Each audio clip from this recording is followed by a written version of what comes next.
tale kicks off with a young man gently scratching his cat, Nike, and the moment her purr bursts out, the whole scene feels warm and safe. He stared at his life and realized it felt dull, pointless, like it had meant nothing at all. He admits everything's shifted for the better, and his future suddenly looks way brighter than ever. He swears this shift is pure magic now, fueled by a rare trade skill he just discovered, and he's convinced it can give him anything he wants. Suddenly, the story rips into a brutal new world. He clutches his Nike, stares down a monstrous, roaring tiger beast, and vows to climb all the way to the top. Elsewhere, a savage surge of energy rips across the sky, and a cloaked blonde woman snaps her head toward it as her caravan rolls through the forest below.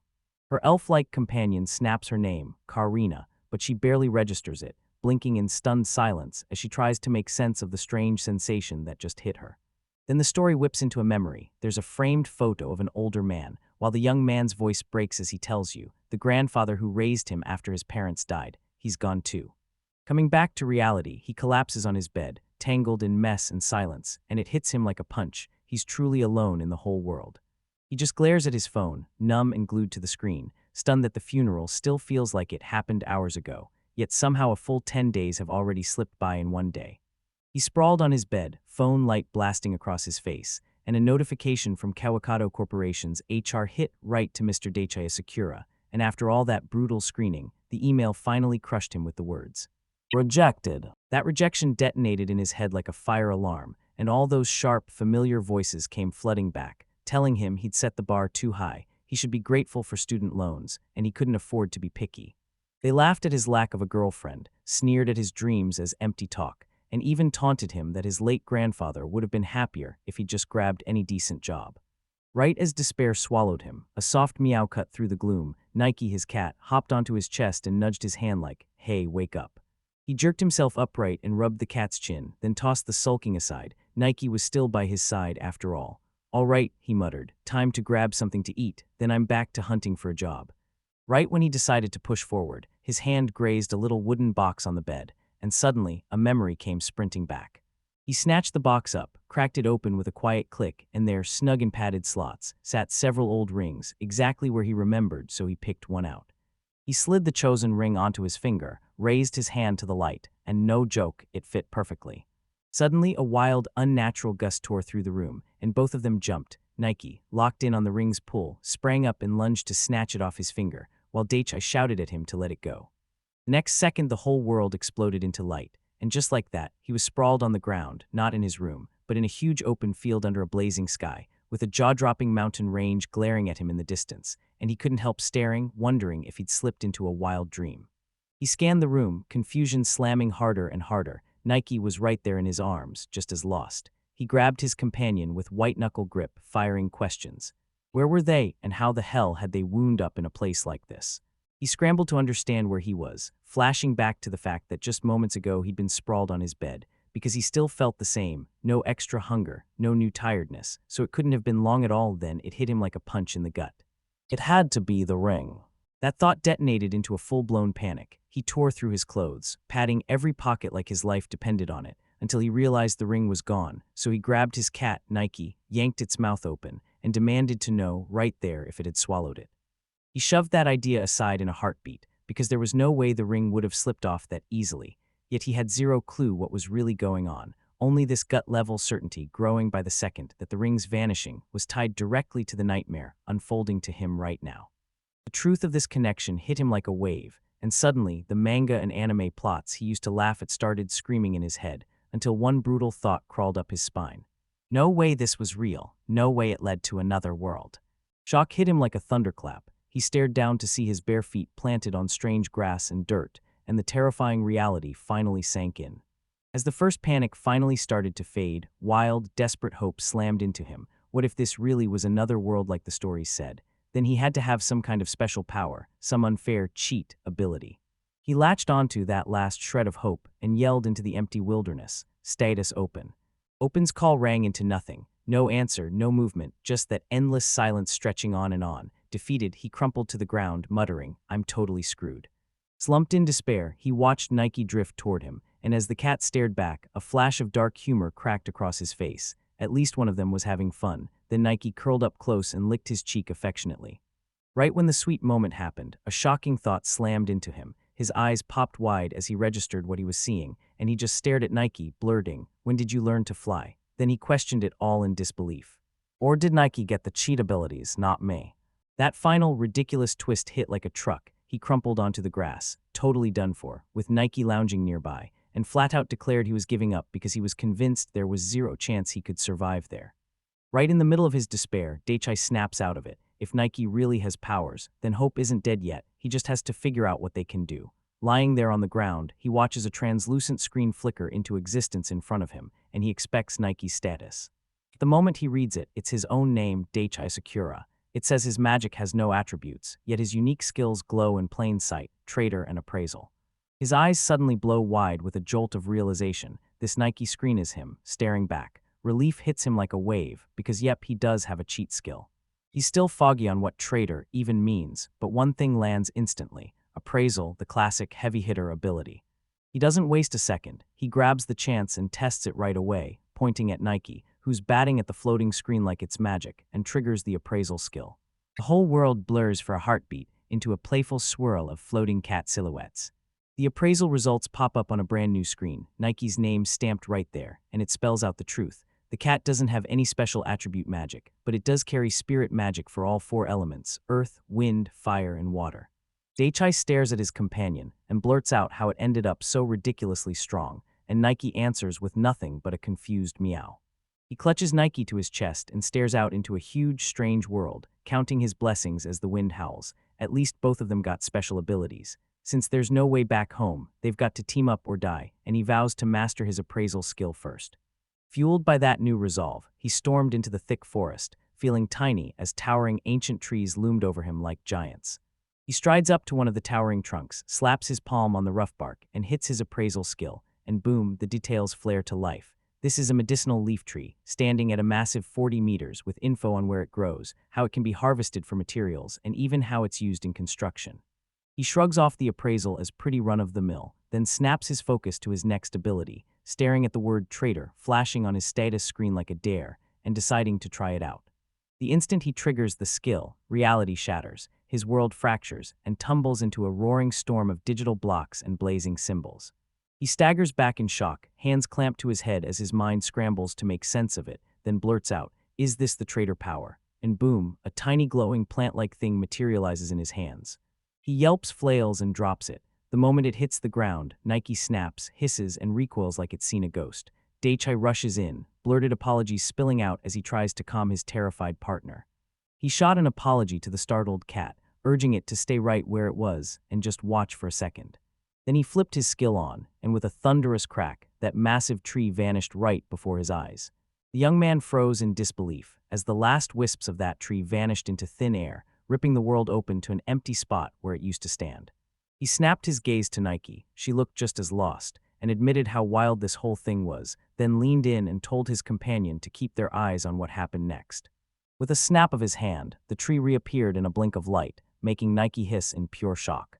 He shot the agitated cat a quick apology, then tore his focus back to the tree, time to finally test his brand new skill for real. He stared hard at his item box, replaying the moment he'd just jammed that tree into storage. He hit the trade, watched the tree icon vanish, and boom, the screen flashed a pair of shoes as his points rocketed to 30,200. He didn't just trade a tree, he swapped it for something completely different. Just a second later, the exact same pair of sneakers burst into his hand with a soft hum, and he froze, jaw dropped in pure disbelief. It had actually worked. It hit him like lightning, his fist clenched in victory, and he finally got it. That traitor skill was unreal, the kind of jackpot you don't even believe is real. He gripped the brand new sneakers like they were his ticket to a better life, maybe even a fortune if he played it perfectly, and just as the dream roared in his head, one detail snapped into place: he'd need socks too. That hit him like a lightning bolt, and suddenly he wanted it more than ever, so he gritted his teeth and pushed his powers to the edge, swinging at the forest as if the whole world dared him.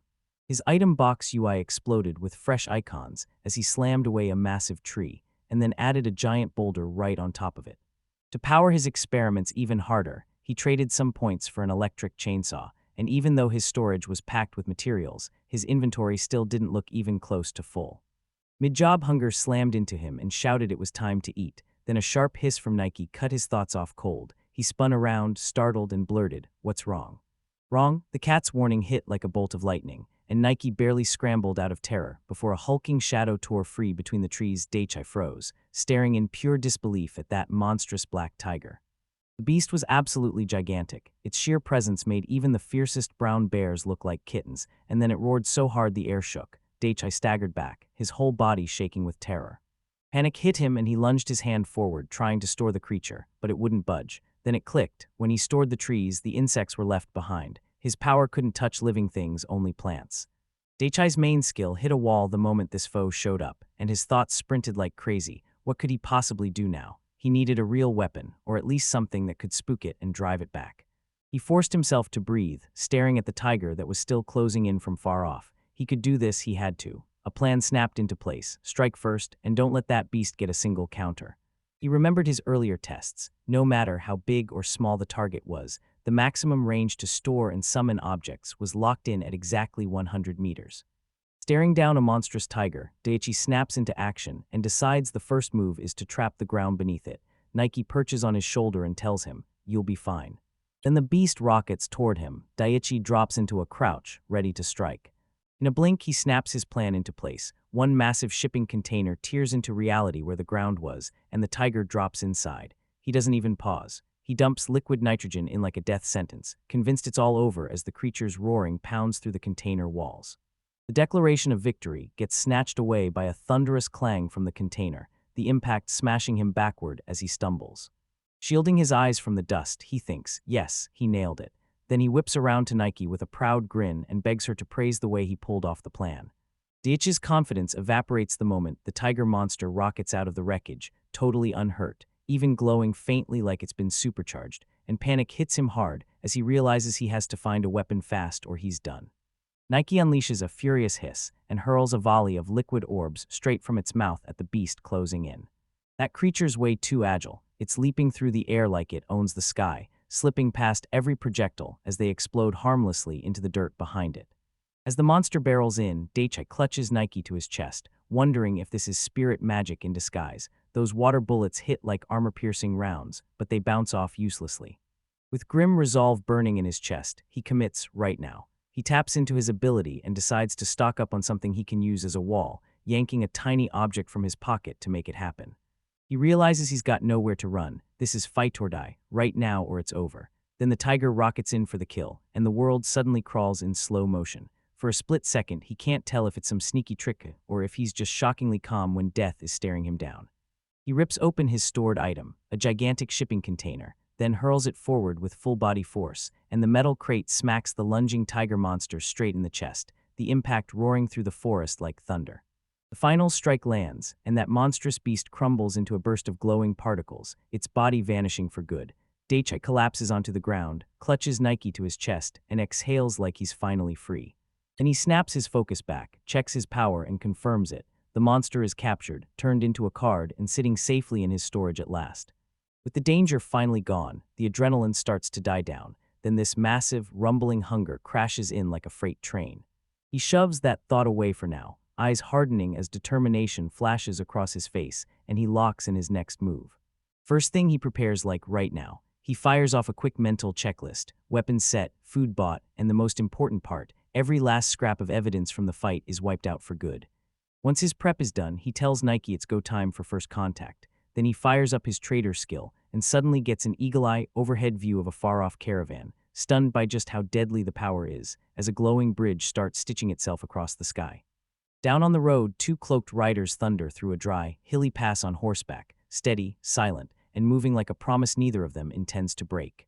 While they're still on the move, Daichi suddenly drops onto the path ahead of them, stepping onto the road with a nervous but friendly wave, and Nike peeks out from the collar of his jacket like, "Hey." The riders freeze in surprise, then the younger, pointed-eared girl's face lights up as she blurts, "He's got a kitty." Daichi holds Nike out in front and tells her, smiling, that it's just him and his pet. But the hooded woman squeezes her eyes shut to slits, staring him down with a knife-sharp suspicion as she demands to know if he's really traveling alone. Daichi didn't even answer. He pointed at his small companion and shot back, asking if cats were hard to find around here. Then he stepped forward and officially introduced himself, Daichi Sakura, and his partner Nike. The hooded girl answered like it was the weirdest thing in the world. She spots cats all the time, but she's never seen one with fur as long as that. She yanked her hood back, and bam, there was that bright, cheerful smile as she introduced herself, Alicia Heartland. Daichai froze for a second, flashing back to how a girl like her would have crushed high school popularity. Then Alicia's eyes locked onto Nike, and she practically begged, "Can I pet her?" And Daichai shot back, "Yeah, of course." Their friendly chat got snapped in half when Karina marched in, scolded Alicia for being careless, and then leaned hard on Daichai, demanding to know if he was really alone with nothing but an animal. Daichai didn't flinch. He insisted he was just a traveling merchant, showing off his barebones kit, a backpack, a bow, an axe, and a knife, then even laid out the cover story he'd cooked up. To hammer his point home, he whipped out a cylinder *click*, and a blazing beam of light snapped through the air, startling both women. Karina blurted out whether it was a magic bag or some kind of tool, but Alicia stared at it hard and said she couldn't feel a single spark of magic coming off the thing. When he heard them say it, his gut confirmed what he'd been thinking all along. Magic bags and magic tools were absolutely real here, just like that status screen had warned him. He dropped the tool into their hands and told them to take a look, and Karina confirmed it was no magic at all, while Alicia stared at the light with wide-eyed awe, absolutely stunned by how incredible it was. With a shot of opportunity, he checked that they really were caravan escorts moving as a team, then, eyes jittering, asked if he could ride with them to the next town and get introduced to their boss. His request hit a wall of silence. Alicia insisted he didn't look like a bad guy and pushed Karina to say yes, but Karina's face stayed locked in heavy suspicion. She finally snapped the silence and offered to hand back his weapons, and when he looked totally confused, she said it straight. No reason for her to keep them. She could tell from his hands he'd never really used a bow or tied a proper knot. She jabs a gloved finger at him, completely unimpressed as the truth lands, and once Daichai gets caught in the lie, all he can do is blurt out a shaky laugh, admitting she's nailed him. Despite his lies, she softens just a little, then she steps forward and says, "I'm Karina," promising to take him straight to the caravan leader, asking if he's okay with it. Alicia watches, wide-eyed with curiosity. Daichi, clutching Nike, swallows his nerves, thanks them, and introduces himself formally to both of them. That's the cat, then it zooms into the spotlight. Alicia squeals about how cute Nike is, scooping the little animal into a warm hug as it purrs contentedly, and Daichi wastes no time thanking them again for their kindness. Karina cuts him off mid-thanks with a hard rule. She'll take him straight to the leader, but he has to stay within 1 meter of her at all times. She warns that she can't afford to let a possible magician get anywhere near the person she's assigned to protect. Daichi, totally lost, keeps asking what she means by magician, while Karina basically can't believe he's traveling solo, with zero obvious combat skills. She clocks the shift in his voice, then her eyes drop to the long sword strapped across his back. When she says her conditions, Daichai nods and agrees to the 1 meter limit, and she makes it clear they'll move forward together.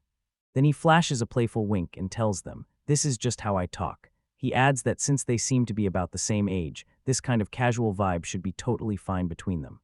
Karina doesn't budge. She tells him to say whatever he wants, but warns him not to spook her with any sudden moves. Then Daichai asks if he really looks that suspicious, and she answers without even blinking that yes, he absolutely does.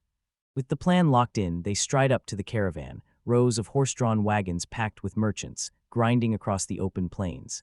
A stern older man with a trimmed goatee steps out of the wagon, locks his hard eyes on Daichai, and bluntly asks, "Are you the one who wants to travel with us to the city of Karan?" The man declares, "I'm Klaus Bertram, the boss of this caravan and the president of the Bertram Trading Company," and then the young man steps up and answers just as formally, "Daichai Sakura." He stood toe-to-toe with caravan leader Klaus Bertram, stared down the situation, and admitted just how heavy his request was. Then, not trusting how far the Bertram Trading Company could reach, he bluntly declared he'd bring a serious offer. With a grin, he dangled a tiny tied pouch and promised to sell whatever was inside at cost, straight-up bargain. Lau snatched the pouch, eyes bulging with pure shock as he dug into what was inside, while his associate and Karina watched from afar, stunned by the merchant's sudden, brutal reaction. The old man snapped his gaze upward, wondering if Daichai was wildly generous or just clueless about what the goods were really worth. Daichai finally admitted it. He didn't know their true value in this country. Klaus' eyes sharpened with a hungry, calculating curiosity as he stroked his goatee, already weighing what this admission could unleash.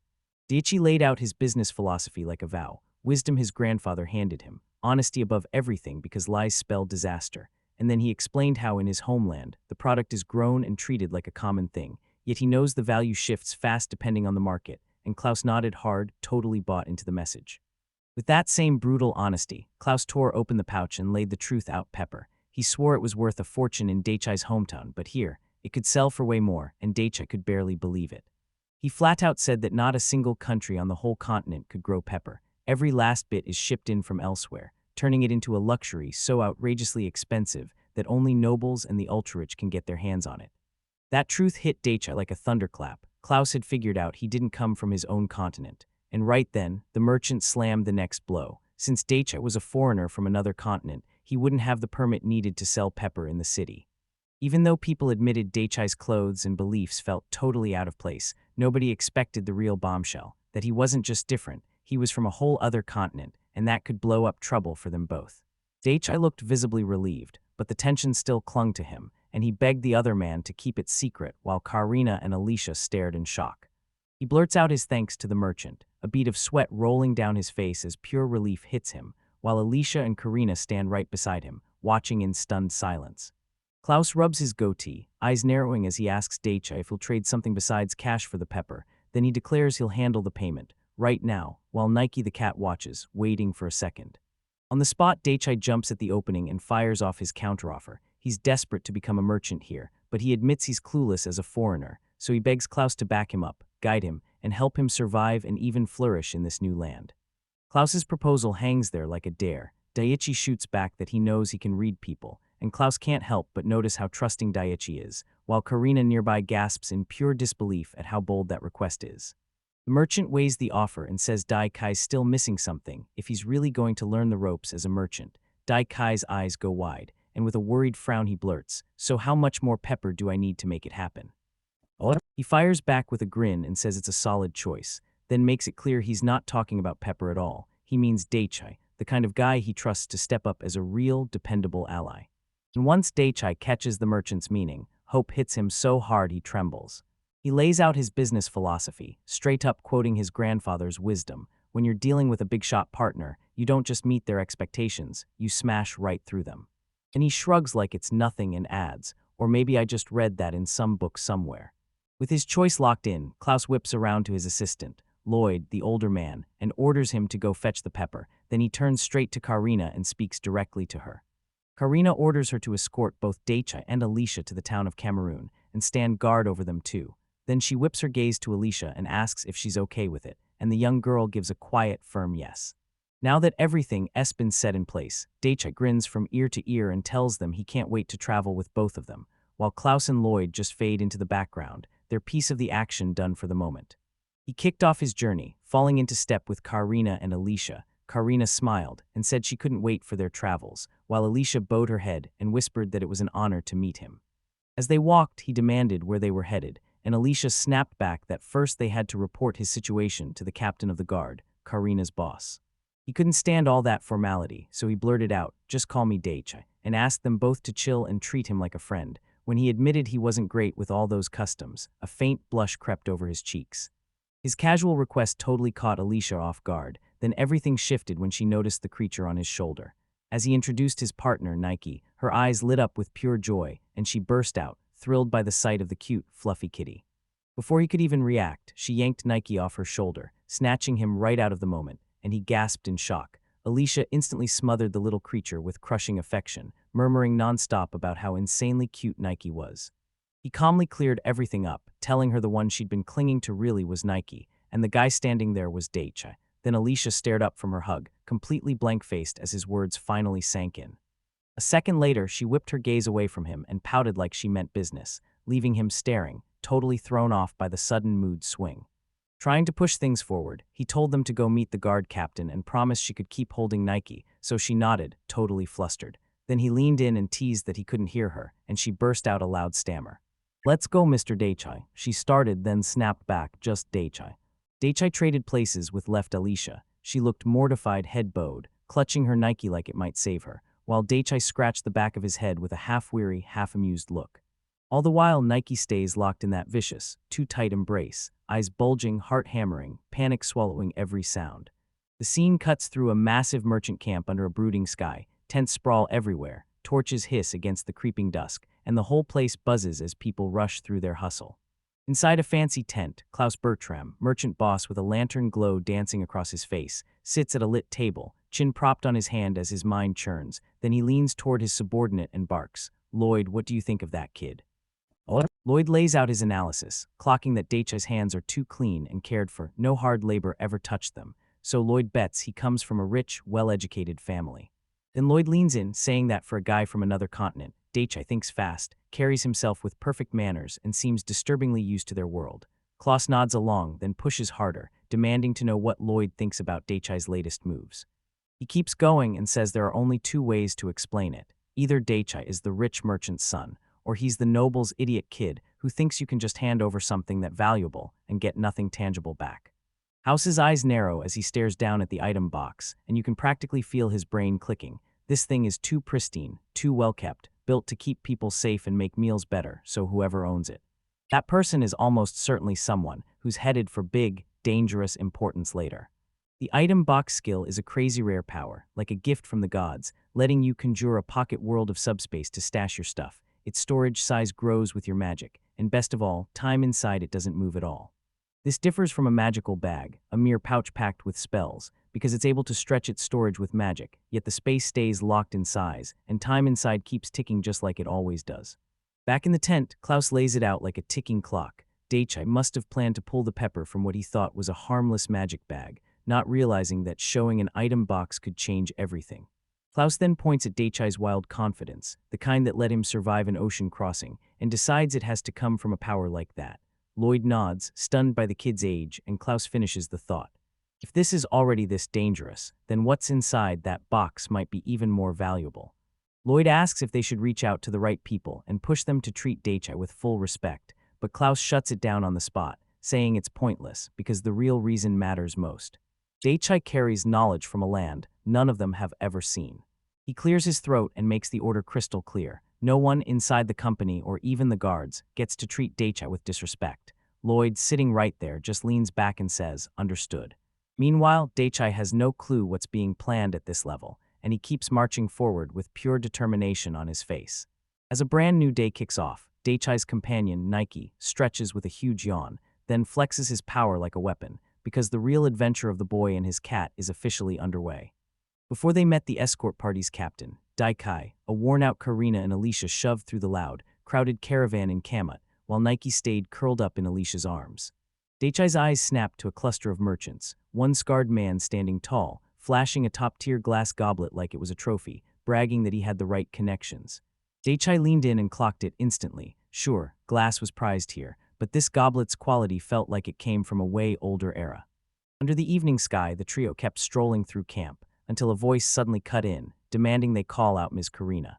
Colette, young and sharp-voiced, stood at a tiny stove, and when her call cut through, she quickly apologized for interrupting while Karina toured their guest, then begged for one thing, a hand with the fire. Daichi stared at that wild request, then snapped to the truth. She wanted Karina to light the fire with magic. Karina reassured Coletta it was totally fine, as long as Mr. Sakura didn't object. Daichi could barely contain himself, so he shot back with a quick yes and added that he was dying to watch. Shalette poured out her gratitude, admitting how brutal it was to get a fire going with flint. Then Karina just lifted her gloved hand over the kindling, and with one sharp burst of power, flames exploded to life. He stared in total shock as he realized it was fire spirit magic. She was just as stunned that one hand hovering over the wood could do it, and when he asked if she always helped like this, Karina said yes, as long as her hands were free. He couldn't stop thinking that Nike's attacks were wild, but watching magic used for everyday stuff felt even more exciting. Alicia leaned in and laid the whole situation on him. If you can't use fire magic, you're stuck scraping by with flint. Then she pointed out that even mages who wield other kinds of magic can still tap into fire magic tools. Daichai soaked it all in, nodding like, "Got it, I understand." You asked so anyone with a little magic can use these magic items, even if their element doesn't match. And Alicia nodded, then said there was way more to it than that. She kept her face set in seriousness and told them the truth. Using magic right on the spot decides everything, and in most cases, employers choose magic users over anyone who can't. Her words about the split in society hit Daichai like a wave, because in this world, non-users can't even tap into modern comforts and forget earning a real living. He got hit with memories from his own past. Lying in bed, he stared at a rejection notice on his phone from the Kawakato Corporation's HR, telling him his application was dead in the water, while his nightstand held a framed photo of his grandfather staring back at him. That memory was just one more brutal struggle, college kids drowning in student loans, and jobs turning into a cold, faceless race. Then a voice snapped him out of his daydream, Colette. She stared at him like his whole life hinged on one thing: could he actually use math or not? She jerked back when she realized he'd said his thoughts out loud, and she snapped out a quick apology. Then Colette waved it off, reassuring him it was fine, and admitted she'd already gotten used to it. She kept talking sure she couldn't use magic, but she still landed a solid job with a great company, and every person there treats her like family, jumping in to help with anything she needs. With that soft, bittersweet look in her eyes, she finally realized she was truly, genuinely blessed. Her words hit him like a punch, then everything in his head snapped into place. The merchant plan he'd been clinging to suddenly looked selfish and empty, and a brand new purpose ignited. If he could use his ability, then he wasn't meant to chase fortune. He could actually change lives for people who didn't have magic. He grinned, and pure excitement lit up his eyes. Just the idea of messing with this world's value system thrilled him like crazy. His master plan was to dump Earth secrets, knowledge and tech straight into this world, so he tossed in modern sneakers, flashlights, and drones to make people without magic live like magic users, and in the end, those people would be his most prized customers. He snapped his new resolve into action, spun toward Colette with a confident grin, and declared he had his own fire-starting tool, ready to light up his very first demonstration.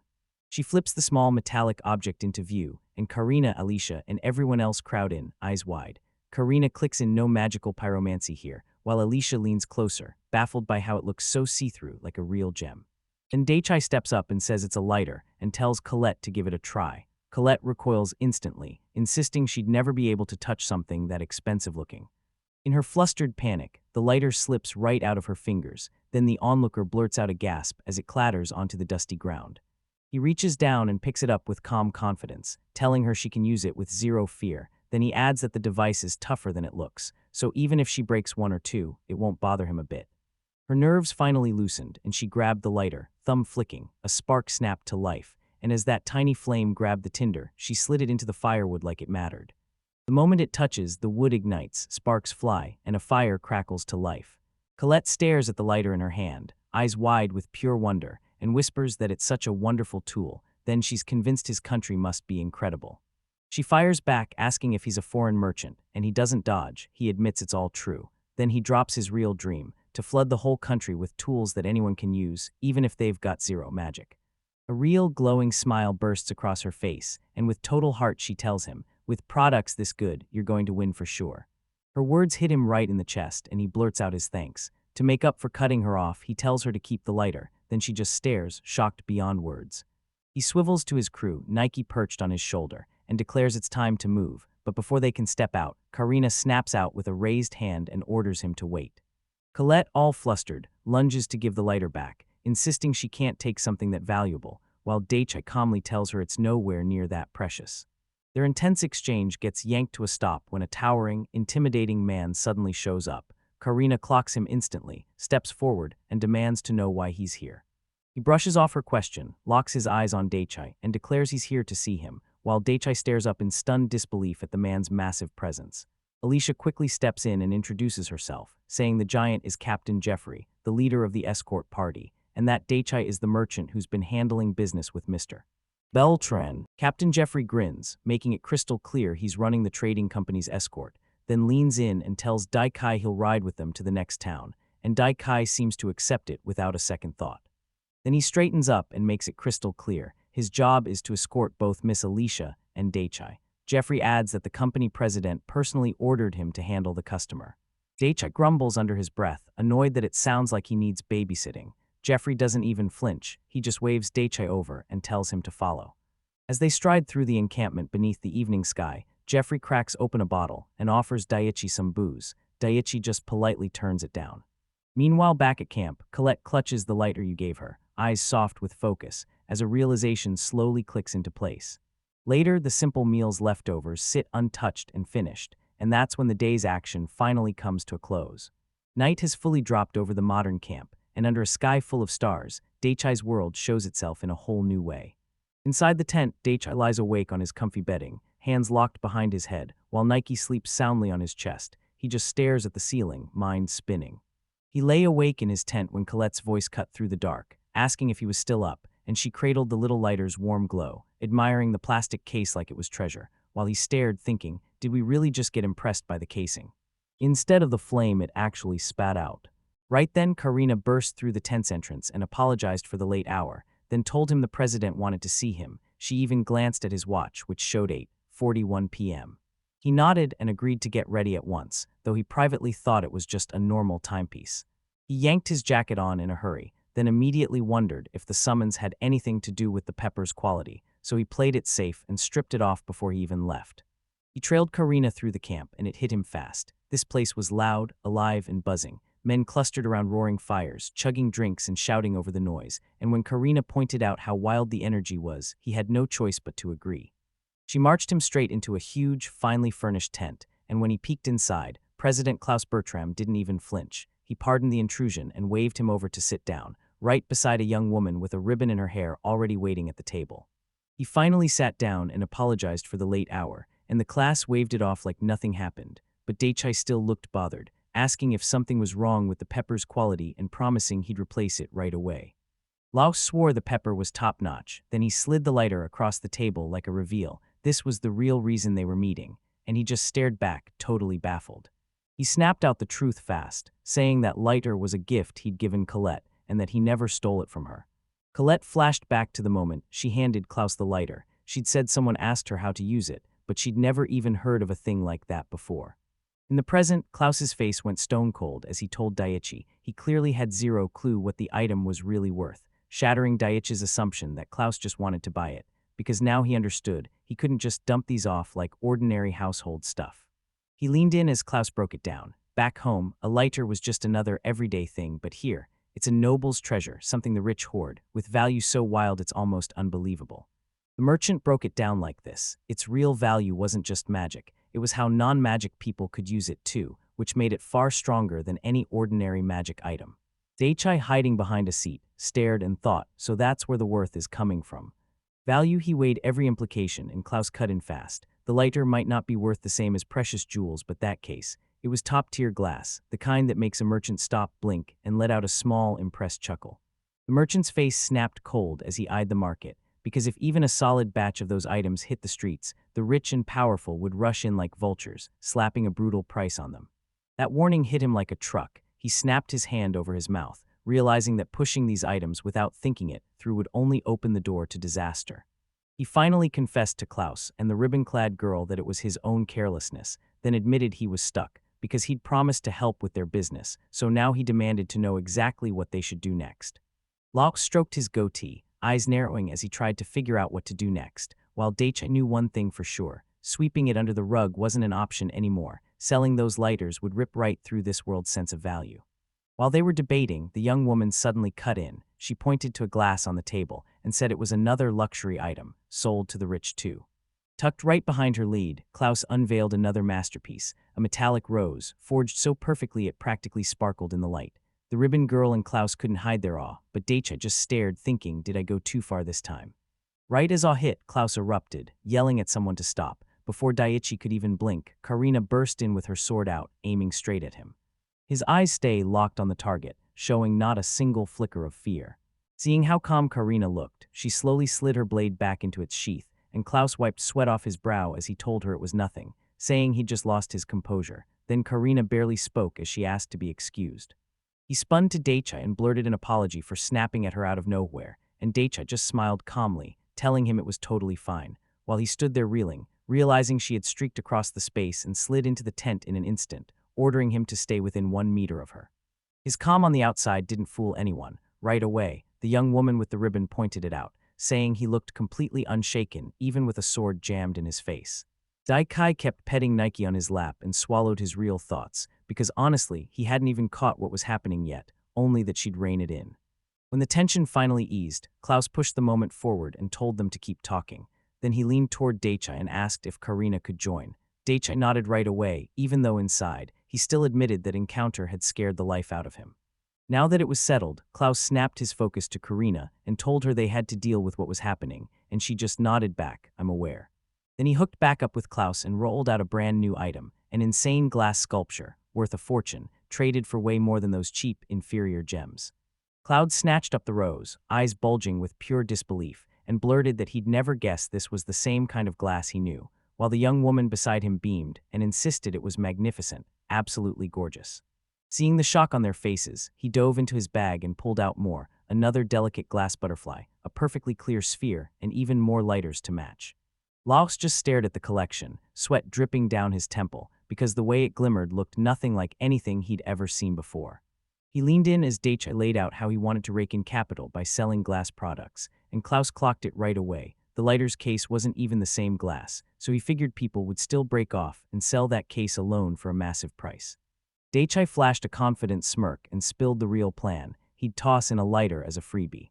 He laid the whole plan out to Klaus. First, he'd hand out those lighters free to anyone buying his pricey glass, turning them into an everyday must-have for the wealthy and nobility, and once everyone was talking about their usefulness, he'd start selling them for real in the market.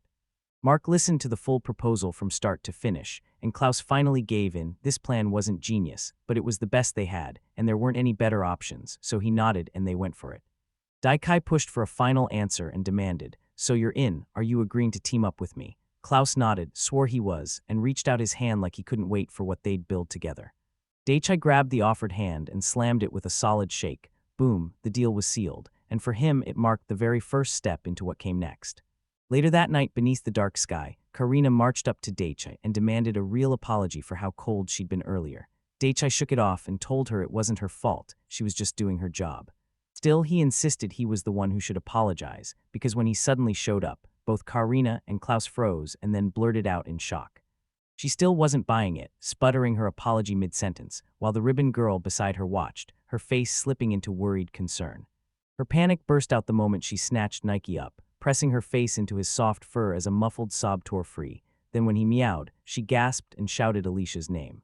Satisfaction hit him hard like, wow, cheering her up is that easy. Then he glanced at Nike, his cat, and asked whether seeing Alicia smile made him happy too. Nike answered with one simple meow. Alicia threw him a bright smile, even though her nerves were screaming, then nervously asked if this was better, matching his request and agreeing to show him she could look happy.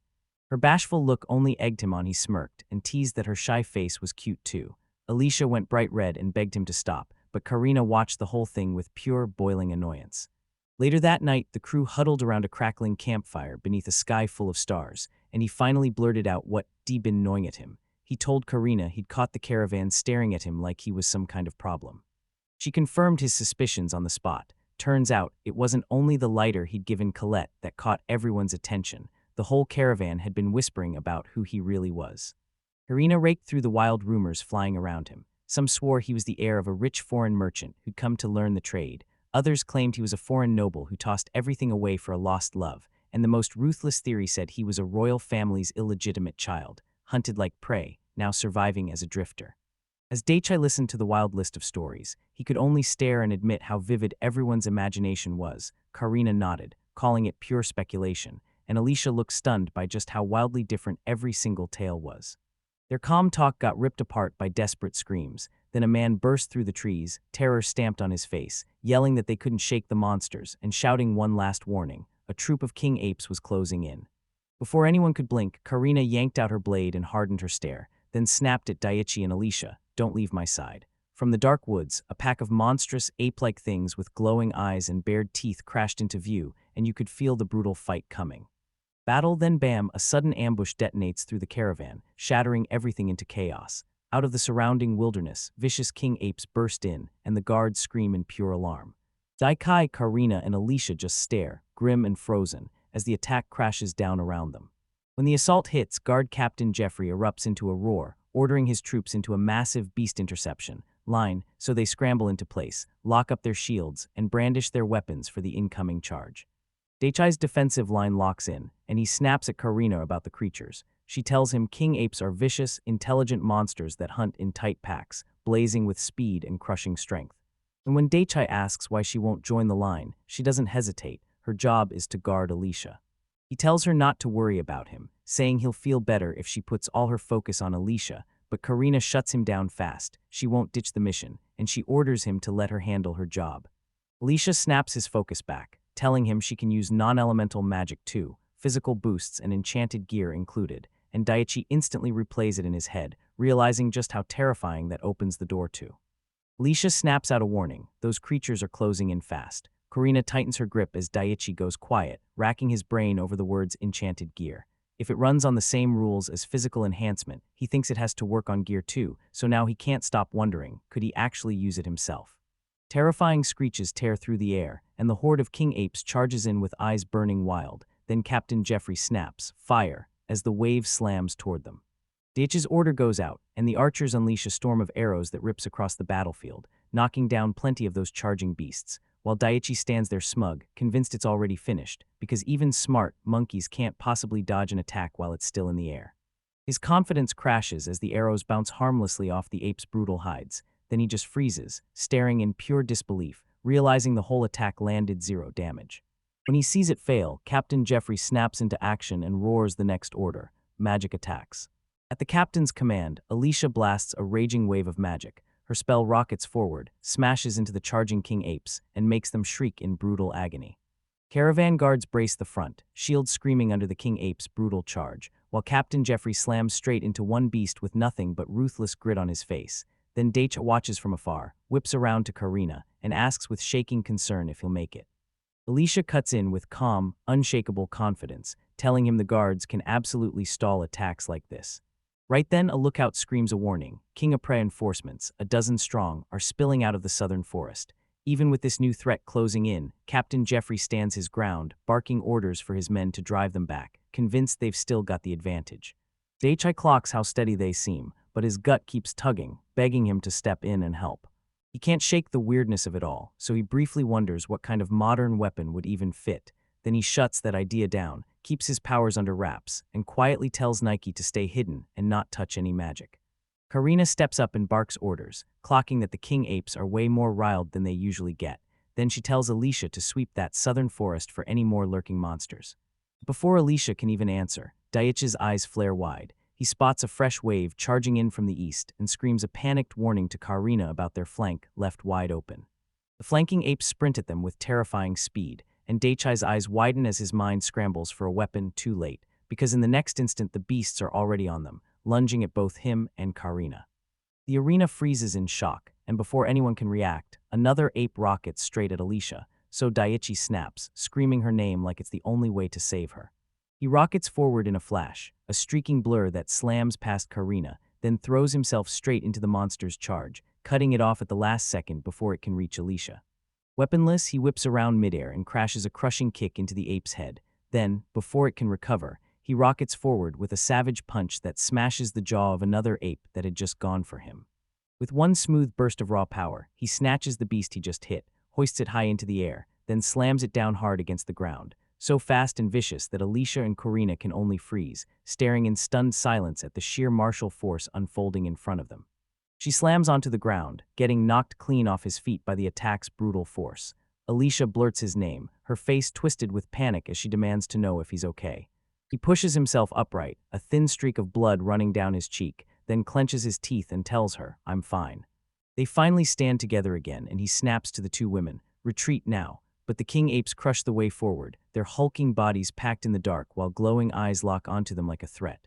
An obese brute surges into a lunge, and he leaps into action, snapping a massive clawed hand aside. Then, as he locks horns with the monsters, another ape towers over Alicia, the torchlight whipping shadows into something terrifying.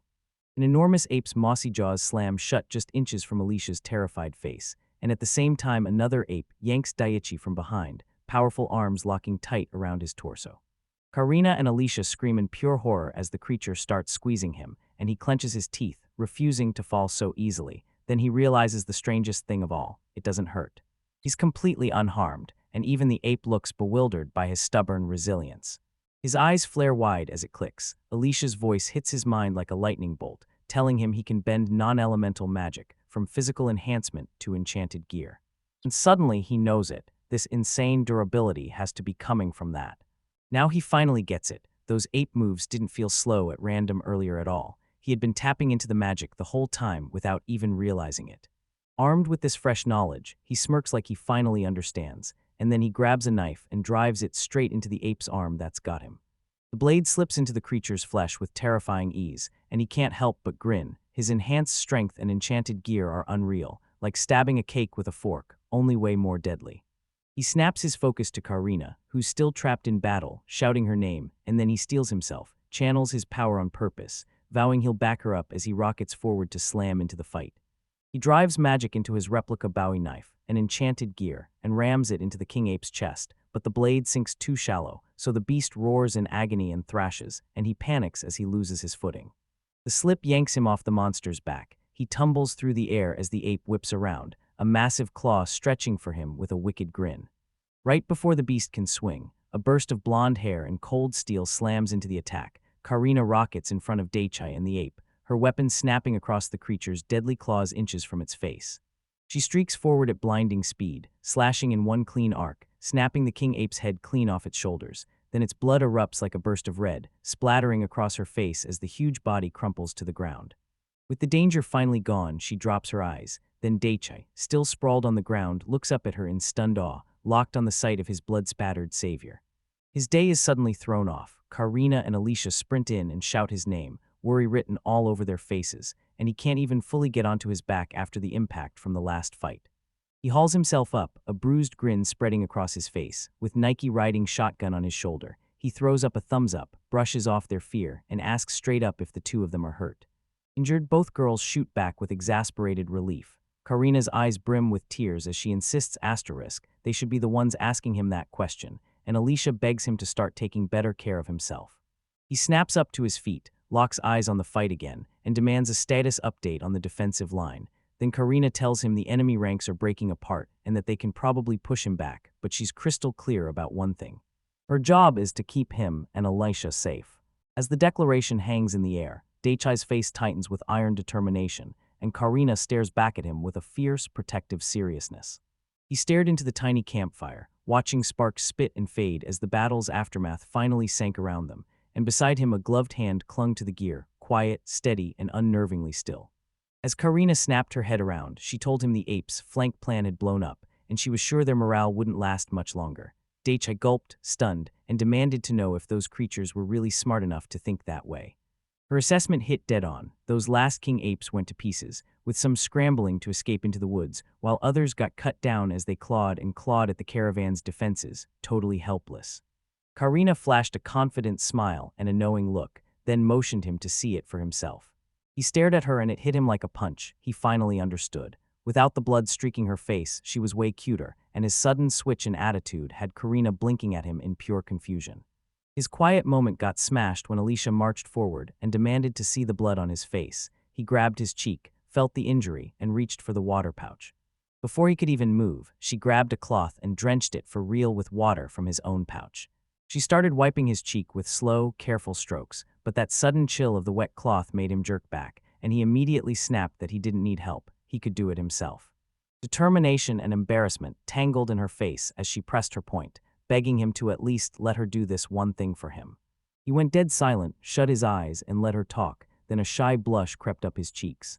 He snaps his focus to Alicia, and it hits him like a wave. Wait, she's using water spirit magic. He blurts it out, and the shock on her face says he just caught her in the act. Her flustered reaction, plus Karina quietly clocking everything, hits him like a question mark, and he can't help wondering if he accidentally said the wrong thing, because Alicia starts stammering, totally lost on how to answer his surprisingly sharp comment. He keeps breaking down his take on the world's magic, two styles, elemental and spirit. Both are built on the same four forces, earth, water, fire, and wind, but elemental users burn through what they've got inside themselves, while spirit users tap nature's power through their gifts. And that's why he's so convinced spirit magic hits harder and shows up way more often. After laying it all out in his head, he admits spirit magic is stronger at the core, then whips back to Alicia and demands to know how she figured out he was using it in the first place. Alicia tells Daichai that in her hometown spirit magic outranks elemental magic, so it's downright rude to guess someone's using the lower stuff the moment you meet, right when Daichai realizes the polite thing he did was actually a huge social blunder. He reasons it out: if spirits use magic, then the polite move is to treat everyone like a spirit magic user from the start. Karina and Alicia just stare him down, dead silent and totally unimpressed. Serena slams in and wrecks his flawed logic, straight up saying that in their whole country, only 20 people can use spirit magic, and across the entire continent, it never tops 100. Holding Nike in his hands, Daiichi reels in shock because here, the numbers are way smaller than back where he came from. Alicia flashes a gentle smile and tells Daiichi it might have been smarter to pick up a few bits of local common sense before he tried to become a merchant. So Daiichi listens close and earnestly asks her if she'd teach him as they travel. Alicia lights up and gladly accepts his request, while Daiichi and a smiling Nike shower them with thanks, but right beside them, Karina only lets out a resigned sigh, mumbling that she guesses there's nothing else to do. Dazed with joy, Daiichi blurts out, "For this, I swear, when I finally make it as a merchant, I'll build a massive statue of both of us right in my shop." And then, bam, Karina and Alicia hit heroic poses in perfect sync and shoot it down without mercy.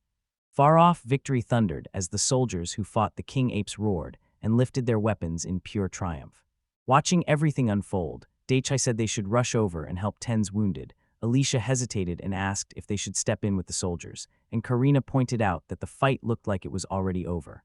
She snapped her focus onto what started all this chaos, calling out her hunch about why those king apes were hunting down the soldiers, but even with her theory in hand, she knew they'd have to ask the men themselves to get the truth. As Karina mapped out their next move, Daiichi spiraled over what his powers could mean, realizing spirit magic was insanely rare, so he cooked up a scheme. The moment Nike unleashed his power, Daiichi would claim it as his own elemental magic while he treated the real threat, especially his appraisal ability, as the skill he had to hide the hardest. He stared at the road ahead, and the weight of it crushed his chest. Turns out all these killer skills were more of a curse than a gift, and survival in this world was way harder than he ever thought. With a confident grin and a thumbs up, Daiichi leans in and asks if she's hurt. Beneath that blanket, Alicia's eyes fly wide, pure shock, total confusion. She clutched the blanket tighter, her thoughts spinning, because yeah, he was a total weirdo, and that look on his face made absolutely no sense at all. In a blink, the battle hits her again, and there he is, grinning like it's nothing. She's still stunned. She's never seen anyone stomp a king ape like that, not even with a weapon in hand.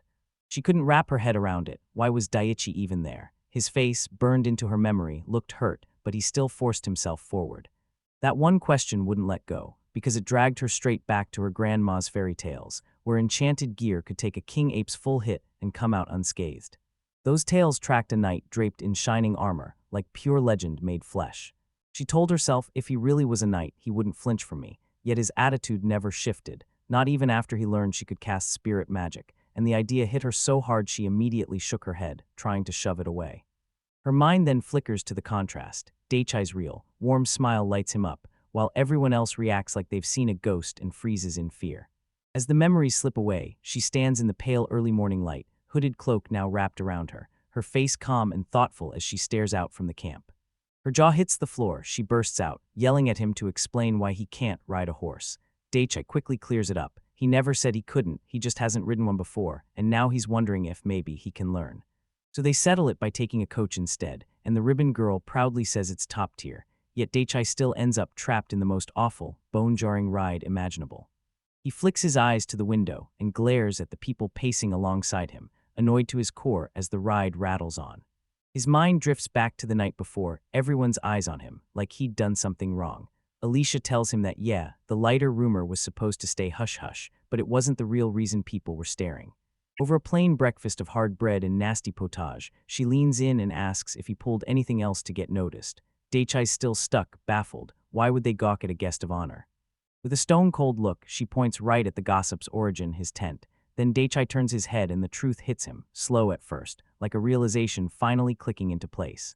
The ribbon girl eavesdrops and blurts out, cheeks burning, that a weird light was leaking from his tent too. Then Daiichi tries to defend himself, saying it's totally normal back home, but his answer only makes the girls squirm even more. Noticing he still didn't get it, Alicia leaned in close and snapped that he'd better ask her first before he ever showed those weird belongings to anyone. He agrees on the spot, admits he messed up, and vows to check in with both her and the guild leader from now on, but the ribbon girl won't let it go. She's been thinking about that tool since last night and wants a look, and Daiichi seizes the moment, inviting her to swing by his tent if she wants to see it. Her face drops in horror, and she goes totally flustered, straight up blurting that showing up at a man's tent at night is just unthinkable. Daiichi freezes, stunned that her reaction just snapped the romantic meaning of his offer into place, and panic hits him hard as he scrambles in his head, insisting he has to handle this like a grown-up. He blurts out an apology, insisting he never should have said something like that to a young maiden. Then the word hits the ribbon girl like a shock, and she freezes with a face you can't read. He opens his mouth to explain, but Alicia slams in first, snapping that his comment is rude to a woman. Daichi pauses, then jumps in with a correction. Alicia isn't 19 at all, she's 20. Daichi gets shut down instantly. Alicia blurts that she's 22, then drops the bomb that Karina's 19, and just like that, they're his elders. His mouth hangs open as shock hits, and he mutters that they're basically older sisters to him. Karina bursts out laughing at his reaction, teasing him that today's young boys are way too impatient to grow up. Alicia looks flustered, but she nods along, and Daichi from the side blurts, "I'm not a kid." Brutal realization hits him, so they think he's just some teenager. He blurts out a shaky apology on the spot, scrambling to explain that he meant she was young in a good way. Trying to patch things up, he admits he screwed up Alicia's age too, then insists they just call it even, and both women nod along, letting the whole awkward mess finally fade away. As the talk dies down, his focus slips past the wagon, then he spots a rider outside, hammering the road flat with earth magic ahead of the caravan. His eyes snap to a different card. 2 men in it sit bound hand and foot, and when Daichi catches them, Karina's voice turns ice cold as she warns him not to feel sorry for them, a brutal edge that shocks him. Alicia spills what's really going on. This whole mess was a 35-man operation that stormed into the forest to grab baby king apes, and only 5 made it back, while she's standing there explaining it all to Daichi. When he asks what those babies are for, she reveals they're being tamed to work, mostly for the military. She keeps going, saying those captured apes are chained up with slave collars, and when Daichi spots that grim little metal device, his face twists into a hard grimace. Driven by curiosity, he blurts out how much they're actually worth, and Alicia hits him with the ugly truth. Baby, if he's under 2 months, sells for 20 gold coins, but if he's under 6 months, she's only worth 10. Daichi just stares, mind racing, trying to figure out why the market trades life like that. He stared at the captured man and demanded to know what crime they'd committed, and Karina snapped back that yes, they hauled back a pack of king apes, but now they were stuck paying for the battle's damage. Then Alicia jumped in. No, this is basically disruptive behavior, and she set the claim at a cool 1 million yen. His brow tightened as he stared into the nightmare of what happens when they can't pay. Karina's answer hit like a hammer: indentured servitude. Right there, 2 men stood in shackles, and you could feel their fate already locked in. Slumped back in his seat on the carriage, he let out a heavy sigh and grumbled under his breath that being an adventurer definitely didn't pay the bills. Karina caught herself, admitted she'd misspoken, and said adventuring could actually be a great job if you're smart about it. Then she shrugged that the men were just unlucky, running into 2 whole packs. Daichi couldn't wrap his head around why nobody searched for survivors, but Karina cut that off, saying they didn't investigate at all. As they pushed on, Daichi stared into the mess of the world and realized just how brutal it really was. From that moment, Karina snapped to a quick, slightly offbeat realization. In his culture, using physical enhancement on your way up to a woman is considered downright rude. He softly patted Alicia on the head, warned her not to spoil him, and praised her for doing an amazing job, while deep down, he marveled at how wildly this country's culture and civilization differed from his own. He pushed past the heavy mood, grabbed into his bag, and told them to take a breather, handing over a gift like his grandfather would have. With a bright grin, he hauled out packaged goodies from his world, sandwiches and bottled drinks, and proudly declared he'd brought something just for them, leaving Alicia and Karina totally stunned. He passed the items over and urged them to help themselves, then told them these were foods from his homeland, Japan, warning, with a grin, that they tasted amazing but might feel a little too exotic for their usual preferences. As soon as the 2 girls started eating, he leaned in with sharp anticipation, desperate to hear what they'd say. Alicia lit up with clear delight, while Karina took a careful, analytical bite like she was measuring every flavor. Alicia nailed it. This food was fresh because the magic bag Daikai got from the guild leader was hiding his item box. She held up a sandwich. Daikai confirmed the truth, and then he practically couldn't wait for them to start eating. The 3 of them huddled together, their faces lighting up with shocked amazement and pure joy as the unfamiliar flavors hit. Their journey kept rolling until, at last, a settlement finally rose on the horizon. Takura village. Daichi squinted at it, but Karina burst the bubble and told him it was still way too far to make anything out, dashing his hopes of launching anytime soon. Then a sharp, sobering thought hit her. This modern stuff, with its see-through sandwich wrapper and plastic water bottle, had no place in this world, and she couldn't let anyone see it. Karina's voice cut through his worry, and she sounded genuinely relieved. Then when he pressed for the reason, she only thanked him, like she'd been grateful for his discretion. Daichi wanted to ditch their schedule for an hour and roam the village outskirts, and Alicia was all in, until Karina shot back with a better plan. eat first, then scout the village from inside the coach. She insisted it would be way more interesting for Daichai to actually see the culture, and when she pointed out a shop full of clothes and shoes, Daichai couldn't help glancing down at his own modern footwear. He grudgingly admitted she was right. His clothes were basically screaming his location. When Alicia lit up and agreed, Karina just beamed and said she loved how simple and honest the people she protected were. Then she pinched a startled Daichai's cheek like it was the funniest thing in the world. She huddled close and Daichai snapped, "How long will you be gone?" Alicia shrugged, "About 15 to 20 minutes. Then Daichai grinned and declared, "Me and Alicia will wait inside the coach. Karina, you go into the village solo." Inside the vehicle, Daichai and Alicia finally settled in, and right then Nike sprang up onto the soft seat beside them. The second it was hers, the cat dove into play with Alicia. She lifted her fingers, and Nike meowed right back, then swatted her hand like it was a game. Alicia burst into laughter as she got caught, and Daichai just watched the sweet little moment glow. Inside the coach, she grins at Nike, and the cat suddenly rockets across the room with wild, impossible speed. She clocks it's an ability in action, so she cranks up her own game and hammers the pace. Her hands spin into a blur, and Nike's body flickers in and out like reality can't keep up. Then she rockets between her palms with impossible speed. From his seat, Daichai freezes in disbelief, because Nike isn't the only one who can crank up physical power. Alicia can too, and the second she snatches that wild, flailing cat with zero effort, Daichai can barely process it. He keeps staring stunned as Alicia whips around to face him. Then she asks if they can lock it down as a secret that both she and Nike can use the ability. Only the two of them, and now that Nike's calm again, it murmurs its agreement. She locks eyes with him, all steel and certainty. Her cheeks are a little flushed, like she's ready to go along with whatever he decides. The calm shatters when the coach's door slides open. Karina's back, and she calls out to them like she never left. She marvels at how fast she got back, and Alicia greets her with open arms, yet Karina just stands there, silent as stone, wearing a heavy, mournful face. Her face tightens into a grim glare, and her eyes narrow with sharp displeasure. Something's gone horribly wrong in the village. She finally breaks her silence and drops the bomb. They're stuck in this village for 2 full days. Daichi's eyes sharpen instantly. This can only mean something went seriously wrong. Karina barges in and tells Daichi and Alicia they're stuck here longer than planned, and it looks like they'll be trapped in this village for 2 whole days. He whips around to her, stunned by the news, and blurts out, "Did something happen?" The merchant leader grimly admits the king apes wrecked the caravan way more than they'd first guessed, so they're calling it. Everyone's resting in the village as much as they can, and Karina chimes in that until their lodging's set, they've basically got free time to kill.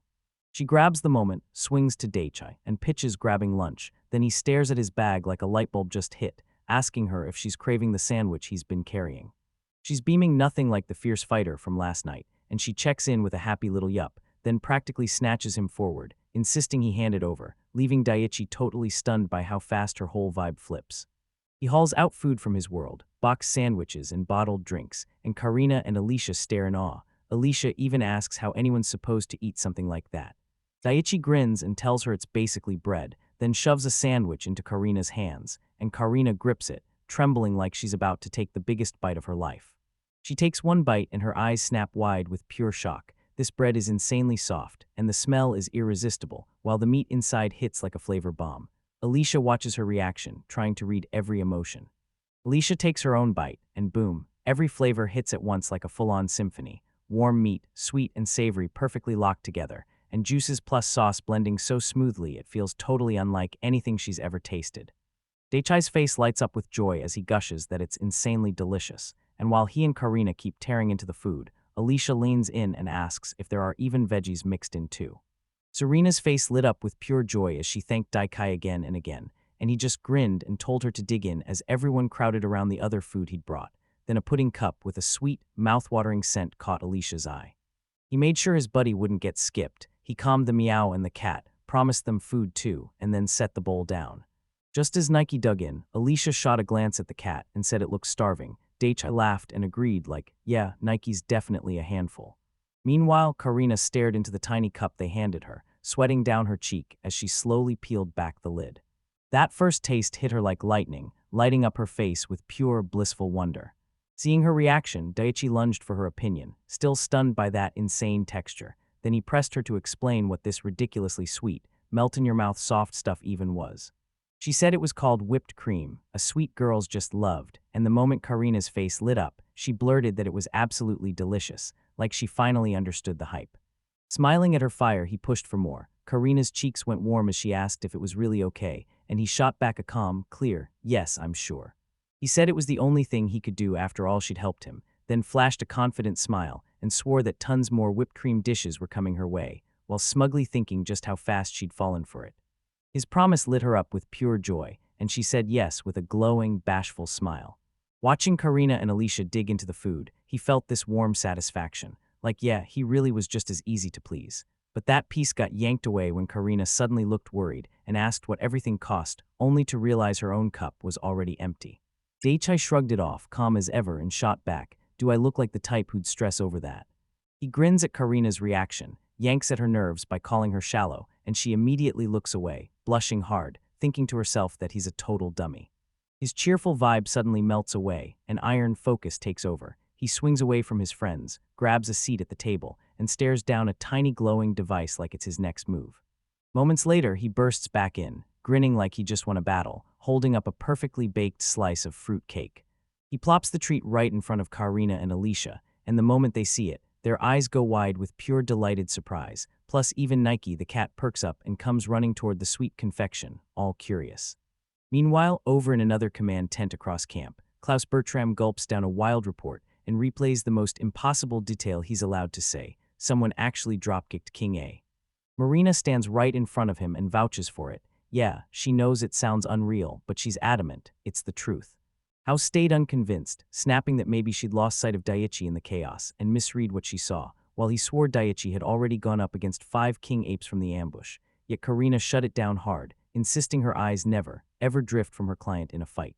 He instantly admits he's wrong, remembering she can use wind magic to track every move beyond what her eyes can see. Then he swallows his pride, apologizes for jumping the gun, and tells her to go on with the report. As Karina finishes laying out every detail of the fight, Klaus pinches the bridge of his nose, stuck in sheer disbelief. She tells him Daichai was only slowed down because he had a lousy knife, and if he'd been holding a long sword, he would have wiped out 4 of those apes with ease. His assistant then adds that Daichai was showing off a physical boost Klaus didn't even know existed, plus enchanted gear tough enough to shrug off a king ape's bite. Klaus's eyes widen as he lands the conclusion. If all of this is real, then on the whole continent, there's nobody he knows who can stand up to Daichai using non-elemental magic. Karina nods straight up, saying she can't name a soul either, and the moment her voice trails off, her face goes dead serious, like she's realizing something big, almost as if. When she told the merchant leader she wasn't sure about Daichai, especially since he'd got that non-elemental magic, he pressed her for details. Daichai was a total beginner in swordplay and martial arts, with 0 real fight experience, and the leader nodded in full understanding. Daichai's only real skill was non-elemental magic. The merchant leader kept drilling into his assessment, clocking that Daichai was a total beginner, and then he cut to the real reason. Daichai must have hung around top-tier merchants, soaking up tricks that only come from being there hands-on. She blurted out, could he be nobility from some other continent? And the merchant boss mulled it over, nodding like, yeah, it's possible, because unless they chalked Daichai up as the sheltered son of some noble, his reckless lack of caution just didn't add up. Then she asked what they should do next with Mr. Sakura. The merchant boss scanned a pile of tiny, crystal-bright objects and declared that Daichai's power made him too valuable to ignore. He demanded they keep Daichai's, visitor from another continent, status locked down tight, and reminded her that she'd wanted the very same secrecy. He handed her a no-mess directive: stay by Lord Asakura's side as their guard until they hit Karum, and make sure his local knowledge stays sharp enough to dodge suspicion and stop anyone from exploiting him. Karina nodded, already replaying Daichai in her head, like he was the kind of hero you'd find in a fairy tale. Right in the middle of their intense talk, Daichai burst in smiling, clutching 2 plates, 1 slice of cake on each. He shot back with a sudden apology to Karina for the wait, popping up out of nowhere and making her jump. Later, down on a dusty town street, a clothing shop sign swung from a wooden post, like it was daring you to take a closer look. Inside, brand new clothes sat neatly folded, like they'd been placed there just for him. He struck a cocky pose in his fresh new tunic, pants, and shiny new belt, then practically begged for your honest take on the whole look. He stood there in his fresh new outfit, facing them head-on, while Karina and Alicia watched in silence, Karina saying he looked like a real traveler, and Alicia studying every detail like she was trying to figure out what he was made of. See, yeah, but I'm telling you, he hesitated, because this style didn't feel like him at all. Alicia then snapped the problem into focus, Since both she and Karina were used to his foreign outfits, their opinions probably wouldn't help much. He sat there thinking hard about what he really wanted, something low-key but sharp, until his imagination flashed a ridiculously flashy outfit, and he instantly shut that idea down. Karina shut that idea down right away, warning him that anything too flashy would stick out like a sore thumb and blow his cover as a traveler. So Daichai just sank in dejection, silently wishing for the bright, cheerful Karina he'd met earlier. His eyes snagged a new outfit that felt like it was made for him, and he strode up to the old shopkeeper and announced he'd take it, calling her young lady, and right then her face lit up with a flustered, happy smile. The shopkeeper chuckled at his charm, called him a smooth talker, and said he had a daughter about his age, then insisted she was a real young lady since she was only 4 or 5 years older. He kept rolling out the flattery, insisting she and her daughter looked like sisters, then flashed a grin and begged for a tiny discount for being so sweet, only to get hit with Karina's deadpan stare. With the purchase locked in, he spun back to the counter and demanded to know if he could pay with something besides plain coins. No coins, he slammed a solid bar of pure silver onto the counter, and its value screamed immense, loud and clear. Karina, the shopkeeper, and Alicia just stared, totally stunned, unable to speak. That sudden flash of wealth jolted Karina into full panic. She lunged forward, screamed at him to wait, and even offered to pay with her own coins. The shopkeeper just stared, then told him to please come again, and Daichi stood there totally stunned by the whole uproar. Karina yanks him away from the shop, clamping down on his arm like she'll break it, and as they tear down the street, Alicia keeps chasing a few steps behind, clutching Nike to her chest. She spins on him so fast her face is inches from his, screaming that he did all this on purpose, and he just stares back, totally baffled, saying he figured paying with silver was normal. Then, completely missing the fury, he laughs it off and cheerfully tells her to hit another store, insisting he never meant for it to spiral out of control. She shuts down his suggestion with a sharp, curt note, her eyes hard as she tells him their next stop is the guild leader. Then he can only choke out a feeble, half-hearted protest. His protest fizzles out fast, and just moments later, he strolls through town with a carefree grin, totally untouched by the chaos that just hit.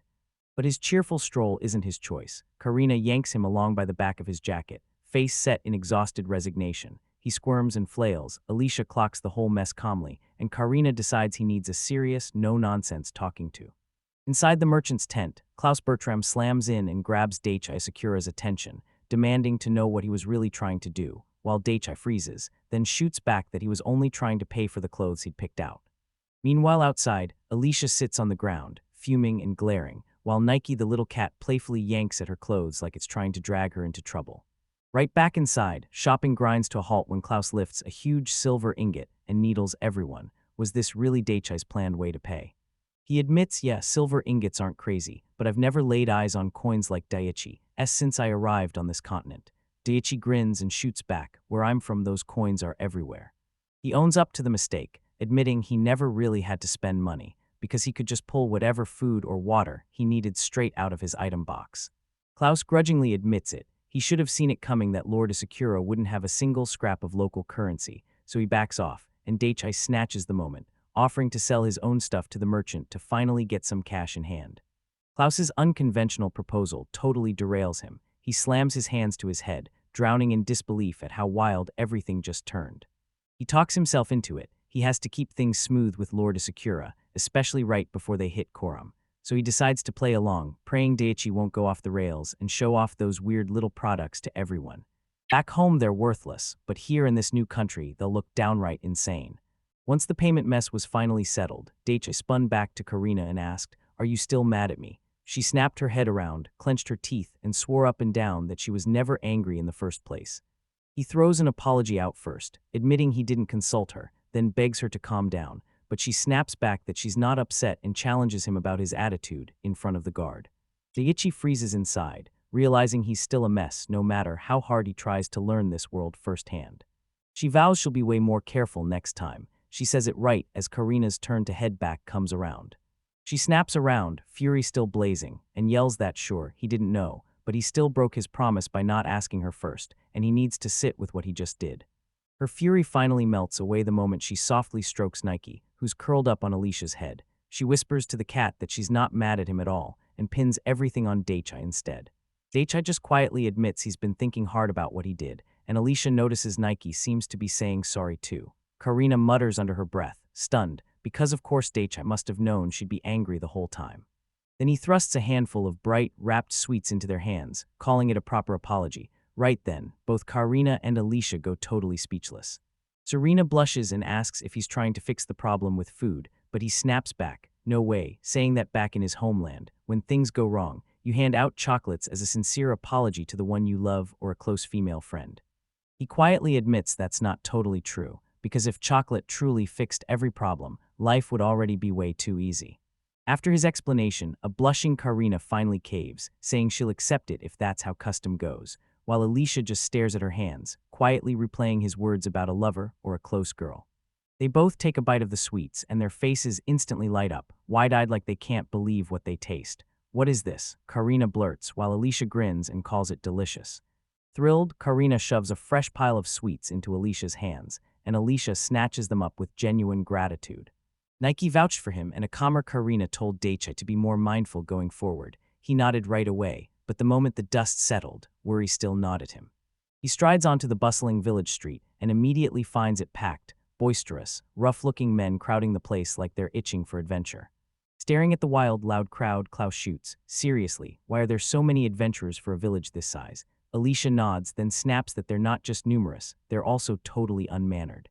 Alicia keeps pointing, saying Daichai's totally unarmed, and that the buzz about him being a guest of the Bertrand Company has probably already spread.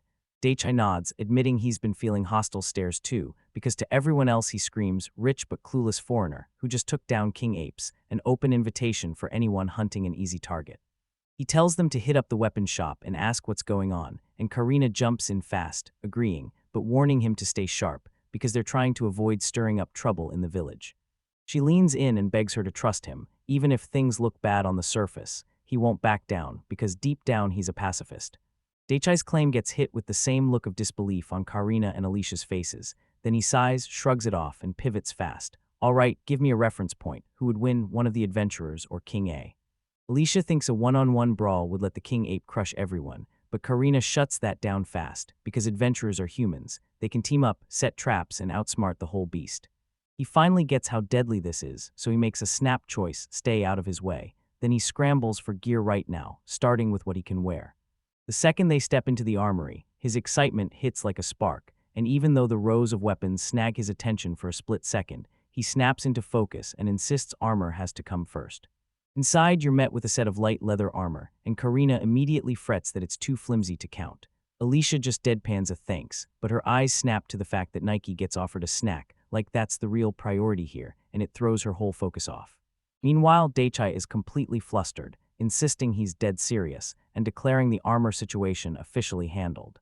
He stands there in fresh armor, gripping a huge shield, and Karina clocks that it doesn't exactly match the set, while Alicia is clearly wowed by the sheer presence of it. Daichim swings it around like a neon sign, bragging about how beefed up he is, even though he could have stashed it in his item box. Once his protection's locked in, he sets his sights on the next upgrade, straight up buying a weapon. His mind, soaked in fantasy RPGs, instantly zeroes in on a classic pick. He blurts out, all fired up, that he's going to grab a long sword. Karina doesn't buy it. She squints and asks if he can even use the thing. Daichai grins and says he'll manage by swinging it around just to look scary, and Karina cuts in fast. That's not how it works. Alicia stays upbeat, telling everyone Daichai will somehow pull it off. Between his ridiculous physical enhancements and his enchanted gear, she's dead sure.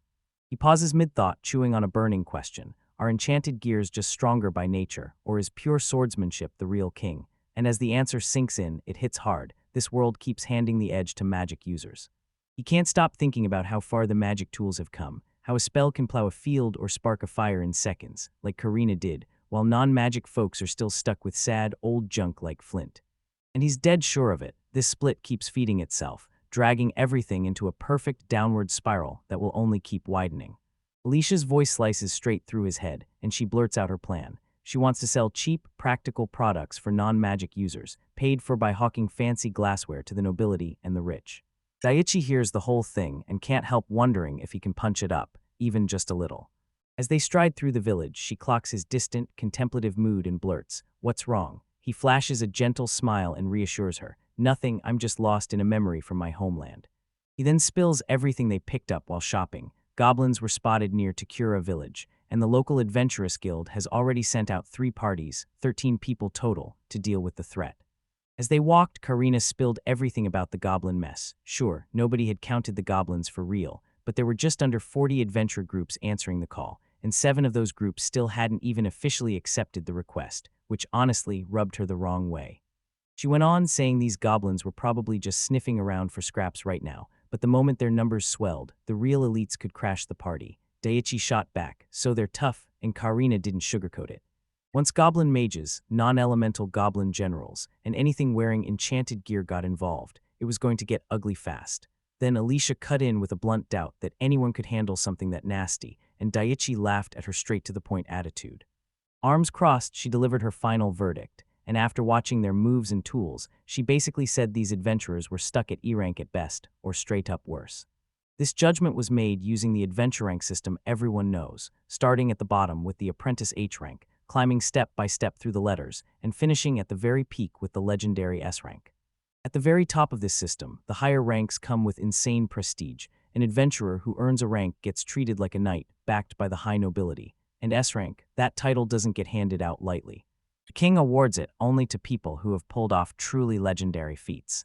Karina broke it down. S and AA are basically the big, prestige-level ranks, while the 7 basic ranks for adventurers run from G all the way up to A, and she made one thing crystal clear. Raw combat power doesn't automatically shove you straight to one's rank.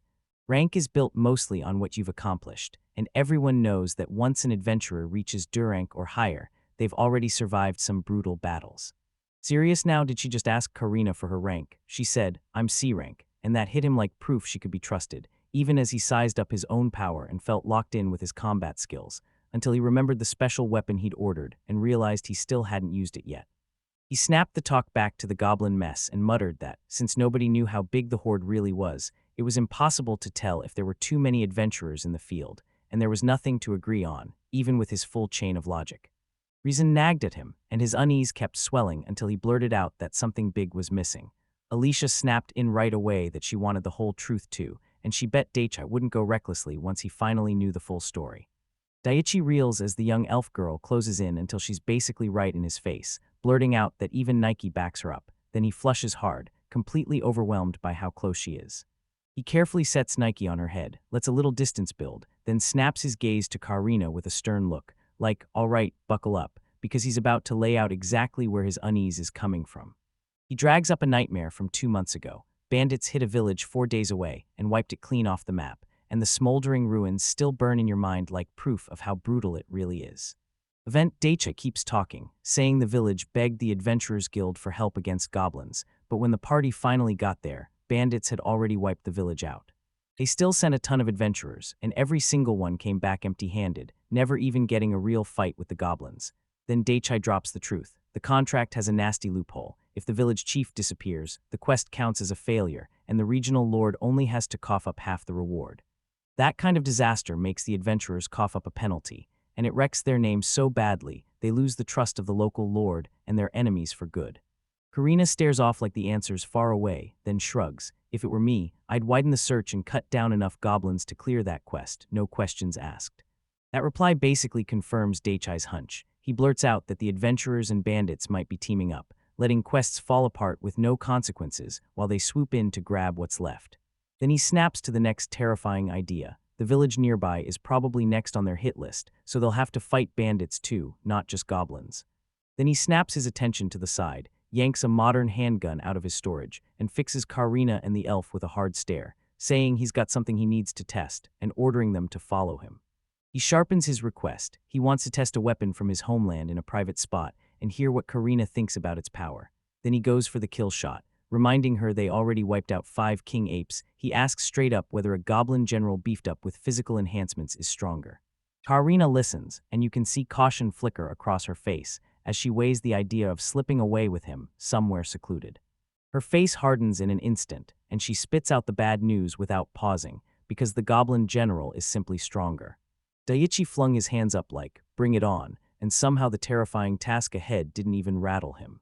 Then he snapped his focus to Alicia and grilled her about the grasslands. She said the place was wide open and packed with few obstacles, so if trouble hit, they could fire up physical enhancements and bolt for safety fast. But she admitted, with a grim edge, that she could only tap that power a little. Karina heard him out and didn't just nod, she gave a conditional yes. They could camp at the forest's edge, but only if they stayed in view of the convoy and its guards. Daichai lit up, agreed on the spot, and they took off immediately. He charged forward with zero hesitation, then slammed right into a huge guy coming straight at him. Direction, the second he crashed into that burly guy, the man's ugly scowl snapped into a brutal shout. Watch it.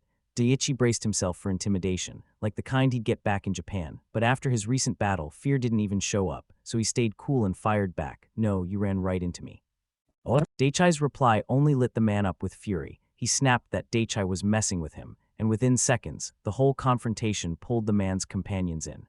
Right as the argument kicked off, Daichai clocked two other men nearby, watching his group like hawks. Then the town square chatter died down and the whole place turned ice cold with tension. As more thugs surged in, they tightened the circle around them. One jabbed Daichai, mocking him for being speechless, while another wolf whistled at the girls and demanded money. Karina stepped in front of Alicia, snapped a stern warning, and told them she wouldn't tolerate that kind of disrespect as a bodyguard. But Alicia's voice shook as she leaned close, whispering that Karina might be in trouble, because there were 5 men, and what if they were stronger than a king A?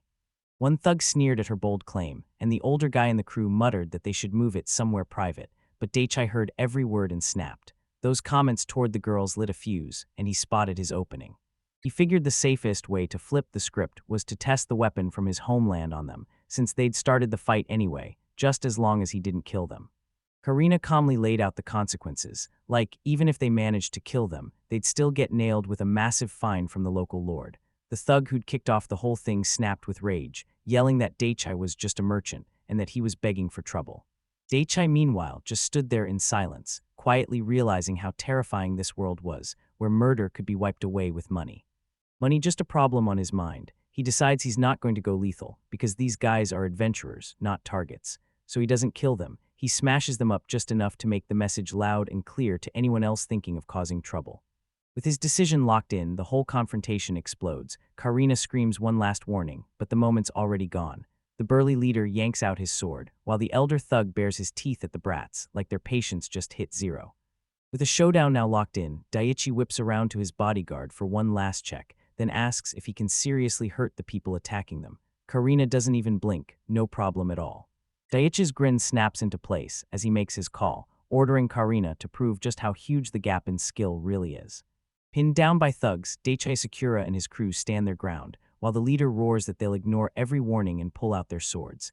Daichi just stares back, calm as steel, telling him they're not out to kill them, but those thugs better brace for a brutal beating. The leader snaps at the response, roaring that he'll shut him up and smack him with consequences, but Daichi doesn't blink. He turns straight to Karina, says he'll take down 2 of them, and orders Alicia to get behind him so she's safe.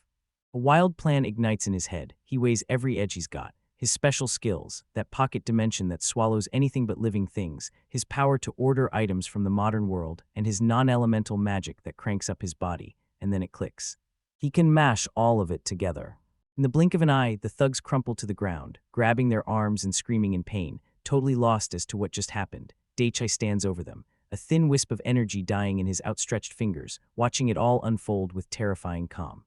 The leader rips out a piercing scream. His face twists in pure agony as he grips his dominant arm, now totally wrecked and useless. Right there, the old thug gapes in total disbelief as his own nose stretches, magically, grotesquely, until it's brutally long, and he erupts into a howl of pain and shock, while Daichi just watches with a sharp, focused stare. At the same time, Karina strikes with deadly precision. She drops the bald thug and pins the flat of her blade to his neck, leaving him totally helpless. With the danger finally contained, Daichi whips toward her and asks in a low, urgent voice if she cut the tendons in all of their dominant arms, and she answers with a clean, straight yes. She snaps her icy stare onto the beaten man and lays down one brutal warning: never come near her clients again, and tell your crew too. The thug's courage evaporates on the spot. They nod fast, then scramble to leave, begging her to spare them. Kept a safe distance as a small crowd gawked, murmurs exploding into shock when they realized the young man traveling with the girls had actually won the fight.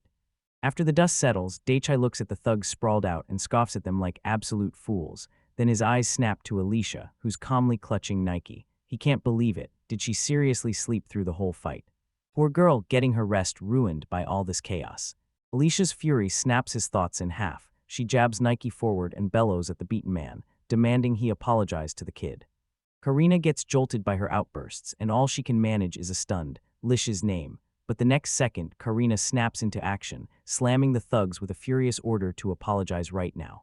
The poor guys panic on the spot, groveling for forgiveness and swearing they'll never pull that stunt again. Once the apologies are locked in, Alicia's rage evaporates. She grins wide, scoops up a purring Nike, and tells the men they should thank the cat for its kindness. Daichai and Karina just watch, while Daichai secretly can't believe how brutally effective that cat's charm is. As the group strides away from the scene, Karina's smile dies, seriousness snaps into place. She rounds on Daichai and demands answers. Why did he blow the thugs' feet off when she'd already cut their tendons? He calmly lays out the logic. Sure, cut tendons can stitch back up with simple water magic, but when a foot is totally severed, you need high-level water magic to reattach it, and that's a brutal, expensive fix. Karina gets what this really means. Getting treated in the capital would drain them into nothing. Daichai nods along, and he can't shake the thought that Nike's elemental powers might patch up injuries, but this move is a calculated escalation, not an accident. He confirms it was all part of his plan, keeping their attackers out of commission for good, for a long, brutal stretch. Karina adds that this move won't just stop them now.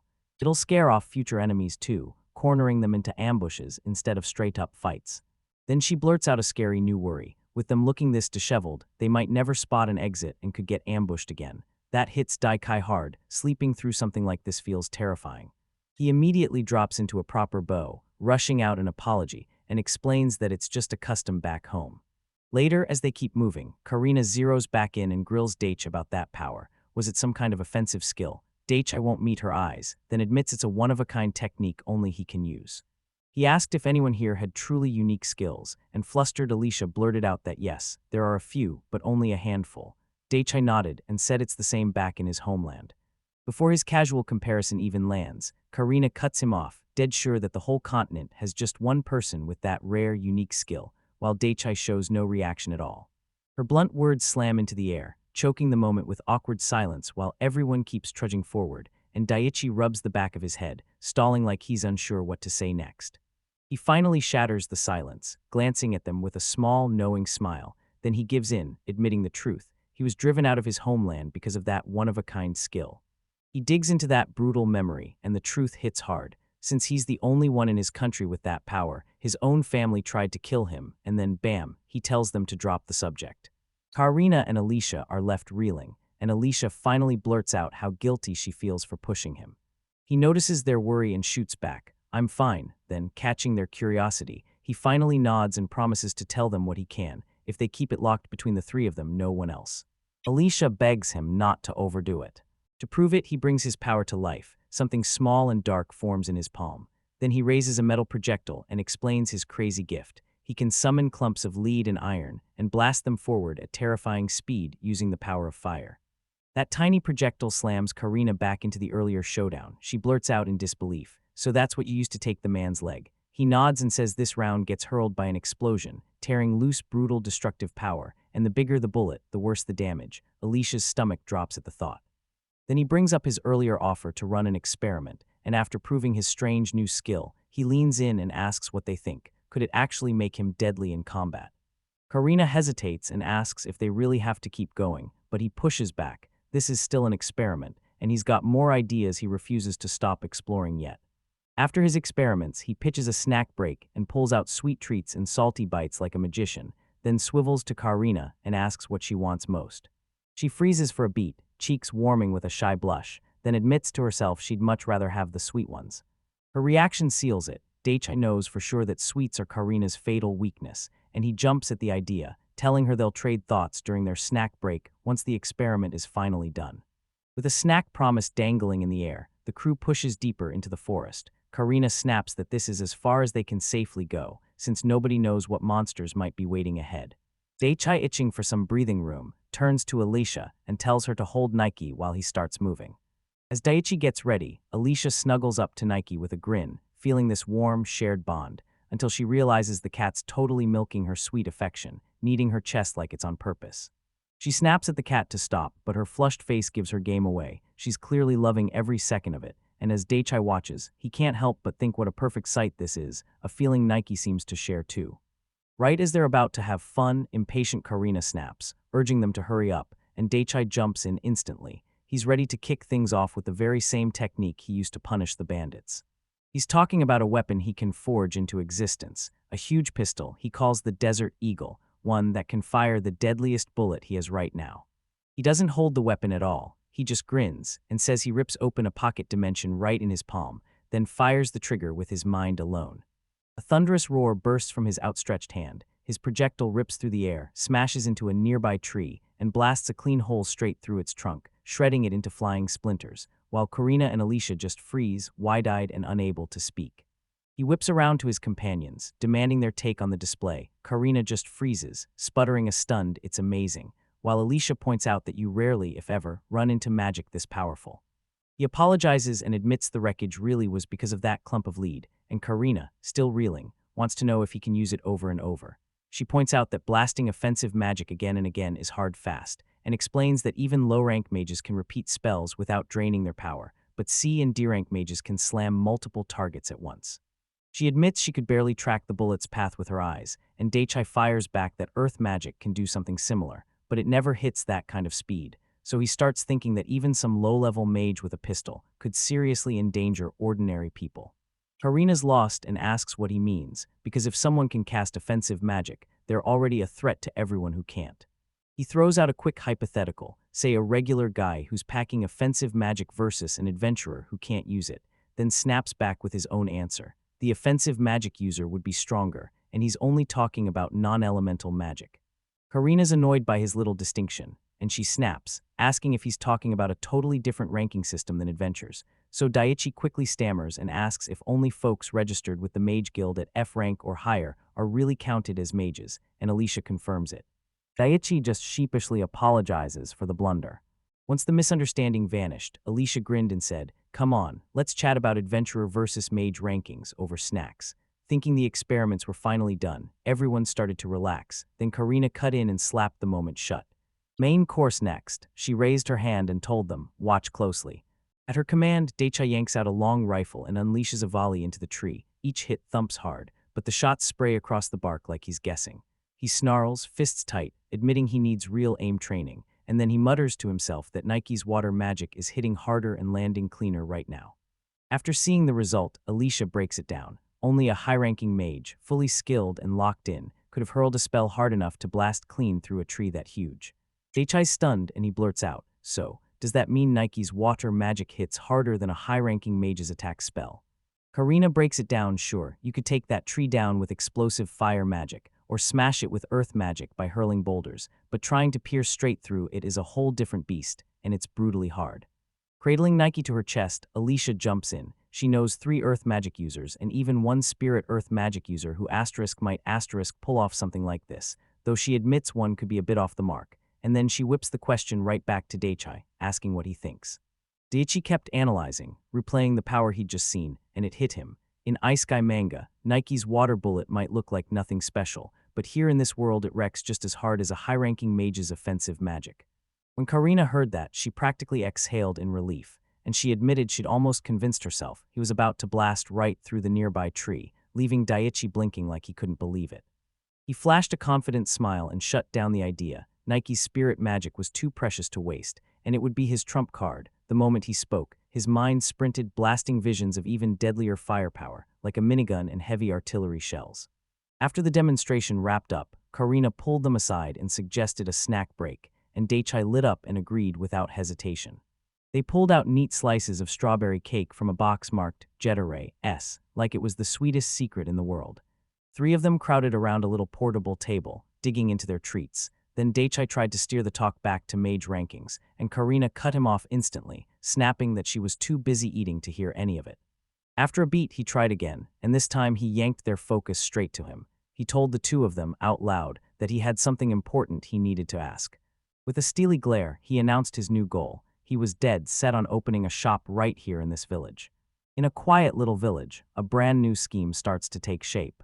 Daichi Asakura snapped into action, decided to kick off a fresh experiment. Then, right after, he was going to set up shop. While they caught their breath under the trees, he spilled this fresh ambition to Karina and Alicia. 2 women stood there, and Karina shot off her immediate thoughts the second she opened her mouth. Alicia's eyes lit up instantly. She loved the idea and couldn't wait to see what incredible new tools he'd reveal, while Karina shot him a side-eye. calling the whole plan scary and demanding to know what wild, outrageous products he was planning to sell this time. Daiichi said, "Since you know magic tools inside out, I want your take before I talk to Klaus, the guild leader." Then he immediately offered to show Alicia the items first. He laid out the items, small white blocks sitting in a box of thin sticks coated in a weird substance, and asked, "Do you guys have tools like this where you're from?" Karina and Alicia leaned in for a closer look, and Karina blurted out that she'd never seen anything like them, then admitted she had no clue what they were even for. Daiichi fired up the lesson. He smacked one of the sticks against the box and it erupted into flames. He said these were fire starters and waterproof matches. Then Karina blurted out, "So it's magic." Alicia paused, looking like she was thinking hard, and said she hadn't sensed a single trace of magic. She lifted that tiny flame high to prove what she saw, and he insisted it wasn't magic or some fancy magic device. It was the kind of thing even non-magic users could use. She says fire starters are just tools that make starting fires way easier, and even one waterproof match will burn strong enough to spark a real, decent fire. Karina points out that these matches could totally replace a fire-starting magic tool, and he nods, grabbing the container of matches as proof. Then he whips around to both women and lays out his plan. He'll market and sell these items to people who can't use magic. Alicia's face lights up at the thought, because she wants those people to live easier lives, but Karina shuts it down fast, saying products built for folks with no magic never sell worth a damn. He just grins, shrugs off her objections, and lays out the heart of his plan. He'll sell those products so dirt cheap that even the poor can finally buy them. He asked if they were surprised, and Karina shot back that she wasn't. Then she leaned in and nailed him with the truth. For a rich guy like him to chase business with someone poor, it reeks of fake motives and hypocrisy. She quickly shuts it down, saying she doesn't see him that way at all. Then he breaks down his reasoning. Turning out he's just trying to keep his wealthy client's business completely separate from what he does for people who need the help more. Alicia drops a major problem on him. Cheap stuff will vanish off the shelves fast, then asks if he can actually keep up with the demand, because if he fails, his credibility gets wrecked. He shoots back with a grin. He's got tons of stock sitting in his item box, so there's zero worry. She pushes harder, asking if he can make even more if things get desperate. He grins and says yeah, it's no real problem for him at all. He pauses mid-sentence, then blurts out the truth. This plan can't move until he's finished his scheduled talk with guild leader Klaus. With fierce determination, he declares he'll risk everything to sway the guild leader. Karina's resolve goes straight out the window. She grabs a bite of cheesecake and even agrees to stop butting in anymore. With the last topic wrapped up, Daichi's curiosity snaps toward their magical powers. He remembers Karina can wield 3 elemental spells, water, fire, and wind, plus non-elemental magic. Then he turns and asks Alicia what she can do. She flashes a soft, reassuring smile, and that's when you realize she's mastered every element. Her revelation slams into him so hard he goes still for a second. Then he blurts out that her power is unreal, like some kind of cheat skill, and she just nods back quietly, no argument. Right before he can dig for more answers, Karina steps in with a stern look. She praises him for getting it so fast, then snaps that he must stop there and keep Alicia's power under wraps. Alicia blurts out an apology, and Daiichi immediately agrees without hesitation. Curiosity hit him like a wave, and he blurted out whether they belonged to the Mages Guild and what their ranks were, because he could only assume they were seriously high level. Karina smiled and told him flat out. Both she and Alicia are B-rank mages, and sure, it might not mean much to him yet, but to the guild, she's a rising, promising mage. She's baffled and calls it out. She doesn't dress like some usual mage, and in that fight against the king apes, she didn't lean on spells at all. She fought with her sword. Then she breaks it down. Her B-rank comes mostly from how deadly she is with non-elemental techniques, backed by her wind match. Still buzzing from their last brutal fight, he leans in and asks if she can pull off enchanted gear, even nastier than the stuff she used against the king apes. She confirms your suspicion and admits she squeezed every ounce of effort she could, because enchanting the gear and boosting her body take time to fully take hold, and she didn't have that luxury. Then she adds, crystal clear. Using those kinds of abilities to scout enemies with wind magic would have been a total waste. Daiichi nervously hands over a cup that looks like whipped cream, then admits it's not quite the same. He rushes an apology as he offers it. Karina pops a spoonful in her mouth and blurts out, why did he apologize? While Daiichi keeps pushing the conversation, asking if Alicia's rank was handed to her because she can use magic from all elements. Alicia sits there, soaking up the tree like it's hers, and confirms, yeah, her ability is a rare gift, no doubt. But then she admits the scary truth. She's got almost no combat experience, and she still remembers how she froze hard when the king apes showed up. She leans in and asks if her real goal is to become a magic tool smith. Alicia grins and says yes, then reveals she's got the perfect gift for enchantment magic. She breaks it down like real magic. She pours fire element power into materials that naturally crave it. So to forge a fire-starting tool, you hunt down high, fire affinity stuff and then enchant it with fire elemental magic. So she uses those enchanted materials to forge the tool, and boom, it works even for people who can't touch fire magic, as long as they've got a spark of magic in them. He blurts out that if he enchants a tool with all 4 elements, he'll finally be able to use them all, but Karina cuts in fast, saying it's not that simple, and the process hits hard limits. A basic fire starter spits out just enough flame to get the job done, but the real legends are crafted by top-tier magic tool smiths. Think a magical blowtorch where you can dial the heat up and down, and yeah, those bad boys cost a fortune.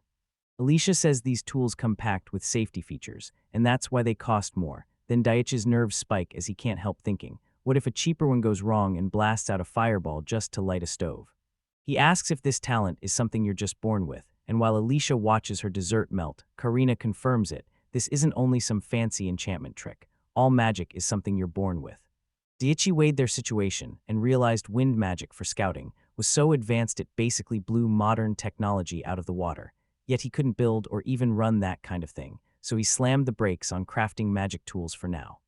Then he started thinking about Nike. Her powers were getting more and more valuable, and he figured she'd be perfect for scouting, with that water magic saved as the ultimate ace in the hole. That hit him like a punch, so he spun toward Karina and told her, let Nike see how you scout, that'll be insanely useful. Then he leaned in and asked if she could show her wind magic. Karina just took a sip from her drink and shrugged, you can't really see wind magic like that. He pushed forward with burning curiosity, begging her to show him how she uses it, no matter that he couldn't see the magic with his own eyes, and even with a small pause, Karina finally agreed. She took his request, shot to her feet, and erupted with power. An enormous ring-shaped blast of magic surged into the sky above them, like a sonar pulse tearing through the air. Magic's pulse crashed over them, and Daichi's eyes snapped straight to Nike. Her fur stood on end as that energy hit. Her face snapped hard with focus, then she blurted, wait, because she'd felt something close by. Daikai shot back, asking if it was a monster, but she shook her head. The size and how it moved didn't scream monster. It could have been a human, maybe bandits lurking deeper in the forest. When he pressed her on how many, she admitted she couldn't tell. Before she could finish, Alicia calmly cut in, 8 people, then stepped back, apologized for the interruption, and thanked Karina. Daichi froze, stunned by the fact that Alicia's wind magic absolutely outclassed Karina's, and he finally understood Karina was trying to hide it, because Alicia was nothing like the delicate girl she looked like. His mind reeled, but he knew he couldn't sit there and stew on it. Then it hit him. The clues snapped into place. It wasn't just Karina. Guild leader Klaus and Captain Jeffrey were keeping secrets about Alicia too. He tossed the worry out to everyone, asking if 8 people was barely enough for bandits, and maybe this crew could actually turn into something more like an adventurous party. Karina just quietly weighed it all.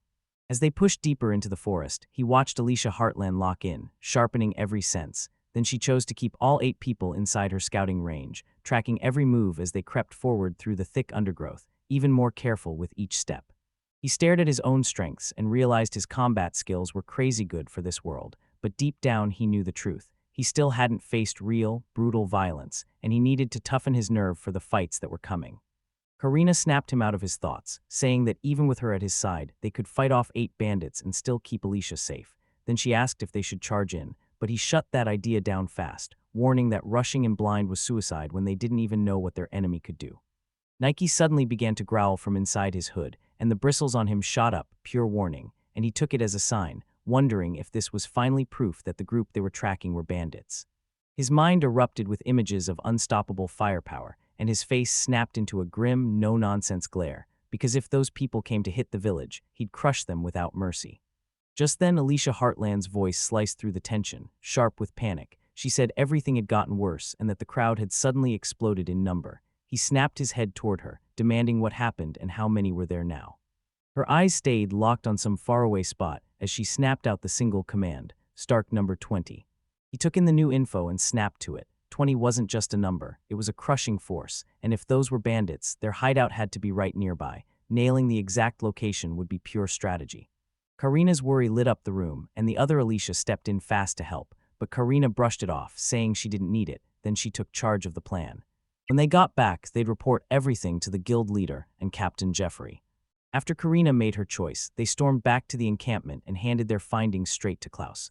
With the two rescued men right there, Klaus leaned in, listened like it mattered, and then, when it was all clear, he thanked Karina for spotting the emergency before it got worse. He whips around to his assistant and murmurs, "Send it to Jeffrey," like it's mission critical. With the matter handed off, Klaus snapped his focus to Daikai and the others, asking what they needed, only for Daikai to politely say, "Let's handle something else while we wait for Captain Jeffrey," and the assistant immediately stepped in to pour them tea.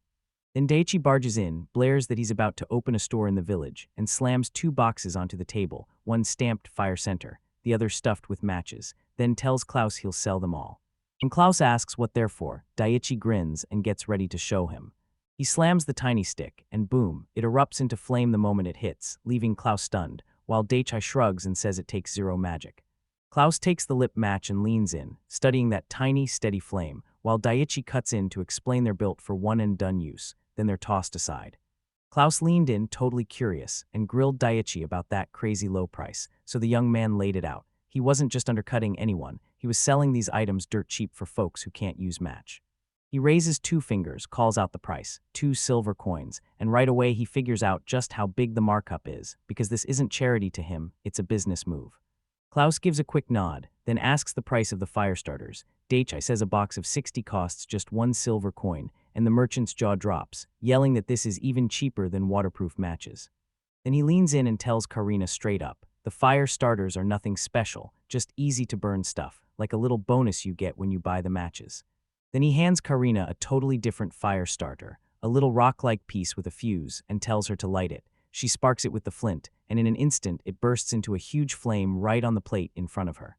Daichi rubs his chin, eyes widening as it clicks. Those fire starters are so good they could replace his old, useless matches, and he starts thinking, what if his whole sales pitch targets just the new, way more convenient thing? While Klaus stews over it, he swings to Karina and tells her to bump up the fire starter's price. She just looks calm, almost happy, and shuts it down with a single no. Even with her backing him, Daichi steps in and seals the decision for good, staring her down and declaring that no matter what, the price stays locked at 1 silver coin. His declaration hangs there, and a razor-tight silence snaps between him and the veteran merchant. That merchant stands his ground, eyes sharp as he sizes up everything in his head. Klaus's behavior makes it obvious. He's worth a fortune to the guild leader. Sure, guilt nips at him for using that advantage, but he steels himself and pushes forward anyway, because he knows he has to move carefully, before anyone realizes just how big of a goldmine he's really holding. With pure determination, it pays off. Klaus strokes his goatee, pauses, then finally relents. "Very well," he says, agreeing to stop dodging and take one more look into that matter. Once the prize was locked in, Daichi leaned in and dropped the real bombshell. He still had more to sell. He unveiled fresh goodies meant for nobles and the rich, a shiny metallic rose, a pouch of pepper, and a sleek modern lighter. The merchant had never even seen a thing like them yet. Klaus's eyes sharpen the moment he says he'll take them, no hesitation. Then he shuts down the debate until everything calms down. Just as Daichi starts asking about the other products, a man's voice booms from outside. "It's me, Jeffrey." The voice pops up, and right on cue Captain Jeffrey yanks the tent flap aside, leans in for a look, and declares he's about to step inside. He steps all the way in, his big frame hogging the tent entrance, and he slides right into the gathered crowd. The captain's burning stare pinned Daichi and Alicia as Klaus and Karina closed in, demanding answers, and Jeffrey pushed on hard. "Start from the very beginning, tell them what happened in the forest, explain what's going on right now in the village, because the only thing everyone wanted to know was who the people hiding in the woods really were." Captain Jeffrey lays it all out. This village is in real trouble as ruffians run wild, and shady figures are lurking in the nearby woods, and to make it worse, he confirms the raid on the neighboring Torino village was done by bandits. Hearing that, Daichi Asakura straight up faces the guild leader, Klaus, and nods at the fresh info, then snaps that the strange figures hiding in the woods have to be checked. Klaus whips around and demands, "So what do you think?" Jeffrey drummed his fingers on the table and laid it out. Sure, they could have been just simple hunters or adventurers, but the Torino raid and the sudden surge of road robberies scream one thing, that the people Karina ran into are bandits. Daichi leaned in, listening hard, then nodded like, "Yep, that tracks." Then the captain shot Jeffrey a knowing look, basically asking, "Are you serious? Can we really crush these bandits with just a handful of merchants and guards?" Jeffrey swallowed hard, admitted he had a point, and said, "All right, what now?" Before suggesting they split up their forces and scour the forest. Klaus pinched the bridge of his nose, torn between choices, and admitted they needed to search. while still hating the idea of splitting his men up. Karina hesitates for a split second, then boom, she volunteers to join the search team, and Daecha with Alicia instantly jump in right after, fired up. Daecha even says that with them backing it up, the convoy won't have to lose a single guard. Klaus shuts the idea down hard, telling Karina that she and Dai Kai are his guests, and there's no way he'll let them get dragged into danger. He pleads with them to stay out of it. Karina stays calm as she argues it isn't such a bad idea, reminding Klaus about Daechai's jaw-dropping fight against the king apes and how he wields non-elemental magic on par with a high-ranking mage. Then she backs Alicia's skill at dodging danger, and intrigued, Klaus snaps, asking what they can really do in combat. With a confident smile, Alicia doubles down on her testimony. She swears Lord Asakura has the deadliest fire magic of every merchant, and even boosts his own strength so he can bolt to safety in a heartbeat if things go wrong. She reassures them that if things spiral out of control, she'll whip out her own ranged magic. Then when Klaus suggests they might be the distraction, Alicia shoots it down fast, saying fighting is the guards' job and they won't need tricks like that. Watching Alicia, Daikai's mind snapped back to his earlier hunch. He'd wondered if she was noble, and the way everyone reacted told him he was right. Klaus had made up his mind and laid out the mission's true goal. He knew exactly what they could do, but he pushed one thing hard: dodge the fight whenever they could and bring everyone home safe. Then he laid out the whole plan. Karina would assemble and lead the search team, while Jeffrey stayed on standby, ready to strike back at the first sign of danger. Klaus handed the job of recruiting to Daechai, and Daechai snapped to attention and acknowledged the order. After that, the brand new party kicked into gear and started getting ready to leave camp for good. While everyone geared up, Karina snapped into command. She declared she'd lead the search team and line up 2 escorts, one for Daechai and one for Alicia, straight from the start, even if it meant Daechai's non-elemental magic would get exposed. He didn't bother hiding it, agreed on her terms, and let her pick the escorts. Karina thanked him, then hit him with a sharp warning: don't ever spill the full extent of his magic and true skills. She flashed him a sly grin and snapped that he was way too trusting, and Dai Kai, red in the face, could only stammer that he'd remember her warning. Karina then told him straight up, disguise that special skill, big guns won't fit. Daichi weighed his choices, landing on one idea. He'd try to order a Japanese-style sword, since his power already felt hidden, too. Karina shut that down fast, calling it pure boyish daydream. Karina set the drama aside and right away spotted 2 familiar faces nearby, Dennis and Frida. She called out their names and told them, straight up, she had a job for both of them. The pair wheeled around to face her, and Dennis snapped his gaze up from his seat to ask what the hell was happening, while Frida, calmer but clearly curious, pressed for the reason. She and Dennis stared at the offer, and the difference between them was loud. She looked unconvinced, while Dennis quietly weighed every possible outcome. Karina snapped her plan into place. She'd spotted a sketchy pack of about 20 people lurking in the nearby woods, and she wanted the 2 of you to team up with her and dive in. And he says it like, this is worth doing, pointing out to Frida that a crew that big could pay off. But Frida shrugs it off. She'd rather chase cash and laugh while she's at it. Daechai watches their back and forth and realizes that even with all the joking, these 2 are seriously skilled. Once they signed on, Dennis leaned in and asked about the 2 guests riding with them. Karina grinned, promising she'd brief him fully as they walked. With everyone finally gathered, the party burst into the dense woods and pushed deeper. Deeper in the trees, Karina snapped into action, shuffling the formation and declaring that she and Mr. Asakura would charge at the front as the vanguard. Then she slammed Miss Alicia into the mid-guard. Frida and Dennis took up the rear, and she demanded, got it, everyone, tell me you understand your roles. As they pushed forward, Dennis struck up a conversation with Daechai, and even though Daechai ran a merchant hustle, Dennis had heard his fighting skills were no joke, so he pressed him about where it all came from. Daechai glanced away, cheeks tight with embarrassment, and admitted that those nights' scuffle with the king apes was only the second real battle he'd ever faced. Instead of sneering, he threw a big booming slap on his back and declared that beating king apes in only his second fight was straight-up proof of his insane talent. Daechai, a little flustered, asked Dennis to ditch the mister and said it just felt weird. Dennis grinned and agreed on the spot, then joked that Daechai should be called Lord Daechai instead. He pushes deeper into the forest, still flustered, because Dennis has his arm draped way too warmly over his shoulders. As they push forward, Dennis blurts out, wait, did I hear right? Daechai's really going straight to the city of Karum to open a shop.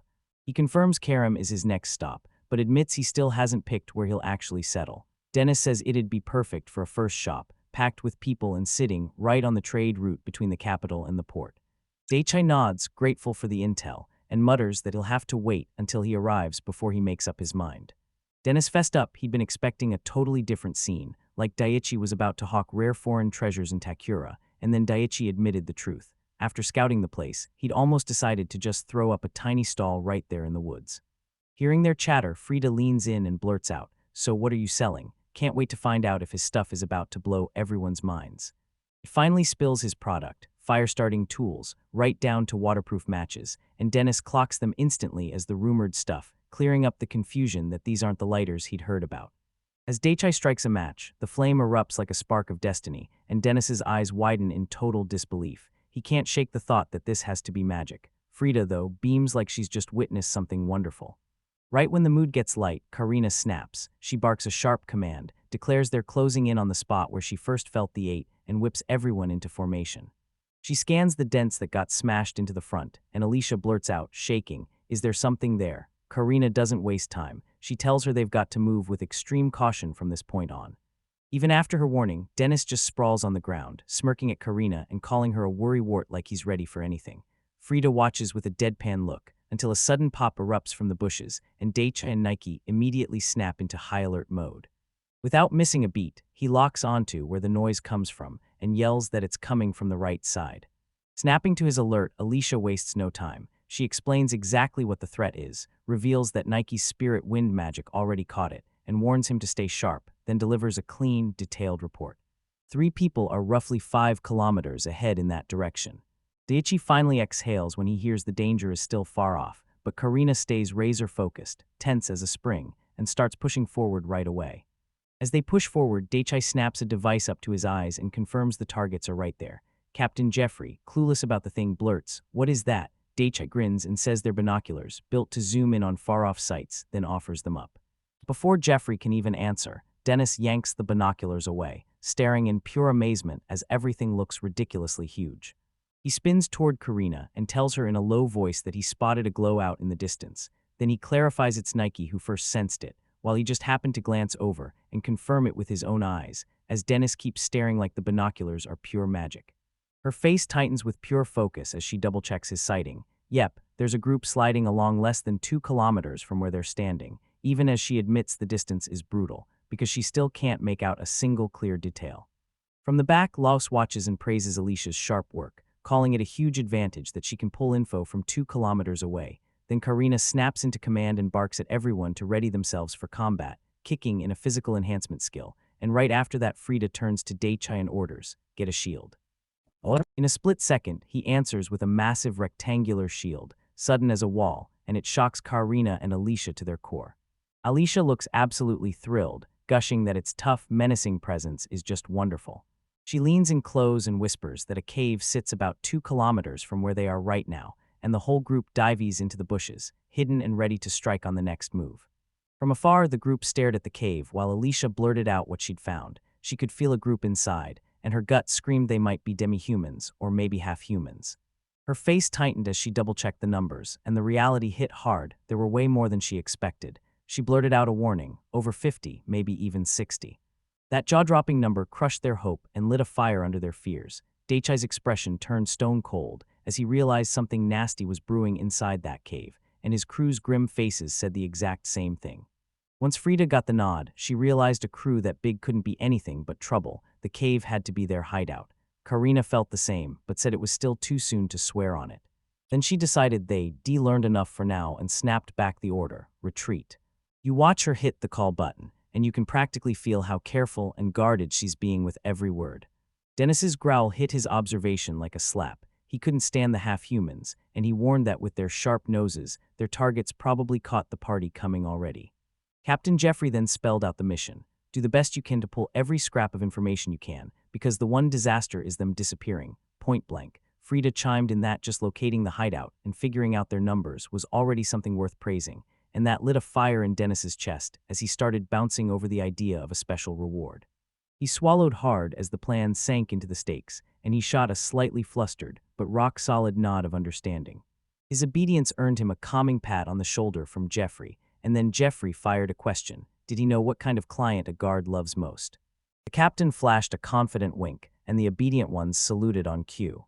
Daichi says he's from a foreign land where silver ingots are used as payment, and for a second his smile slips and his eyes harden when he mentions his relatives once hunted him down. Then he snaps back with a grin, tells them he gets it, and promises he'll remember every word.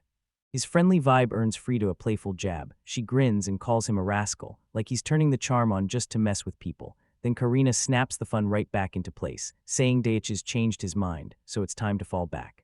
With the call sealed, the party bursts into action, pushing straight through the thick, suffocating forest. Daichi strides ahead, while Captain Jeffrey tails them from the back, raising a tiny, glowing magic device in his hand. He slams to a stop, eyes popping wide with confusion, then peeks out from their hiding spot in the woods. His confusion hits hard, right in the scene in front of him, where a crowded camp once stood, packed with tents and wagons. It's totally empty now, and the shock lands, everyone's gone.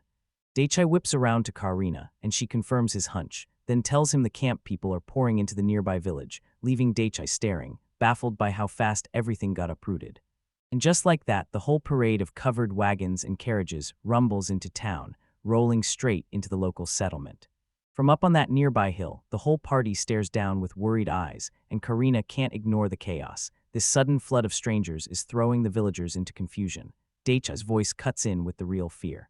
If the bandits planted an informant in the village, then their secrets could get spilled, and the enemy might be forced to make their move sooner than they want. She snaps back to his worry with a clear game plan. Our real target isn't wiping out the bandits, it's outplaying them. Captain Jeffrey backs her up, saying that once the enemy thinks we're ruthless, alert, and ready for anything, we'll have already won the real battle. A messenger barrels out at full speed, and Karina fires back that they've already sent word to the Knights Guild. Right now, the plan is simple. Stay put in the village, wait for the knights to arrive, and hold the enemy right where they stand. As she turned away, the whole group started plotting what to do next. Frida snapped that the villagers might not trust them, especially with so many enemies showing up out of nowhere. Captain Jeffrey admitted it was a mess, but said they still had to file the report.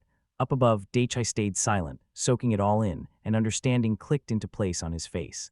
Then he blurted, "So we're really sleeping outside the village tonight." Karina nodded. There wasn't much else they could do, and right nearby, Frida, Dennis, and Alicia were still waiting. They ditched the idea of staying shut inside the village, set camp in the nearby field instead, take the fight to the enemy from a better defensive spot, keep their forces from getting stretched thin, and it was way easier to sell to the villagers when they asked for help.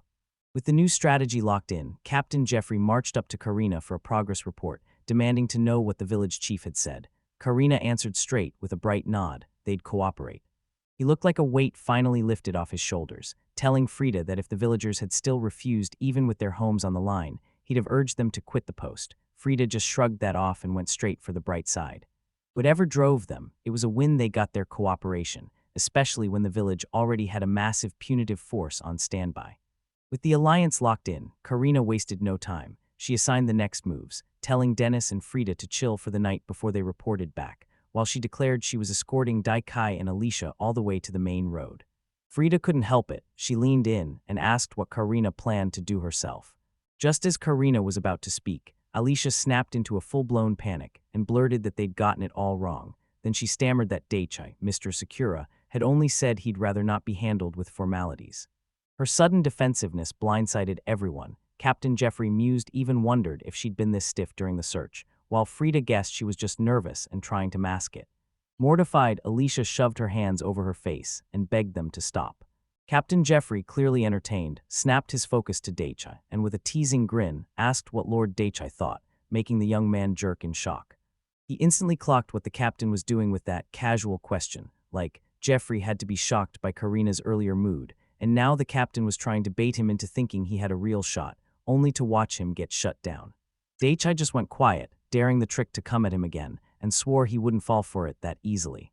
Meanwhile, Alicia scoots in close to a flustered Karina and whispers about girl stuff, promising they'll talk about it all later. Yet Karina turns beet red, clenches her teeth, and shuts the whole thing down with a flat, furious no.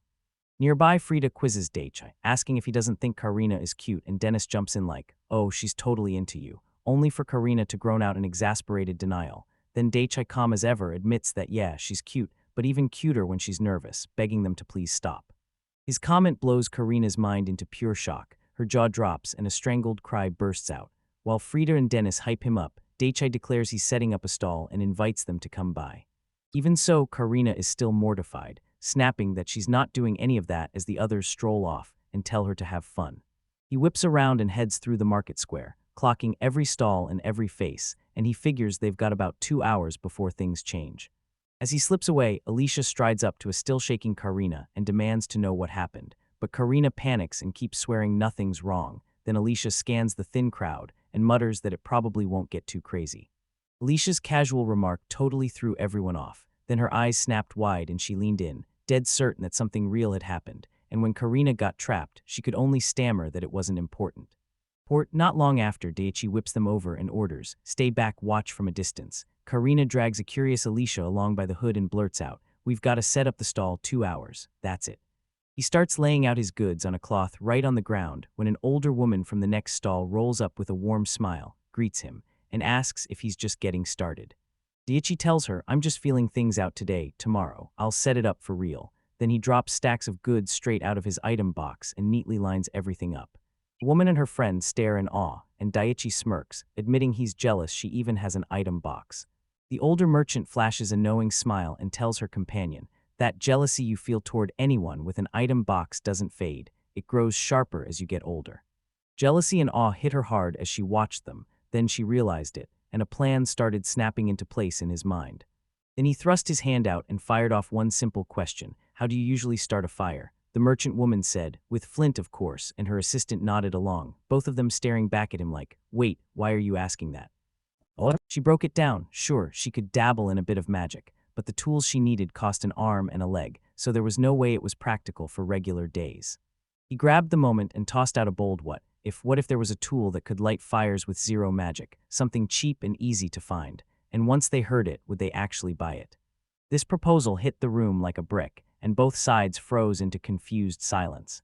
He stopped talking and demanded to see the merchant's hands, then pulled out a tiny waterproof matchbox and showed, right then and there, how to strike one against the side. With a sharp hiss, the stick's tip burst into a steady flame, and the merchant woman froze in total disbelief as a little crowd, Daichi's companions included, started to swarm in, whispering in awe at how simple that device was, yet how revolutionary it felt. That win in the demo lit a fire under him. When Daichi clenched his fist, he felt it clear as day. His road to becoming a merchant was finally underway. Gone right as the town square buzzed, Daichi shouted that fresh free samples of waterproof matches were ready, and the crowd surged in fast, buzzing with excitement and pure confusion as they shoved closer, demanding to know what he was selling and begging to try them. Right there, Alicia dropped to a knee by the brazier, struck a match, and boom, the flame leapt up like it meant business, swearing it worked with zero magic at all, and the whole crowd went wide-eyed and hooked.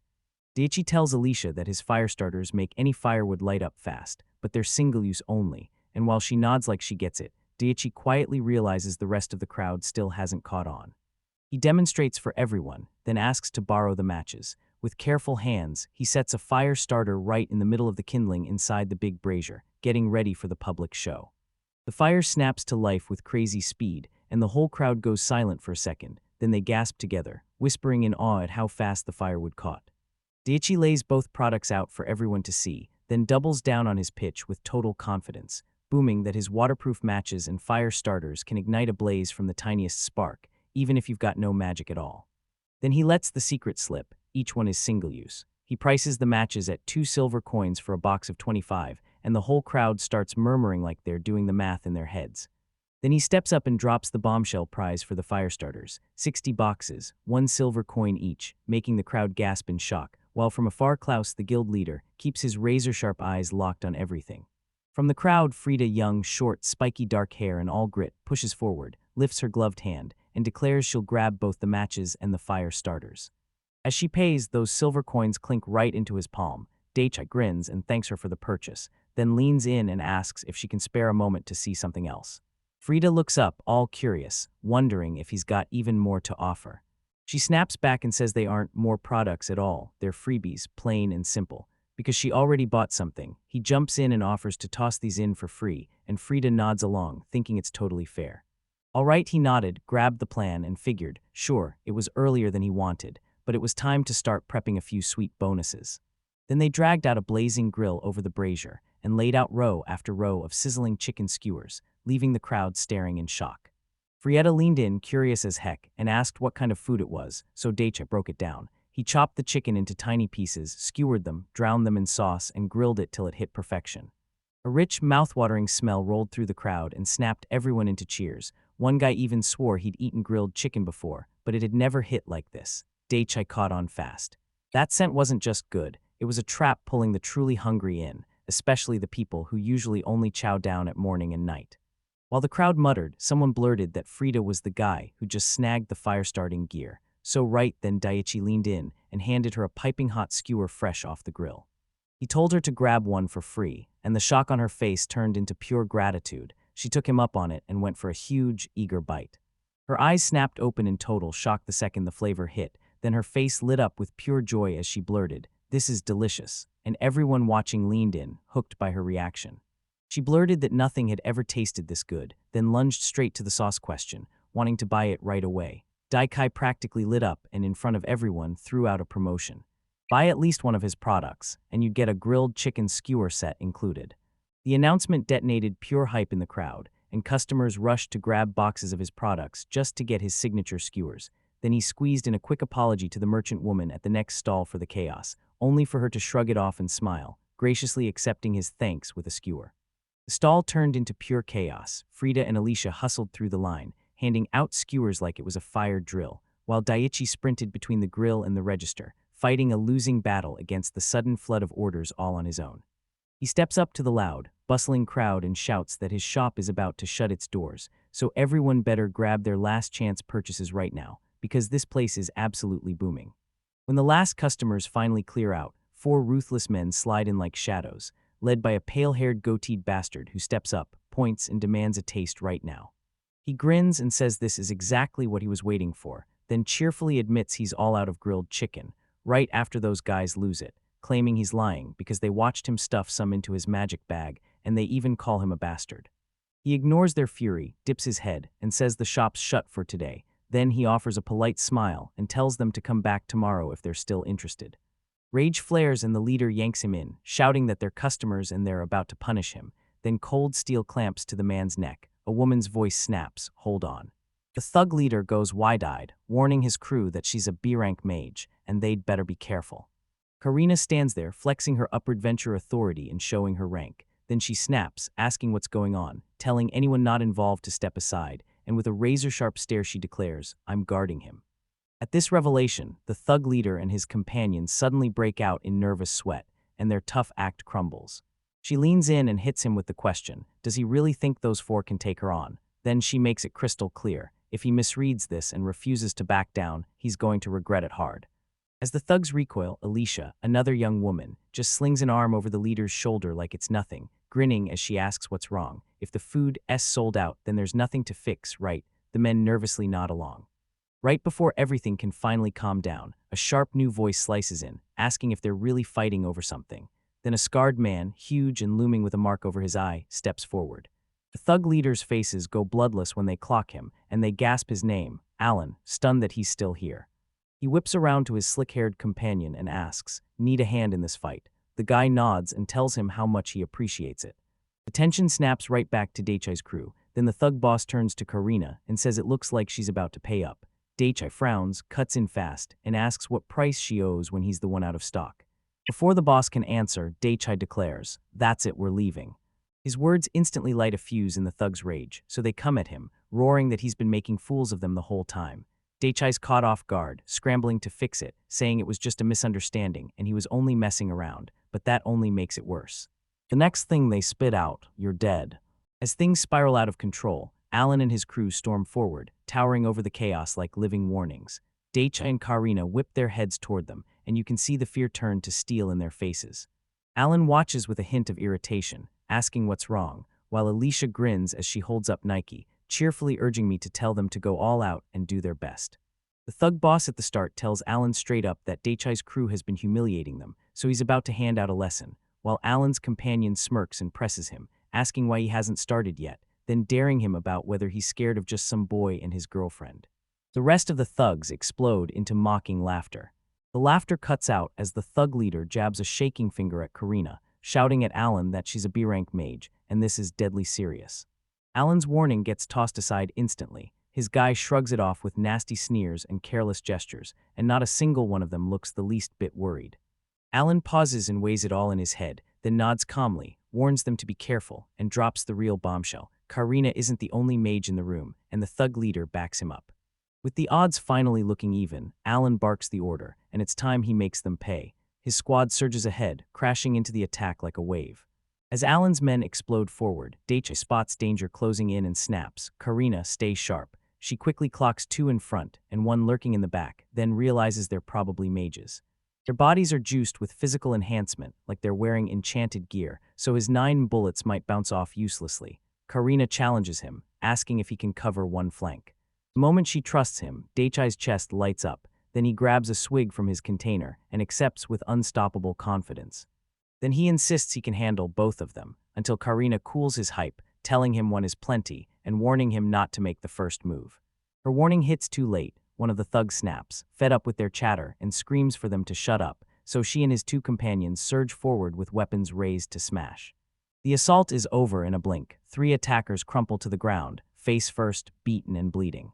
With the thugs crumpled and out cold, Karina whips her gaze to the next bunch of onlookers and smirks, basically daring them. You remember what I told you earlier, right? Klaus, the leader, starts sweating immediately and blurts that he totally forgot. As Klaus stammers, Deepening drops into a crouch by the other party, declares he's going in to interrogate the defeated men, and even asks if anyone has questions they want him to ask. Klaus steadied his breathing and asked what Deepening wanted to know, and Deepening wasted no time firing off the big question. Did their party come here just to wipe out goblins? Klaus nodded, confirming that's exactly why they came. He explains that his party, every single one of them, is made up of adventurers officially registered in Karum, and that they accepted the request in a formal, proper way. Then he shoots out a pointed jab. The mages who were talking about Deeping's crew apparently didn't. Hearing that, Deeping's face hardens. He declares, dead certain, that every last goblin is gone, then drills into Klaus' party and demands an exact count of how many they wiped out. Klaus faces the direct question, and his confidence crumbles instantly. He admits his party pulled in 0, and Dennis backs him up with the same brutal truth. Deepening just stares, silent, as the suspicious information sinks in. He kept pressing his interrogation, and sure enough, while Klaus's crew hadn't done a thing, some other group swore they'd wiped out 11 goblins. That accusation snapped the air tight, and Klaus flinched hard. He pushed for a straight answer on the number, eyes locked in place, and when Klaus confirmed it with a shaky breath, Deeping's question snapped into gear. Who were the members of that other, more successful party? Karina locked eyes with Klaus, then spun toward Colette in the crowd, and demanded she describe the party they meant, so fast that Klaus shot a hand up like he couldn't believe what he was hearing. So yeah, one of them could sling both water and healing magic, and then a guy in a bandana, acting like the boss of his own crew, dropped this bomb. Their team was 4 people total. Klaus leaned in and broke it down. 2 fighters in the front were decked out in enchanted gear, and the last one was a full-on offensive magic specialist, while Deepening hung on every word, soaking up every detail. He decided the party was perfectly balanced. No wonder they crushed 11 goblins when others couldn't even drop one, but something about the whole thing still felt way too suspicious. His mind snapped back to the quest, so he turned to the crowd and demanded, who accepted the job to wipe out the goblins in Reno Village. And right then, the bandana-wearing guy shot his hand up and claimed, "That's my crew, and yes, it's a party of mages." He confronted a man straight up, demanding to know if the village got hit and whether they'd truly slipped out unscathed. Then the guy nodded and said, "No attack," adding they'd hunted goblins for over 10 days and found nothing, so they just packed up and left. The party leader shrugged it off like it was just luck, saying they'd have gotten slaughtered if they'd lingered 2 more days, then dropped the real bombshell. The major's party hit that village 3 whole days before the goblins struck. With this new info in his head, he snapped his gaze to the short-haired woman from the other group, arms locked tight across his chest, spotting the ones who fought the goblins. He pressed for answers and demanded to know how big this whole operation really was. He leaned in as the party leader spilled what they'd done, saying other mage groups had scoured for goblins and found none for over 10 days, so they figured the horde had shifted, and the second they hit the village, they plunged straight into the forest to hunt down the goblins' den. He leaned in and fired a straight question. Did any goblins show up while we were searching? The mage kept his eyes shut and tossed back a single, dead simple word, nope. Deepening stared at him, and that face, totally unreadable. Just like that, the interrogation felt finished. Deepening stood beside Karina and Alicia, but his eyes were miles away as the whole thing replayed in his head. Then his focus snapped to the other group of adventurers. He started shouting orders at them, insisting handing them to the village watch would be a headache, and if they felt bad, they could just walk away and be let go. On Jeffrey's signal to go easy, Captain Jeffrey and the others burst into a huge, over-the-top apology, practically begging for mercy on the spot. Daichai and Karina stared, stunned by how intense it all was. With that handled, Daichai spun toward Karina, then Alicia leaned in and gently patted the young girls' heads, and he told them, loud and clear, their next move was to bring everything they'd gathered straight to guild leader Klaus and Captain Jeffrey. As they kept moving, Daichai's mind snapped back to the mage leader, and he had to admit, the guy's tale actually lined up. 4 mages trekking deep into the forest. That part wasn't crazy, but then it hit him, something was off. A gut alarm blared, screaming at him not to trust them. He couldn't shake it off, something about that mage's non-stop chatter left a chill in his gut, and now he had no idea if this fresh testimony was finally pushing his investigation forward, or just a new trap in fancy disguise. Inside the command tent, guild leader Klaus pored over the mess with Karina, then confirmed the 2 groups spotted in Torino village right before the bandit strike were the same ones tied to a goblin-clearing job. Then he leaned in and demanded her straight, personal take.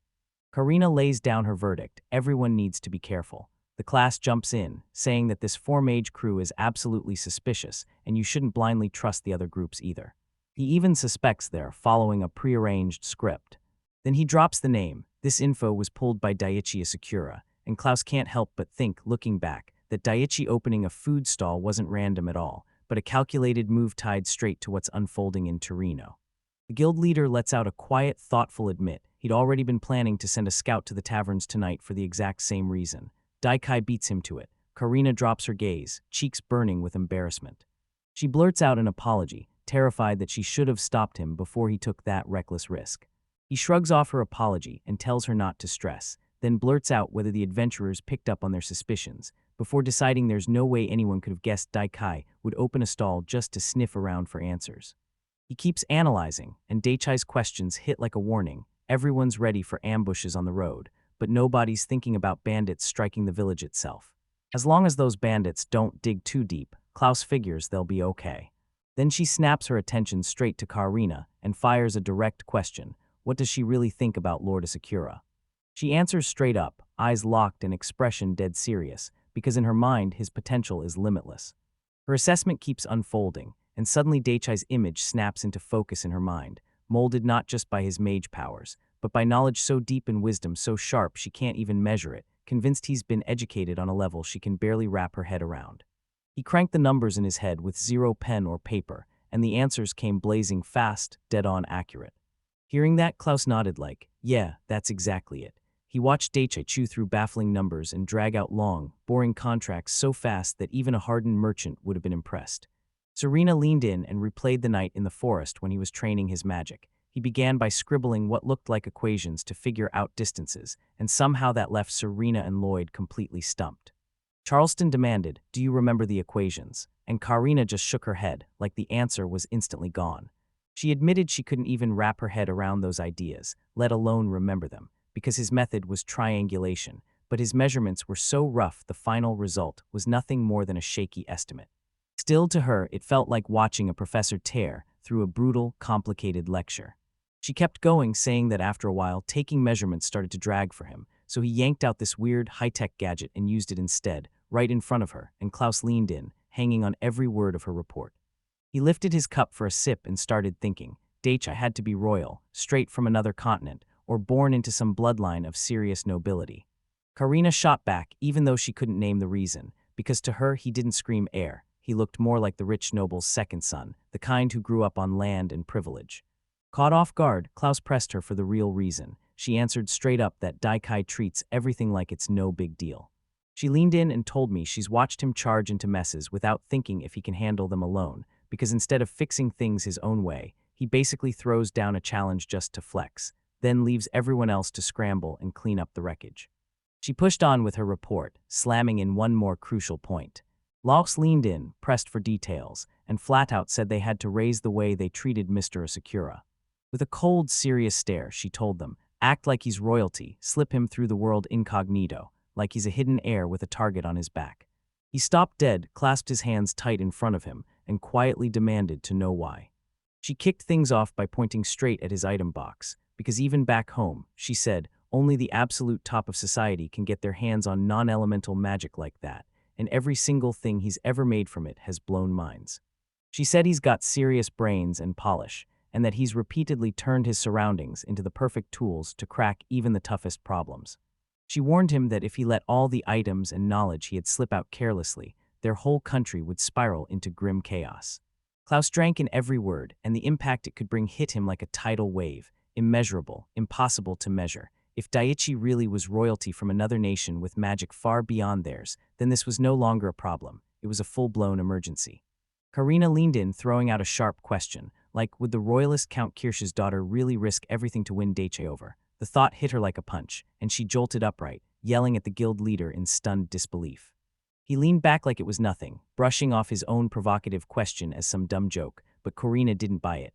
Her stare burned straight through him, because to her, the Neuendorf Kingdom's crisis wasn't something you could laugh off. Klaus keeps his head down in the strategy, pushing Daichi's origins to the back of his mind, because he knows just the money and information from his work could ignite factions inside their own country, every group scrambling to win his favor. Karina nods, but her voice turns sharp with worry. Whoever can win Daichi over, no matter the faction or the country, will snatch massive power, so they need to be the ones who make that happen. Once they finally agree, Klaus steps forward and calls the plan. He'll be met with the highest honor, and that sharp, calculated smile flickers across his lips. Elsewhere, Daichi clocks Frida and Dennis hanging together and snaps, "Why are you two tagging along again?" Frida slides in close with a grin, teasing, "So I'm not good enough for you." Daichi stammers out a denial, and Alicia cuts in fast. "Relax, it's just smarter to stick with people you already know." Her teasing doesn't let up. She pivots toward a visibly rattled Dennis and laughs, saying that if Daichi isn't satisfied, she can always chase him off and grab someone prettier to replace him. When Daichi spots his companions getting uncomfortable, he jumps in at once, flashes a reassuring smile, and tells them Dennis is no problem as he gently strokes Nike, while the other girls pile on with teasing jokes about how Daichi would totally rather have someone prettier than some middle-aged guy. Right nearby, Karina huddles with a shaky dentist and lays out their move, set a trap for the bandits by acting drunk, so she straight up tells him to chug with his chin up because Daichi has given him the green light. Then she shifts her focus to Daichi and lays it all out. Dennis and Frida aren't just strong, they're B-rank mages who wreck opponents up close and from range. They process the revelation and realize this B-rank puts them right on the same level as Karina's own power. Stunned by what they pulled off, he tells Frida and Dennis they're absolutely amazing, then points out the kicker. Karina's all about wind magic, but if they dive into offensive fire magic, they could hit even harder. He listened as Frida laid it out. Every one of Beltran's guards was a mage ranked higher than D, so their own B-rank clout didn't feel all that special. Dennis just chuckled with a guilty shrug, admitting they were still getting by just fine. He kept insisting they're trying to look like a totally ordinary convoy, and that's when Ditch snapped, asking if the company's guards weren't really that tough, since he admitted he just couldn't tell. Green stepped in and laid out the plan. If things spiraled, Dennis could unleash his trusty area of effect magic to blow the enemy's focus away long enough for everyone else to sprint out. From far off, Frida and Dennis lit up and cheerfully nodded along as she didn't hold back about how brutal, but spot on, the plan was. Right before they reached the tavern, Karina snapped the conversation shut and declared they'd talked enough. Right then, Nike vanished into Daichi's jacket, and a low, annoyed sound slipped out. Then that sound snapped everyone's focus. She wheeled on Daichi, asking what was wrong, and blurting out whether Nike just plain hated taverns. Seichi snapped to the truth right away, wondering if Nike had used spirit magic to sniff out that sketchy crew from earlier. Then Karina backed him up, saying those exact same men were inside, and Nike must have clocked them on instinct alone. While all this chaos unfolded, Karina stayed cool and said that if it was only those adventurers, at least they'd be in good shape. Then Dennis, just as calm, cracked the door open and waved everyone inside. The tavern was roaring with chaos. Captain Jeffrey and the same rough adventurers were stuffing food and downing drinks at their table, loud and happy, while the group that just walked in went completely unnoticed. Daichi and his crew slipped into the tavern and froze, because right away they spotted them inside, laughing like crazy over a table, and that loud, rowdy mess instantly grabbed everyone's attention. Shaking behind the wooden post, Karina breathed out a tired sigh, like she'd been holding her fear in. Then Daichi stared, eyes huge with shock. Across the room, the adventurers were still partying it up, blissfully clueless that someone was watching them. From afar, Daichi clocked that their wounds were still patching themselves up. Frida practically couldn't believe how easy it all felt, and Alicia beamed as she praised Nike for sniffing them out with pure clever genius. Then it hit him his own healing was insane, back in under 3 minutes, so why couldn't the same thing fix Jeffrey's crew? He thought, wait, Jeffrey's got a water mage, and that should have sealed up every wound in minutes, but it didn't. Armed with this new insight, he spun around and rewired their whole plan on the fly, because their old idea, pretending to drink until the adventurers arrived, suddenly didn't work anymore. The news hit Dennis like a wrecking ball. He crumpled in pure despair, crushed at the thought that there'd be no alcohol. Colette tiptoed over and softly patted the sleeping dentist's back, urging him to grab a drink later. Then Daichai marched up to the innkeeper to buy the supplies they needed. Right as the group started to walk out, Daichai's eyes snapped back to the adventurers' table, and he couldn't stop wondering why they were slipping into the woods this late at night. Karina cut in, telling him they weren't just heading out for a while, they were leaving the village for good. Trailing them at a safe distance, Daichi's gut started screaming. If the adventurers were just meeting some contact, why would they cut straight into the woods? He guessed what they were really up to, and he leaned in, whispering his theory to the others. He figured they were heading to meet someone on the forest's edge, either to report that the Beltram escort party was way tougher than expected, or to send along whatever message they could, sealed up in a letter. While they weighed their options, the whole group crouched behind the trees and watched as Jeffrey's party waited at the edge of the clearing. Karina fired up her wind magic, swept the air for clues, and nailed the truth. She couldn't catch every word, but she knew for sure they'd be telling each other that their side was packing more fighting power than they'd planned. Alicia suddenly gasped a warning, and her search instantly got cut short when they realized others were lurking in the nearby grass. At her warning, the whole crew crouched low and vanished into the leaves, and Alicia whispered that things were seriously bad. Then a voice sliced through the night, urging someone to come forward. Daichai could only pray they'd catch what was said. He whipped around to ask what was going on, and Alicia leaned in, eyes locked on the moment, telling him that the newcomers had overheard details about the village watch. Before he could even answer, Frida blurted out that the village watch always has its guard down, and Dennis nodded along. Since the newcomers were supposedly here to handle goblins, it only made sense they'd go straight to the local watch. Frida grinned and answered his question about how strong a goblin really is, saying it's tradition to probe them while you're already winning, because goblins only turn truly dangerous when they swarm in numbers, and as long as no elites show up, even low-ranked adventurers can handle the fight. Her words snapped into place, and just like he'd feared, this wasn't about run-of-the-mill goblins at all. If there were really that many, the right force would have been sent to wipe them out. His mind was sprinting, racing through the enemy's plan, because there weren't enough goblins to justify a big squad of adventurers or village watch, and that was exactly how they kept the village's defenses stretched thin. The whole nasty scheme finally clicked. They'd lure a few goblins near the village to rattle the villagers into begging for adventurers, then slip bandits into the adventurers' groups to feed secrets to the real crew, and when everything lined up, those bandits would sack the village, while their inside agents made it look like a walk in the park. He took in the new info and froze, because the bandits weren't aiming at the Beltram Company convoy at all. They were going after the village side with zero contact, far from the trucks. Karina nodded and spelled it out. The bandits were telling their allies to steer clear of the company completely. As the adventurers tiptoed through the towering grass, Alicia couldn't help but worry they had no clue an ambush was coming, until Karina snapped back that their slow, careful crawl wasn't ignorance at all, just pure caution. Karina whirled on Alicia and demanded to know if she could use her powers to eavesdrop on that far-off conversation. Alicia shot back that she'd try, then shut her eyes and focused. A beat later, a faint crackle crawled into Daichi's ears as Alicia's magic started pulling the distant voices through. He leaned in hard as one of the men snapped the news. Beltram's convoy had slammed to a stop in the village and wouldn't move, and the village watch was acting way too suspicious for comfort. Daichi told Jeffrey that Alicia's wind magic was letting them spy on the bandits, and as Jeffrey sifted through what they'd overheard, he snapped, why would the Beltram Company even stop here in the first place? The bandits sat there, all racking their brains over the same question, until one of them snapped, they're scared because Torino got hit again. When Daichi heard that, it all clicked. Torino was the last village they'd passed. Karina wasted no time and confirmed it right away. The memory hit the bandits like a nightmare, so dark it burned. The slick-haired man replayed it all with a cruel grin, telling his partner, Torino is the village where we slaughtered everyone. His companion waved the memory off and demanded their next move, and the slick-haired bandit snapped that whining wouldn't change a thing, while their leader finally admitted the situation was dire. If the Beltram Company didn't act fast, their whole operation would be wiped out. He flashes a grin and treats the Beltram Company's arrival like a lucky break, not a problem, then vows this job will top their last one, especially if the guild leader shows up too. From where they stood, Daichai and his crew leaned in, whispering, yeah, that makes sense.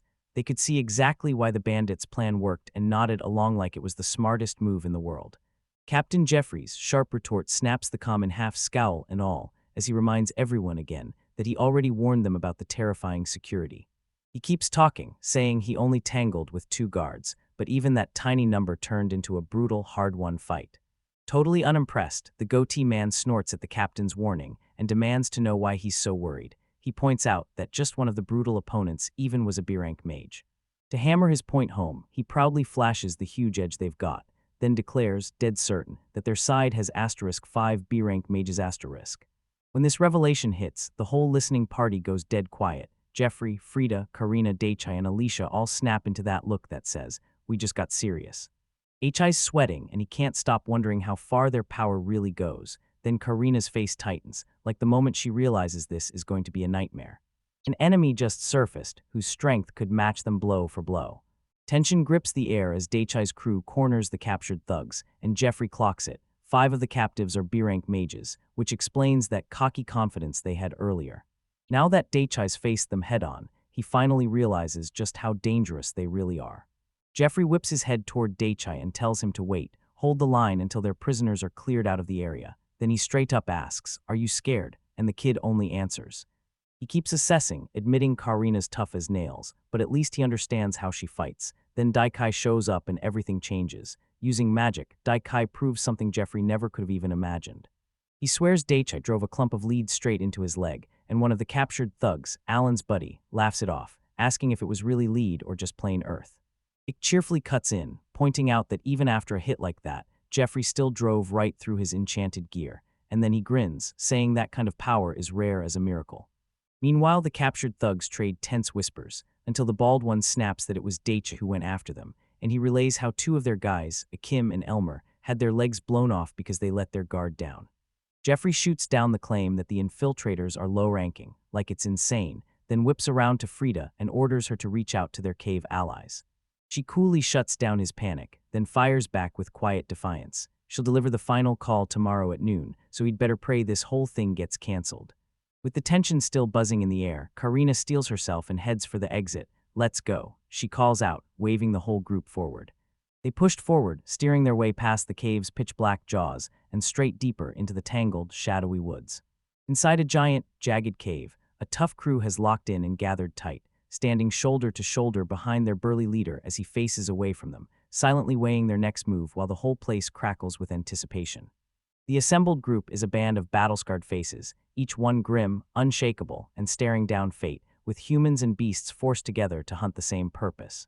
A slick-haired man bursts in, grinning as he announces that Alan's crew got smashed clean. Then he sneers that the kid and that guard lady left Alan rattled and frozen, while an older, bearded guy beside him leans in, demanding he verify they really were those B-rank mages.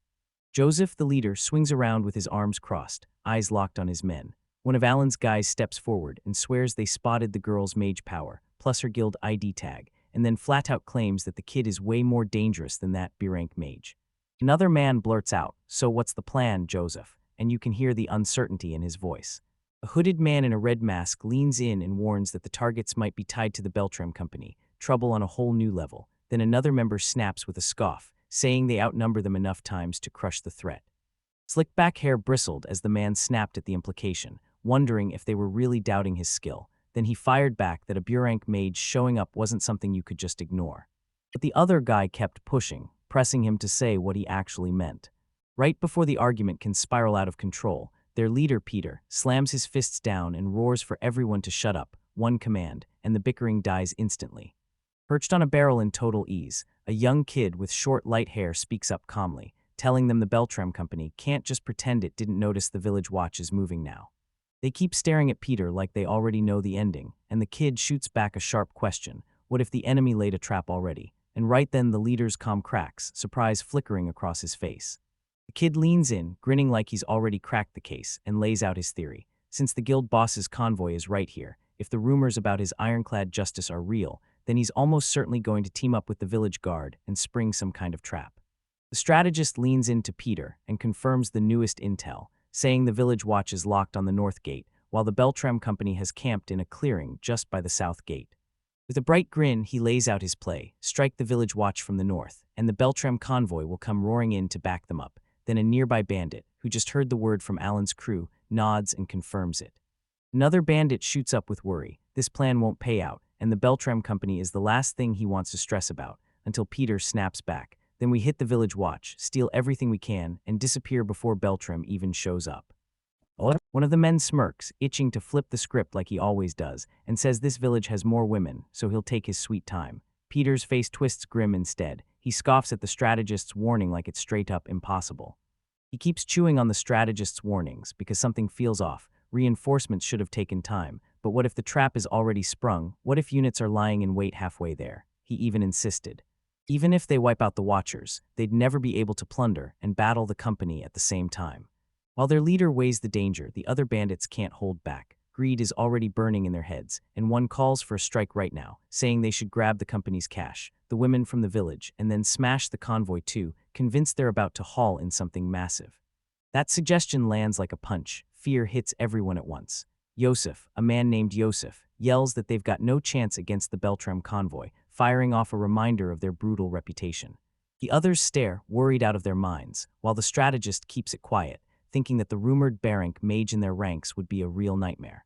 He spins his back on the panicked men, pushing aside how rattled Alan's group is, and snaps his attention back to his leader. Then he calmly quizzes Peter, asking what he thinks. Talking to the group, the strategist nods at Yosef's point, admits they all know how lethal the Beltram convoys are, and says the only way to cut their losses is to dodge a head-on clash. Peter corners him and asks how they should pull this off. The strategist grins, leans in close, and straight up says that if they're going to move, they need one thing: a surprise attack. The young strategist stepped up, flung their arms wide to rally the gathered bandits. All right, so here's where it starts. Well, first, they told everyone that the north side was guarded by nothing but the village watch, so the bandits should be easy prey. The rest of them jumped on it fast. If the watch buries itself in bunkers, they can just be left alone while everyone storms the village straight on. And their logic was chilling. The moment trouble starts, the watch will surely sprint to protect the villagers, giving them the perfect opening to wipe them out. With a sharp sigh at their naive plan, the strategists snapped that they were betting the village watch would be brain-dead, and they shot back. If the watch has even a shred of sense, they'll lock the villagers inside the center of town tonight, and a straight assault just got way harder.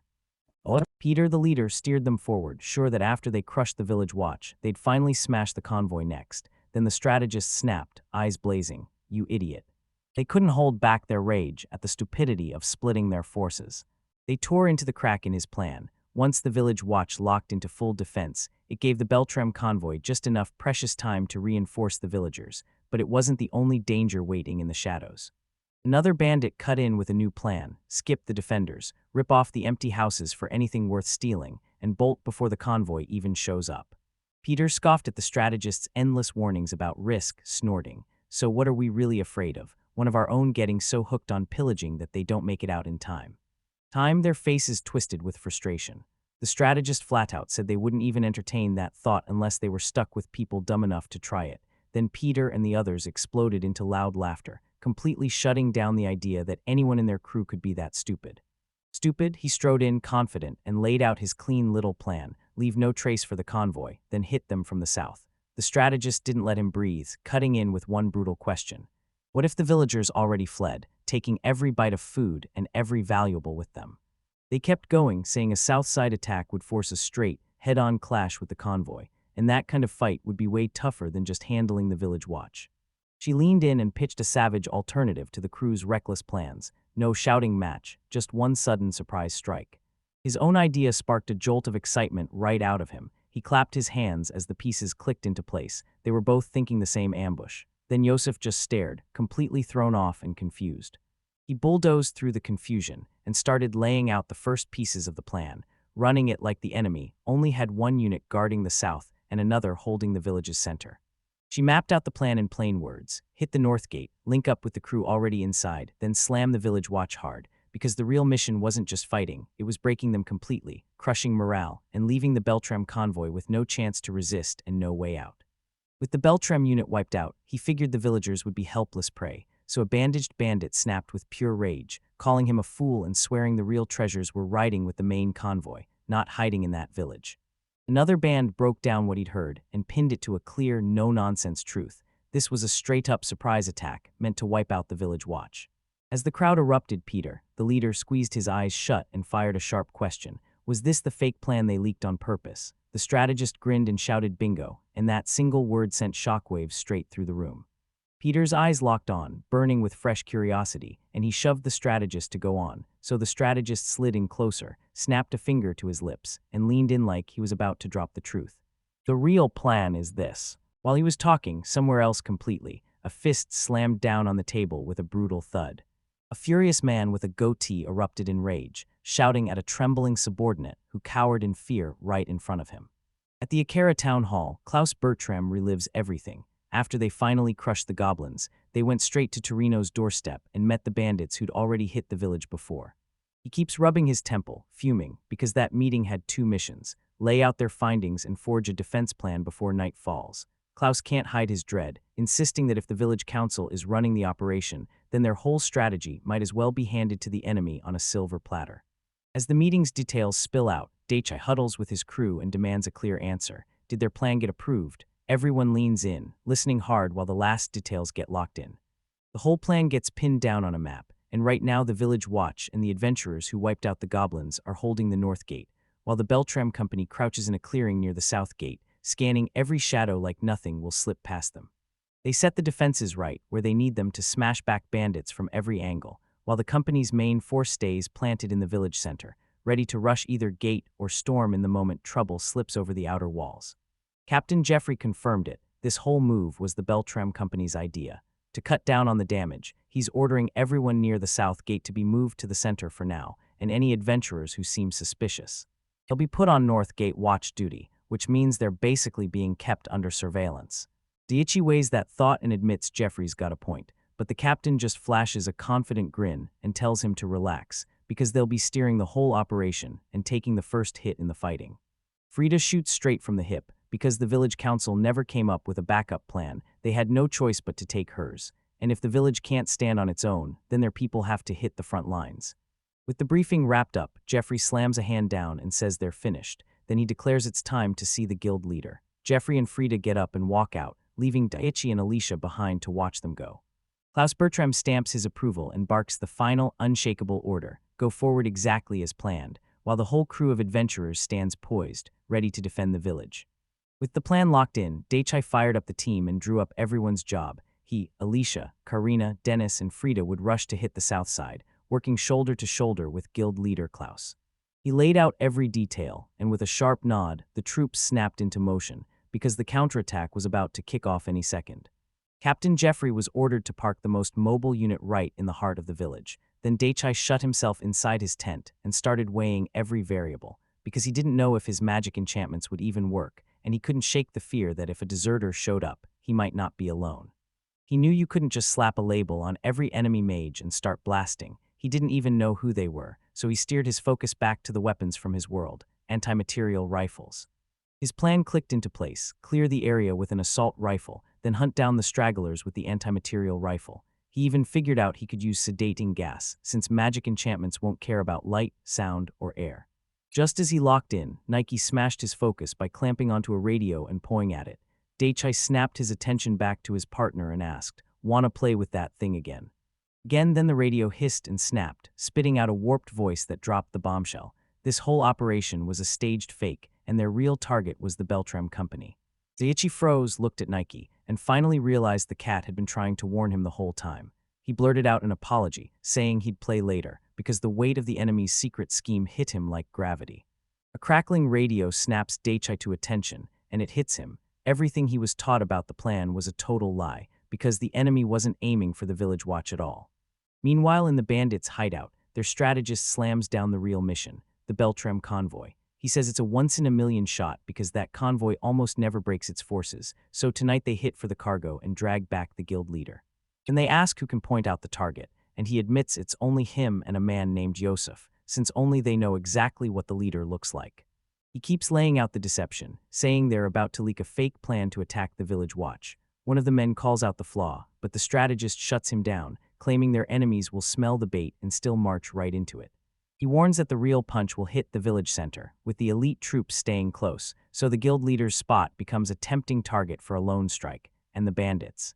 They start sweating hard at the thought of charging those elite troops head-on. Peter, the group's leader, slams his fist into his palm and grins, saying they can take on the boss too, right here, right now. His confidence sparks the crew's morale, and suddenly they're all talking like it's been forever since they faced someone worth fighting. 5 of them they claim and victory is theirs, because they're not like the other groups. Then the truth spills. Their confidence comes from being active-duty military, and the strategists, with a straight face, casually tell them to play it safe by adding captives huddled in the dark.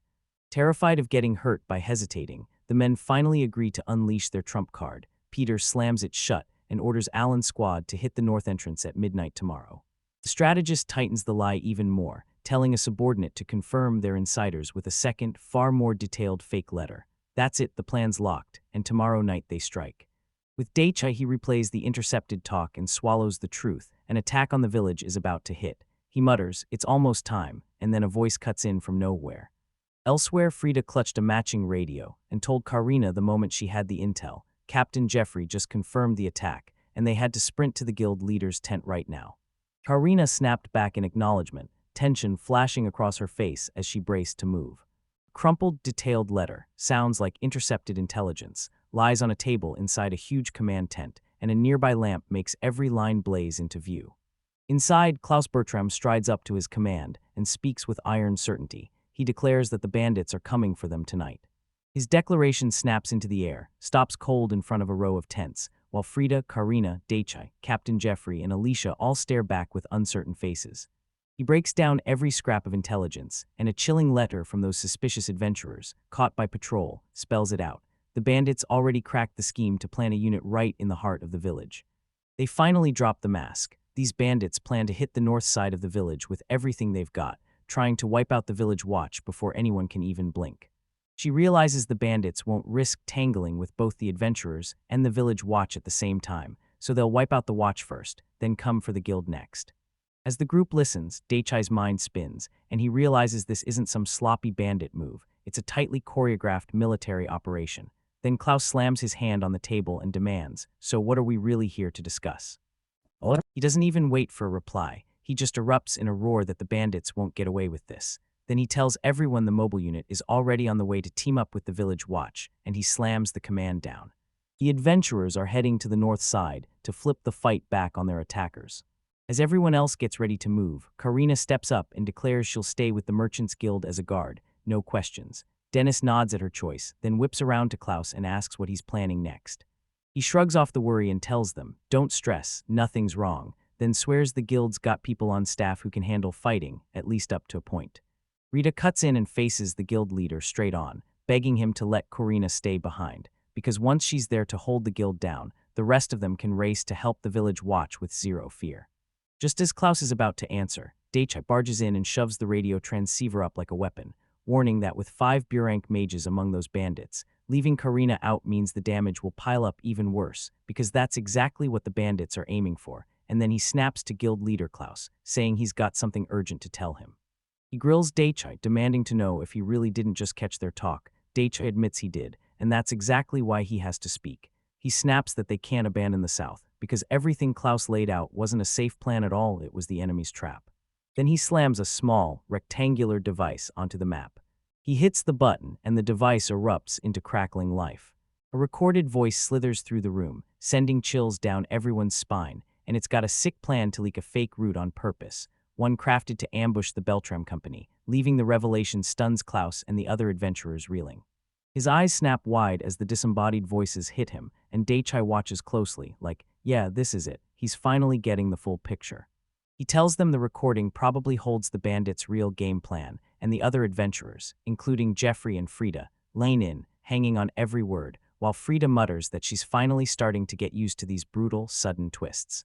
From far away, Karina can't take her eyes off it. Daichai's got this strange object in his hand, and her curiosity spikes. Klaus brushes the device off like it's meaningless, then clenches his teeth, locked in on the crushing conversation blaring back at him. He says the chat was recorded just recently, then points out the bandits are closing in from that huge forest south of the village, somewhere 500 meters to a full kilometer off the main road, and before he can finish, his eyes snap upward in panic as he screams, "They're here." Just then another adventurer crashes in, yelling for the guild leader. Then he blurts out that a full-on battle has erupted near the north gate, and a signal flare has already lit the sky. The whole group stares, stunned and unsure what to do next, while Daichai's hand clenches into a hard fist. His face hardens with pure resolve, then he bursts out, "I've got an idea." He kicked off his plan, drumming a finger on the map, and told it like it was nothing, laying out a counter move that would flip the band's own scheme back on them. His finger dragged along the map, marking the trap. When the bandits surged in from the south, they'd smash the heroes on both flanks halfway to the village. He shot his gaze up at the crew packed around the table and drove the critical point home. This ambush would only work if they pretended they were following the bandits' original playbook. He laid out the first move. They'd fake a whole stream of fresh reinforcements coming from the south to smash through and bolster the north gate, while the rest of the guards and even the non-combatants got disguised to make the lie convincing, and only he, Alicia, Karina, Frida, and Dennis stayed behind. The second move pinned everything on the guild boss, Klaus. He'd be hauled into the town square like a man ready to hand out emergency orders, but really, he was just the bait. He decided the five of them, Alicia, Karina, Dennis, Frida, and himself, would slip out to the ambush spot and hit them with a total surprise. Karina's face tightened, and she snapped that the plan was way too dangerous. He shot back that even if their strike failed, it would still carve out the one opening the guild leader needed to fall back safely into the village center.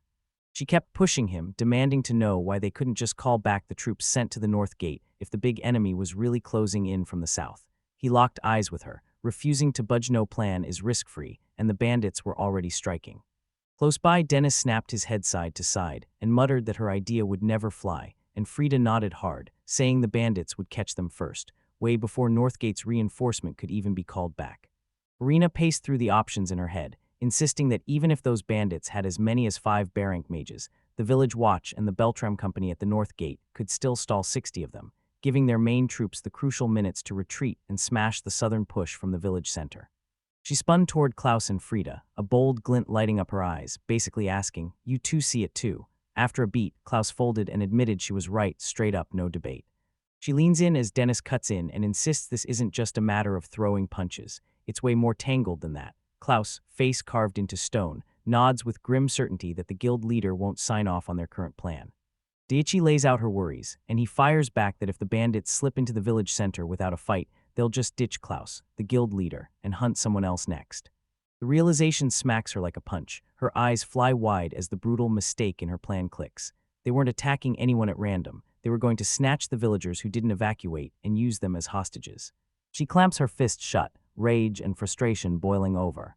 The talk flips when one of the men demands, "So what are our odds against the band, your main force?" And right from behind them, Daichi coolly drops the bomb. He's got his secret weapon. Daichi drops his claim, and Klaus immediately snorts skepticism. He leans in, eyes razor narrow, and fires back, asking if Daichi is really implying he's got some tool, or an area of effect magic so brutal it can wipe out 60-plus bandits, plus 5 beer ink mages. A faint, confident smile flickers across Daichi's lips. Then he drops a bombshell on the shocked crowd. He won't wipe them out. He'll strip them all of their power and take them alive. Klaus is left completely reeling, struggling just to get out the word powerless. Karina's confidence drives her into a rage. She lunges, snatches his collar, and screams that he's underestimating their opponents and taking the whole situation way too lightly. Captain Jeffrey can't even believe it. Sure, wiping out 60 bandits sounds wild, but somehow incapacitating and capturing all of them, that's even harder to swallow. Klaus nods and snaps for proof, then tells Daichi to lay out the method step by step. Daichi catches their skepticism and admits a clear verbal explanation just isn't possible right now, so he grabs his bag and decides the easiest way to prove it is to show them instead. He whips out his secret weapon, a huge, round, tent-like structure, and plants it on the ground right between 2 blazing torches. Later on, out in a field beyond the village, the whole crew huddles up and throws together their last-minute preparations for the showdown that's about to hit. While they wait, Alicia leans in and tells Daichi how guild boss Klaus was dead set against her joining the squad, until she grilled him with one simple argument. Her terrifying attack magic would be way more useful out in the world than trapped inside the village. When he heard that, he had no choice but to give in. Karina whips her gaze back to him, worry flooding her face as she demands to know if he's really sure this will work. Meanwhile, he stares at her, sweat dripping down his temple, and the way everyone reacts tells him one thing. Alicia's magic is no joke. He admits it's a huge ask, but he needs her to trust him anyway, then lays out his backup plan. If his first move bombs, he'll go in with the assault rifle, and he makes it crystal clear. If the guild leader calls it too dangerous, she has to fall back and leave him behind. Alicia scoots in close, grins at him, and says she'll hang back with him so they can mow those guys down. Karina's fuse lights the second she hears that casual remark. She snatches Daichai and snaps that she can't just leave them behind. Then she swears she'll stay by his side until the backup plan kicks in, and if it fails, she'll drag him to safety with her own hands. Daichai stays cool and explains the ugly truth. The backup plan only works if she leaves him behind. He flashes a gentle smile, trying to calm her down and tell her, "Don't worry about it." His laid-back vibe instantly rubs everyone the wrong way. Frito even snaps at him to stop getting too cocky, even if she knows he's tough. Dennis piles on, urging him to treat the enemy like a real threat, and Karina hits the final nail. Yeah, his mage skills are impressive, but he's got zero real combat experience. Frida keeps her voice cold, saying she's heard the same tale over and over, one promising mage getting wiped out by someone weaker, and she nails the real common thread. Every single one of them was lacking experience. She bluntly declares that the mages Daichai read about were doomed because they got too cocky, and that harsh verdict visibly jolts him. He calmly quotes an ancient saying, "Know the enemy, know yourself, and you'll never fear what 100 battles can bring." Alicia finally gets it, and Karina adds this: "When you truly know both your strengths and the enemies, you don't just survive, you keep winning, fight after fight." Rita barges in and says, "Knowing the enemy's plan is our biggest weapon, so we flip their own strategy back on them and wipe them all out in one shot." Karina's tactical breakdown gets yanked to a halt when Karina grabs her shoulder, admitting she gets Daichai's logic but snapping that he's still being reckless, while Dennis stands right behind him, silent and fully on board. A sweat drop slides down Seicha's face as he realizes no one trusts him. They see him as a clueless rich kid, nothing more, and it stings. Still, he admits in his head that he's got zero experience, but his deep knowledge is going to carry him. He swears his confidence comes from devouring endless war books and dramas, and that this one shot to prove it will drown out every ounce of fear, until Alicia suddenly blurts, "They're here." Her warning hits and the whole group stiffens up. Karina screams for everyone to get ready, and she orders Alicia to fire off enhancements. Daichai stays ice calm, clocking that the enemy is a kilometer off and all he has to do is wait. But right then Captain Jeffrey comes roaring in from the side. This isn't just 60 bandits. His words hit like a punch, because right after that, the real nightmare crashes in. A horde of monsters, including 6 gigantic king apes, barrels toward them with the bandits, and the whole party freezes in pure, stunned shock. Daichai's crew hits a wall, an overwhelming gang of bandits packed so tight it's terrifying, and their numbers are supercharged by monstrous, ape-like beasts. Without wasting a second, he blurts out where the king apes even came from, and right beside him, Karina's jaw tightens as she demands to know if he plans to unleash his terrifying, still unnamed weapon. Before he can even speak, Alicia stays totally calm and says she can feel 66 bandits nearby, 6 of the king apes marching under their direct control. Daichi remembers the rumors that these beasts are trained to fight like soldiers, and Karina's face hardens as she realizes just how terrifying this is. At that distance, Jeffrey confirms their worst fears. The numbers are way bigger than anyone expected. Frida snaps at Karina, urging them to back up right now. Daichi gauges how fast those bandits are and realizes there's no safe way to back out, no time at all. Energy surges around his hand as he snaps, "I'll handle them," holding them off by himself so the others can race to warn guild leader Klaus. Karina snorts off his plan as pure nonsense, but he shoots back with ironclad confidence. More enemies just means he's turning up the firepower. Karina gapes in disbelief as Alicia steps in, cool as ice, and says she'll stay behind with him. With a bright grin, she shrugs and says, "I can't cast magic in the village anyway, but don't worry, I'll boost my body and catch up with you all later." That casual defiance sets Karina off. She roars that she's the one running the show, and everyone has to obey as they retreat, because the enemy is only 700 meters away now. Jeffrey cuts the outburst off the second he blurts, "The bandits are too close, no retreat." Karina snaps to attention, pivots fast, and orders Dennis and Frida to clash head-on, while Daichi and Alicia move in to back them up. Karina snaps to attention right away, and Jeffrey smirks, because he gets it instantly. This is her way of putting full trust in Daichi's skills. From their spot, they stared as Daichi flashed a confident double thumbs up. Then he called out that the horde was still 600 meters out, only for Alicia to snap back instantly, saying the signal was for 500 meters. He shut his eyes, focused hard, and lifted 4 fingers. Karina watched in silence, her face giving away nothing. With the silent countdown dropping from 3 fingers to 2, Jeffrey's sneering bandits marched in step, creeping closer and closer, totally clueless that a trap was already being set for them. Sweat poured down his face as the truth finally hit. He snapped to attention and realized the enemy was just 200 meters away, basically breathing down his neck, and now he panicked, praying he'd even have time to yank out his assault rifle if this first move crashed. His last finger dropped. Now the enemy was right within reach. Suddenly, the sky over the charging horde erupted with dozens of cylindrical missiles, stunned grenades from a foreign arsenal, built to blast a savage flash and a deafening roar that would wipe enemies, sight and hearing for good. And when the bandits and king apes blinked in confusion, Daichai's party threw up their shields to block the light. Grenades erupted in a brutal wave of sensory overload, slamming the bandits where they didn't have a chance, complete blindsided chaos, and Karina stared down as it all went down beneath her. Blinding white blast ripped across the whole enemy squad, swallowing them into ghost-like silhouettes as the flash burned like fire, and the frontliners froze with wide eyes, shock and pure agony. After his first moves hit clean, Daichi calmly reached up and yanked a pair of dargoggles onto his eyes, locking in for what came next. The attack left the bandits totally helpless. They staggered around, grabbing their heads and screaming in agony, and their whole formation crumpled apart.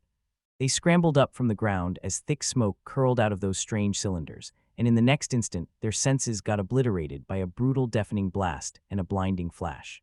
From a safe distance, Daichai and his crew watched the chaos explode all around them, and Karina, hands up to shield her eyes, dared to ask if the threat was finally shut down.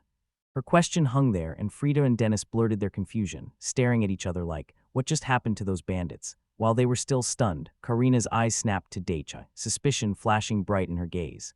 She studied him like he was a mystery wrapped in danger, her narrowed gaze locking onto his face as she demanded, straight up, to know who he really was. He caught her staring him down, stayed silent, then snapped his focus back to the job, shot a shrug, and told the party to start binding up the knocked-out bandits. Then he realized plain ropes weren't going to cut it, so he tightened the plan, limiting their movement even more with a net instead, and as he set it all up, Karina watched, clocking just how long this wouldn't be. But their work got ripped apart. Out of the shadows, a monstrous white-furred king ape burst in with a gut-churning roar, then barreled straight at Daichu, jaws wide for the kill. His companions snapped into action at once. Karina and Frida yelled for him to retreat. Dennis noticed the beast looked totally thrown off, and Alicia screamed for everyone to back away from the chaos. He stood his ground, brushing off their worries with a calm promise that he was okay. Then his eyes locked on the beast as Captain Jeffrey hurled himself between Daichai and the monster, his armored arm catching the full force of that brutal hit. As the captain threw himself into the fight, Karina shot forward and slammed the king ape right on its head, but her hit bounced off like nothing. Dennis sprinted up and shouted that his fire magic couldn't break it either. Karina's eyes widened. This king ape was decked out in enchanted gear. The beast shrugs off that last hit and locks onto a fresh target. Karina snarls in frustration. She just missed her chance as the ape starts charging straight at them. Alicia yanks the moment with a loud warning to ditch. Calm determination locks in as he tells his companions, "Step back, I've got this." Then he reaches into his inventory and conjures a weird, long-barreled weapon out of thin air.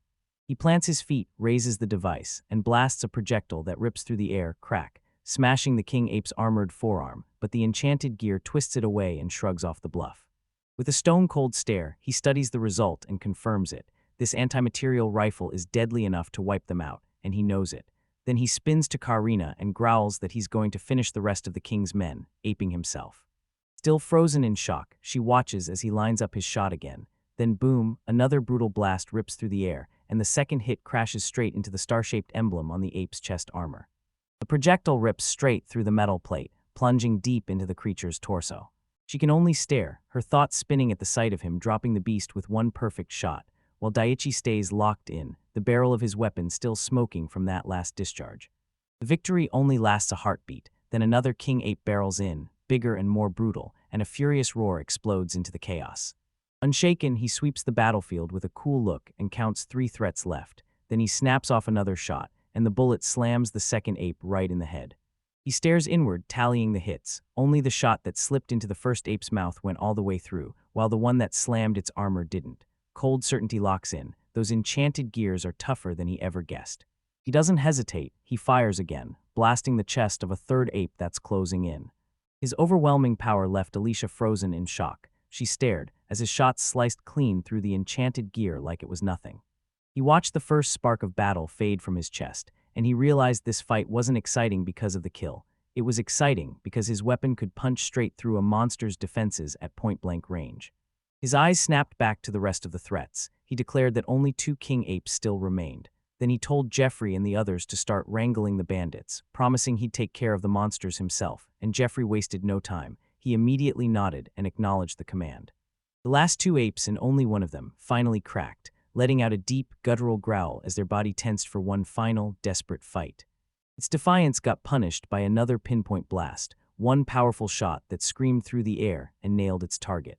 With the creature finally going still, Daiichi stared at the last of the fallen beasts. One more check, and he nodded like he could taste the end. Last one, it's over now. But right when victory felt guaranteed, dark energy orbs suddenly spawned out of thin air and blasted toward him, and both he and Alicia could only freeze in shock as his ambush hit out of nowhere. Brutal hit landed on him so fast he couldn't even blink. Alicia's scream tore through the air. Across the clearing, Karina and Jeffrey lunged their voices out, shouting his name, their faces twisted in pure horror as they watched their protector drop right on the edge of victory. Brutal hit slams into Daichi, rips through his jacket, and hurls him through the air like a missile, while Karina, Jeffrey, and the others stare in pure horror. Alicia screams his name as he smacks the ground, and alarm lights up her face.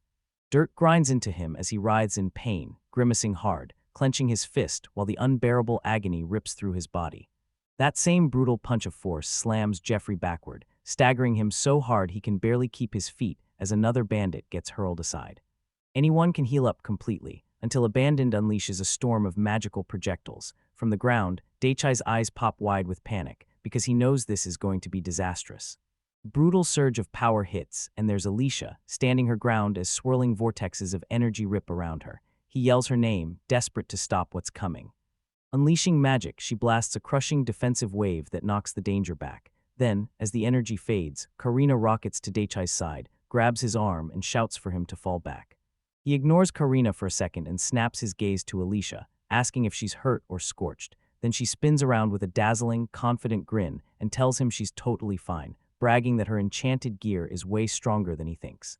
Karina snaps her gaze away, hiding her face as frustration hits. She realizes she was careless, because she forgot to enchant her own gear, and now she's forced to watch the fight rage on, knowing it's all her fault. Her sweet, cheerful vibe drops dead in an instant. She storms at Daichi and screams that he has to see how badly he's hurt. Daichi insists he's okay, and pushes that they should focus on Karina and the bandits, but she slams the brakes on him, snarling that his wounds come first and they're treating them now.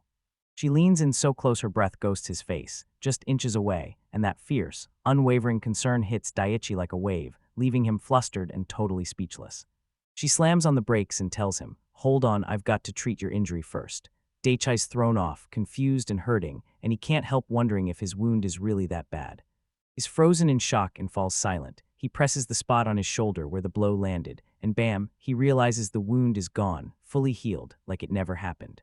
He can't help but wonder if his upgrades did it, and right then, Nike gives a quiet little meow from Alicia's shoulder. Then his eyes land on that tiny cat tucked in his hands, and it hits him like lightning. Nike was the one who saved him, because only top-tier water elemental magic could instantly seal a burn left by a fireball. She locks eyes with him, completely stunned. Alicia blurts his name, shaking as her mind clicks into place. He can command water magic at an insane level. He glances aside, cheeks burning as he admits he's still not that good at it. Then he snaps out of it and tells her they've got to move fast. Bring those bandits under control now.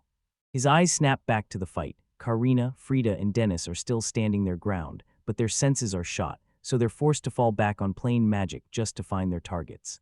He hurls a call their way, apologizes for the wait, and vows that he'll take over from here. Daichi rockets forward just as his companions whirl around, all of them breathing out in relief that he's unscathed. And when a nearby bandit spots him closing in, panic detonates. He drops to his knees and begs for his life, swearing it's not his fault and begging them not to blame him if he doesn't make it through the fight. The bandit gets launched into the air with a blood-curdling scream, while Frida rips open a vortex of raw power and Dennis slips past the next enemy like a phantom. Frida and the other combatants' magic collide in a violent eruption, blasting the ground out from under them with a shockwave of pure destruction. Daichi locked in with pure focus, snapped his storage ability on, and vanished in a blink. He hit a bandit first, then popped up beside Dennis to catch a blow meant for him. He shot forward like lightning, smashing bandit after bandit with his pipe, while Frida and Dennis ripped into the fight with hits of their own, their strikes landing hard through the chaos. His speed wasn't even the half of it. When the bandit lunged, he just aimed a finger, and the man's sword was yanked right out of his grip, slipping into nothing as the storage skill swallowed it. Right before the disarmed man could even blink, he yanked the stolen blade back into his grip and drove it straight into the chest of the next charging bandit. Then the rest of the crew crumpled fast, and his companions just stood there, staring in pure disbelief. The moment the danger was gone, Frida barreled to his side and peppered him with worried questions about the wound from earlier, but he brushed it off, saying he'd slipped for a second and then sealed it up with water magic. Frida didn't buy it until she stepped closer, and her eyes went huge when she realized his shoulder was totally unmarked. He spotted her stunned face and grinned like it was nothing. Then Alicia leaned over and demanded, "Was it you who healed him?" But Frida, still reeling, said Daichai had pulled it off all by himself. It finally hit her. He'd been hurt, healed up fast, and she didn't even know, and that relief snapped into rage as she screamed at him, demanding, "Did you have any idea how worried I was?" Her sudden burst of anger froze him in place, and under that blazing stare, he couldn't form a single sentence, only stammered out a rushed apology. Right then, Captain Jeffrey stepped in and slammed a heavy hand onto each of their shoulders, silencing the bickering couple, telling them, "That's enough," because as much as they had to talk about, their first move was handling the captured bandits. That captain's comment hit her like a bolt out of nowhere. She froze, then shot her hand out and slapped his away with a sharp, furious shout. Even with embarrassment burning her face, she snapped back into control, smirking and swearing to Aicha they'd sit down for a proper, long talk later, and he didn't hesitate to agree.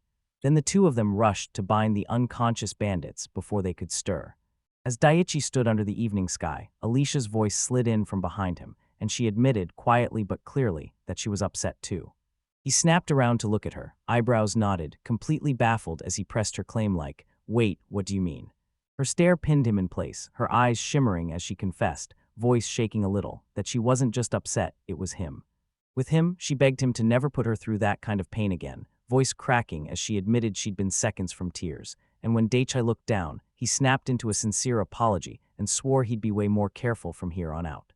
He pumped his vow back into his chest, thoughts snapping to the apology he'd just thrown at Alicia, then his eyes whipped to Karina, who was tying up 3 bandits at the same time, like it was nothing. He stared up at the sky, gripping the torn scrap of his sleeve, and that old saying about knowing yourself and the enemy slammed into his head, then his face twisted, because he couldn't believe he'd ever said it so confidently. Self-recrimination kept clawing at him as he finally admitted his failures. He'd underestimated the Burank mages, and he'd let himself forget to enchant his own gear. And in that moment he realized he hadn't outsmarted anyone at all. He'd just gotten carried away, utterly blind to what the enemy could really do. He relived the instant that Fireball clipped his side, and pure terror yanked his thoughts clean out of his head, because even now, that memory still sends a cold shiver down his spine. Right as his somber thoughts were weighing him down, Jeffrey and Frida burst in, cheering his performance like crazy. Jeffrey swore that one-shotting the King Ape's enchanted gear was absolutely unreal, and Frida admitted she'd always believed he could take down the bandits, but she never thought he'd knock them all out in one go. Their praise hit him like a wave, so he flapped his hands, grinning too hard and too fast, then blurted out that it was all way too much for him to deal with, apologizing like crazy as he spilled every screw-up. How his attack on the King Apes finally worked and he got carried away, how he tore into a rampage while ignoring the incoming fireball, and how he still couldn't knock the creatures out when they panicked. Then he admitted the whole dumb idea he started with, take down the apes and the mages at once. He keeps brushing off his own work, but Frida cuts in and tells him to stop, accept the praise already. She reminds him that they were all scrambling just to find a way in, yet he still clawed his way back and wiped out the Burank mages almost in an instant. Jeffrey jumps in too, saying it was brutally cool. Her words only crank up the heat, and he frantically prays for a hole to swallow him whole, while Alicia, she's totally unbothered, winks at him and cheers him on like this embarrassment is the whole show. Karina slices right through all the praise with a hard truth. Sure, it was impressive, but she calls him out for being way too careless. Jeffrey hears that cutting tone and goes, "If you were a girl, I'd already be wrapped around your finger." Yes, nods at Karina, straight up admitting his carelessness has no excuse, and that he'd be dead right now if Nike hadn't saved him. Then Jeffrey explodes, shouting that getting hurt like Dai Chi's is just a scratch, nothing careless at all. He keeps standing up for Daicha with Karina, insisting that here in their country, adventurers and mages have to play it smart and guard their secrets. Karina finally nods, then shoots back that maybe hiding his top-tier water magic until the last second is pushing it. Stuck right in the middle, Daichai can only blurt out a flustered apology. Now that the debate's finally over, they lock their eyes on the capture bandits bound and helpless. Karina whips around to Daichai, and concern hits his face as she tells him, it's okay. She blurts out their plan to the group. Only 5 of them can handle the prisoners. Then they march the bandits straight to the South Village Square. Her face hardens the moment she slams down a final, absolute command. No one gets to resist. Then she snaps, is there a problem? A chilling threat looms in the air, and the tied-up bandits start shaking with terror because not a single one dares to go against her. With that immediate threat wiped out, the weight of reality finally hits. Sure, the knights are on their way, but it'll take 4 long days for them to roll in and formally arrest the bandits. Until then, everyone in the caravan, Lloyd and Colette included, can only hunker down and wait. Just as the caravan geared up to roll out, the village watch shoved captured bandits into the spotlight and grilled them hard, because their mysterious goblin sightings were a total lie. Captain Jeffrey took one hard look at the mess and knew this wasn't some bunch of random thugs. These bandits were too coordinated. He started connecting the dots. Maybe they were tied to a feudal lord's army, or maybe foreigners wearing disguises. No proof turned up, but one thing was undeniable. The Burank mages among them weren't all local. At least 5 hailed from other countries. Klaus, the guild's leader, laid out his theory and basically said, if we were just working for some clueless local lord, we would have heard about it already. Then he leaned in and declared the real answer. They weren't locals at all. They were foreign soldiers and those Burank mages. They were likely planted to sabotage border security. Once the bandits were locked up and handed over, a strange calm finally fell into place. Daicha and the others stood there, waving until the escort rode off, and he couldn't shake the thought that, the country seemed peaceful, but those border areas were boiling with tension. The caravan clattered down the road, wagons rattling over every board, and Nike stretched out with one huge, sleepy yawn. Next morning, Karina marched up to a yawning Daicha and said Karum was right up ahead. He sighed in pure relief, finally seeing a real shot at rest. From another window, Alicia beamed at Nike and wished him a good morning, and Daichai nodded that he'd slept great. Far off in the distance, Karum's wall town finally surfaced, tucked between rolling green hills and thick forests. He leaned out of the wagon and finally got a real, clear look at where they were headed. Daichi asked if it was a big town, but from that distance he couldn't tell how huge it was, so Karina said it was the second largest town near the border, a perfect stop for fresh merchants, while the biggest place around was Byron, the commercial city, a full 20 days east by horse. Then she slammed down their plan. The Beltram convoy would hole up in Karum for 10 days. After that, they'd tear out for the royal capital, with 20 more days of brutal travel ahead. She locks eyes with Dai Kai and asks, so what's your decision? His thoughts spin at a fork in the road. Klaus, the guild leader, is pulling him toward the capital, but Lisha is begging him to stay with her in Karum. He leans back with a relaxed grin and declares, I'm sticking to my original plan, then drops the bomb that he's opening his very own shop in Karum. As Karina's words hit, she shuts her eyes with a satisfied grin, and Alicia watches, hope glowing in her face as she blushes hard. Then she brings up what he said the day they first met. Alicia remembers he was dead set on tracking down a town where he could trade with not just one country, but multiple. She leans in and tells him, your dreams are finally coming true. Daichai peeks from the window nearby and confirms she's right about what he said, and Karina jumps in too. She's certain he told her something just like that before. She turns to him and flat out admits it's a massive dream, then makes it crystal clear she's got his back. Then with a shy little look from behind a wagon wheel, he spills his next move. Right now, he's just going to sell things on the street. A sly little smile creeps across her face, and she leans in close, demanding to know what kind of wild, off-the-wall products he's planning to sell. He leans in and asks if she's losing faith in him, then swears she has nothing to worry about. He'll only sell the stuff she and guild leader Klaus approve of. Karina snaps back, why do you even think I trusted you in the first place? And calls his focus choice downright suspicious.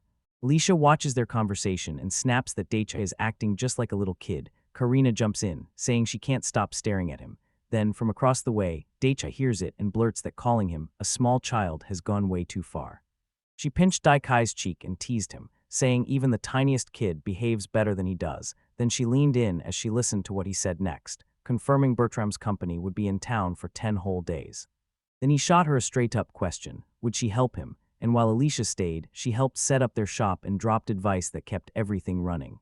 A sly smile flashed across her face as she agreed, but she tossed out one demand. He'd better spoil her with some delicious sweets. From the carriage, Alicia's face lit up, and she burst in gleefully, I want sweets too. Once the deal was sealed, Karina snapped her horse around and bolted toward the road, while Daicha and Alicia stared after her through the carriage window. Moments later, Daichi and Alicia burst into the town's busy center, where stone streets and timber-framed buildings crowded every step. He marched ahead through streets he'd never seen, eyes darting over every sign like it might reveal their next place to sleep. Once he finally settled in, he shot his arms up over his head, felt that fresh wave hit, and said, all right, let's go, ready to smash whatever the next days bring, while Nike sat cozy on his shoulder. Their very first stop was this massive, jaw-dropping building that towered over everything else in the city. Right there inside, a young woman with bright, curious eyes snapped her gaze up from her work, and a huge grin exploded across her face as she swore she could smell a brand new customer, like the next big encounter on their journey was about to begin. Daichai shot out a confident smile and offered his hand, thanking his new partner for every bit of help and making it clear he can't wait to build something huge together. The other guy grips Daikai's hand and fires back with real excitement, promising they'll team up for years, and he's sure the products Daikai brings will absolutely blow up in the royal capital.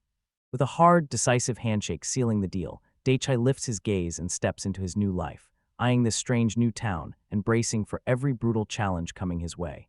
After a grueling 10 days in Karum, the Beltram convoy finally kicks off toward the royal capital, and as Jeffrey watches them roll out, he turns to Frida and admits he can't shake the sudden sadness creeping in.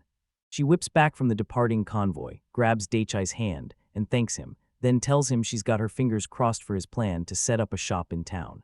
He confirms he'll keep selling here for now, then drops a bigger plan. Once he feels ready, he's thinking about opening his own shop in the capital. That declaration makes Jeffrey snap. He grabs Frida by the shoulders and yells at her to stop planting ideas in his head, because he's sure Pyron is where the real fun wager is going to happen.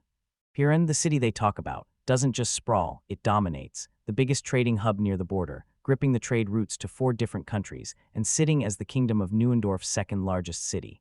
Staring out at the city, Daichai leans toward Karina and admits the capital sounds way cooler, but it's still a long, long road away. Meanwhile, his head is already sprinting through business plans. Then he turns back to her and says he'll be lonely for a while, but she needs to look after herself.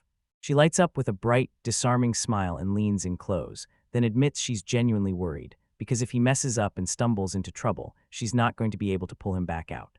She shoved him closer and demanded, "Tell me I'm wrong, please." He wouldn't meet her eyes, sweat gleaming on his brow as he finally swallowed hard and admitted her words cut deep. He stared at her as she kept rattling off his screw-ups, and it hit him. She had an insane memory. She even singled out the bandits' fight as the worst of his carelessness, then reminded him he'd sparked trouble in the village himself. By the end, she lifted a hand and finally admitted he had a point. Panicking, he snatched Nike, yanked the cat up like a living shield, and blurted that he'd do better, then practically pleaded for mercy as Karina froze mid-breath and Jeffrey watched, grinning at the whole back and forth. Her face shifted from calm to real concern. She stared him straight in the eyes and pressed him to be careful. He clenched his fist, eyes locked in determination, and swore he could take on any trouble that dared show up, only for her to nod at his strength and warn him, "Yeah, but you're still in a place you don't know." He shot back a confident wink, Nike perched on his shoulder like a tiny crown, and promised that the next time they met, he'd prove, no doubt, how dependable he'd become, and Nike just meowed like it totally agreed. Then she snapped out their whole business plan. If that seed product the Beltram company got her hands on sold like wildfire, they'd pay the rest of the money to him on the spot. After that, they'd send a caravan straight to Pyron to refill their supplies, and she fully expected to be the one assigned as the escort for that convoy. With a confident grin, she offered her hand and warned him that when she came back, he'd better be fully capable of taking care of himself. Then he nodded, and they locked the deal with a hard, unshakable handshake. As they split apart, it hit him. He had to give her something.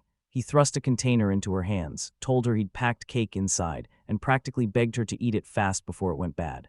Her serious face crumbled in an instant. Her eyes flew wide, glittering with pure joy, as she burst out with excitement about the cage. She spun toward her companions and promised Captain Jeffrey and Alicia that she'd grab treats for them too. Captain Jeffrey blinked in surprise as he heard the word cake, and Alicia stepped in politely to address Lord Asakara. The offer lit them up. Alicia blurted that she'd been craving cake in the capital, and Karina swore that getting it every single day would be pure heaven. That's when Captain Jeffrey snapped his attention to Daichai, pressing him on why he'd throw such a huge, instantly sold item onto his general sales list. He broke down the logistics. Cake goes bad fast, and one person getting sick from stale slices would torch their reputation overnight.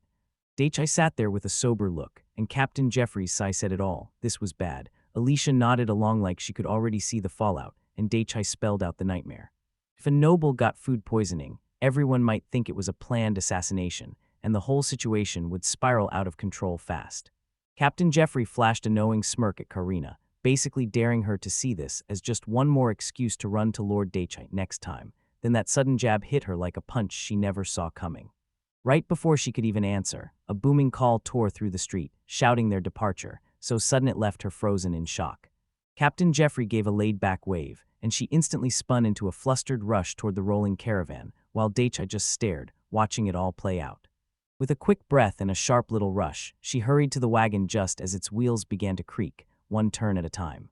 Hanging out on the moving transport, she glanced back and waved like it was the last second, promising she'd see him in 2 months if everything stayed on track. He waved back, Nike balanced on his arm, and he called out with a cocky grin, already betting she wouldn't even recognize him when they ran into each other again. He watches as Karina flashes a confident smile and tells him she can't wait for their reunion. Then she whirls away in a split second, and he's left standing there, completely alone. At the city gates, he watches the caravan roll out, then officially tears himself away from Karina and the rest. For the last 10 days, the Beltram company had camped in Karum, and as he worked his street stall, his mind kept slipping back to how Karina and Alicia helped him hunt down a place that could be both a shop and a home. Alicia brightens up and tells me she's been flying solo for the past few days, already tearing up and saying her final goodbyes to the company. Then she drops the bombshell she got from the Merchant Guild yesterday. The property they've been eyeing is finally ready for handover.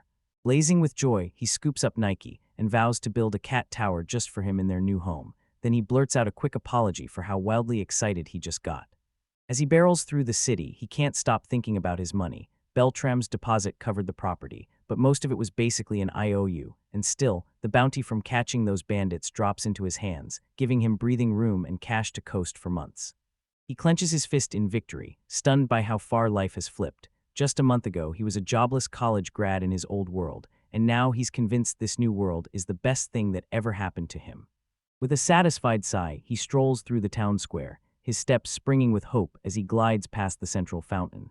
He reaches the giant, proud Merchant Guild before anyone else, grinning because their support always comes through, and right from his hood, Nike meows like she's cheering him on. He shoves the heavy door open, steps inside, and bursts out a cheerful good morning like he's greeting friends. He pushed into the Merchant Guild, where polished wood and non-stop chatter hit him the moment he stepped inside. Then he sprinted up the stairs with one goal in mind, locking in the deal for his brand new home in the storefront. A bright, cheerful voice greeted him. Melissa, a young woman with feline features and his property sales rep, said the meeting room was ready, but then she leaned in and told him there were a few things she had to confirm with him before they even started talking about the property. She threw out a shocking question. Did he know anything about rumors of someone unleashing offensive magic in Lent Forest by the South Gate? Daichai froze, totally blindsided, and could only admit it was the first time he'd even heard about it. That forest right next door to town was the go-to spot, where fresh-faced and mid-level adventurers hunted, while the shallower stretches drew everyday townsfolk to pick wild plants and grasses. Daichi tossed it off like it was nothing. Some people were being a nuisance. Then Alyssa's eyes snapped over to sharpen, and she froze, waiting to drop the bomb. The guild had gotten solid intel that Mr. Sakura was seen right there at that exact time, so she pressed him straight on whether it was true. His composure got shattered, bam, and in a rush he blurted out that he'd been practicing his offensive magic deep in the forest, nowhere near any civilians, even claiming he'd seen someone else doing it too. Melissa didn't flinch at all. A formal complaint was already filed. He scrambled to get the details out. There was that girl perched up in a tree blasting wind magic like it was nothing. She brushed off his excuse in a snap. If this were just some apprentice or a beginner magician tinkering around, nobody would have wasted their breath complaining. He had no way to fight that logic, so he just gave in, shoulders dropping to his feet as the paperwork for his purchase started getting prepared. Then she cleared it up. This wasn't some little magic problem at all. The complaint was about someone unleashing magic that roared like thunder, so brutal it could smash giant trees right out of the ground. She kept pinpointing the exact weapon he'd used in the forest, an M32 grenade launcher. He looked stunned, she knew, but she just told him, be smarter from now on, then shot him a question. Did he know any attack magic that wasn't beginner stuff? He nodded quietly like, yeah, I do. With a sly grin, she teased that there was more. Then her next breath dropped the bomb. The second topic was how monster materials and magic stones get sold. He leaned in and asked, so I really can sell monster materials in magic stones, and when she confirmed, she hit him with one brutal catch, only in small amounts. The moment Fangsbeard appeared, her polished smile shattered. She slammed the papers down and screamed, demanding to know how he could even think his sales were anything but more than small amounts. He just watched them clash, then she snapped her finger at his product listings: magic stones, beast horns, fangs, fluids, and all demanding he explain himself on the spot. She kept firing off her tirade, saying monster materials and magic stones were supposed to move in bulk only through official routes, either the Adventurers Guild or the Merchants Guild itself, and there was no way some street vendor would ever be allowed to deal in that kind of quantity. He calmly snapped back that since yesterday he wasn't a street vendor anymore, he had his own store now, then hesitated, clearly flustered for a beat. She shot down every excuse and said the agreement spelled it out. Selling big batches of monster materials without routing it through the Adventurers Guild was a no-go, store or not. Then she bluntly owned up to it. She'd skimmed right over that part. Then he demanded a crystal-clear definition of a tiny amount, and when she looked worn out, she admitted that because he was from another country, she'd have to start her whole explanation from the very beginning. She explained that a small amount really means the scraps left behind after a casual hunt. Once the family's already grabbed what they need, that's when the common monster materials get traded off in tiny amounts. She snaps that small amount is there for a very specific reason, and Dai Kai, stammering with a stack of papers in his arms, can only admit it. The stuff he sold really wasn't small at all. Then comes the third problem, his Mage Guild registration, and when Melissa asks when he finished it, he fumbles, unsure if he even needed it. Her anger erupts on the spot, and she screams that, yes, it was required. Daiichi scrambles to defend himself, saying he figured joining the Merchants Guild would keep him from joining anyone else, but Melissa snaps back, there's no such rule. Her fury crumbles into desperate tears. She leans over the desk and begs him, if you're ever unsure, just ask me for guidance, don't make the call on your own. Shocked by her outburst, he blurts out he's fine with everything, then swears that starting right now he'll ask her before he does a single thing, begging her to stop crying. He coaxes her down, soothing her until the sobs fade into shaky sniffles, but she puffs her cheeks and still looks wrecked with emotion. With a sudden surge of courage, he shoots up, slams his palm on the table, and yells her name like a command to lock in her full attention. She lifts her face, tears still streaking her cheeks, and stammers out something about the Mage's Guild. He instantly gets what she means and blurts that he'll head to the guild right now. Then before he can even move, she yanks his arm and demands they go together, leaving him completely stunned. With her last tears wiped clean, she urges them to hit the Mage's Guild first, then seal the property transfer for good. It lets out a soft sigh like it's giving up. Then the road to their next destination waits ahead, winding through the town's cobbled streets. He strode beside Melissa as she kept lecturing, and when she clocked that he was from another country, she admitted he might not know the rules, but she still called his actions reckless. Chastened, he snapped his gaze away and swallowed his pride, agreeing to rethink everything he'd done. Her frustration flared as she demanded he ask someone if anything confused him, and he snapped back that he would, swearing he'd talk to her more from that moment on. While he insisted on his sincerity, he bowed so deeply he almost hit the floor, throwing out his most heartfelt apologies, still seething inside. Then Melissa snapped a finger at him and demanded he swear it, and he immediately said he would. Seeing his dramatic apology, her tough act finally cracked, her demeanor softened, and she told him he didn't have to take it that far, admitting it was her own mistake for assuming the Beltram Company had taught him more than they ever actually did. She barked at him to lift his head, pushing the idea that they should face their own mistakes and move forward. Then, as she yanked him up, she strained under his weight and snapped that it was time to get out of there. After slipping into a quieter alley, Melissa tiptoed to the corner and peeked around it, and when Daiichi hissed her name, she cut him off with a sharp shush. She glanced around, checked the coast, and assured him everything was clear. She snapped her head back to him, cheeks hot with embarrassment, admitting the truth, walking with all those eyes on them after that public scene was brutal. Then, with a huge sigh of relief and a bright smile, she said, "Good news, we can finally go." Right before they left, Daiichi snapped her name, and suddenly an idea hit. He shoved a giant, bright, swirled candy on a stick into her hands and told her to take it, but she just froze, staring in pure confusion. He proudly bragged that it was candy from his homeland, and Melissa's eyes bulged as she stared at the giant sweet, asking herself if this thing was really candy at all. She tried to shove it in her mouth, but the second she did, she screamed that it wouldn't fit. Then Daiichi grinned and told her she was meant to lick it with her tongue, and the thought hit her like lightning as she recoiled and called it painfully vulgar. A misunderstanding clicks into place, and Daiichi just keeps enjoying his own lollipop, savoring every sweet, tasty moment like it's pure candy bliss. His companion, Melissa, is having a mind-blowing moment. She bites the candy and blurts out how insanely sweet it is, then stares in amazement as the flavors hit, so layered and vivid they crush every ordinary sweet she's ever tasted.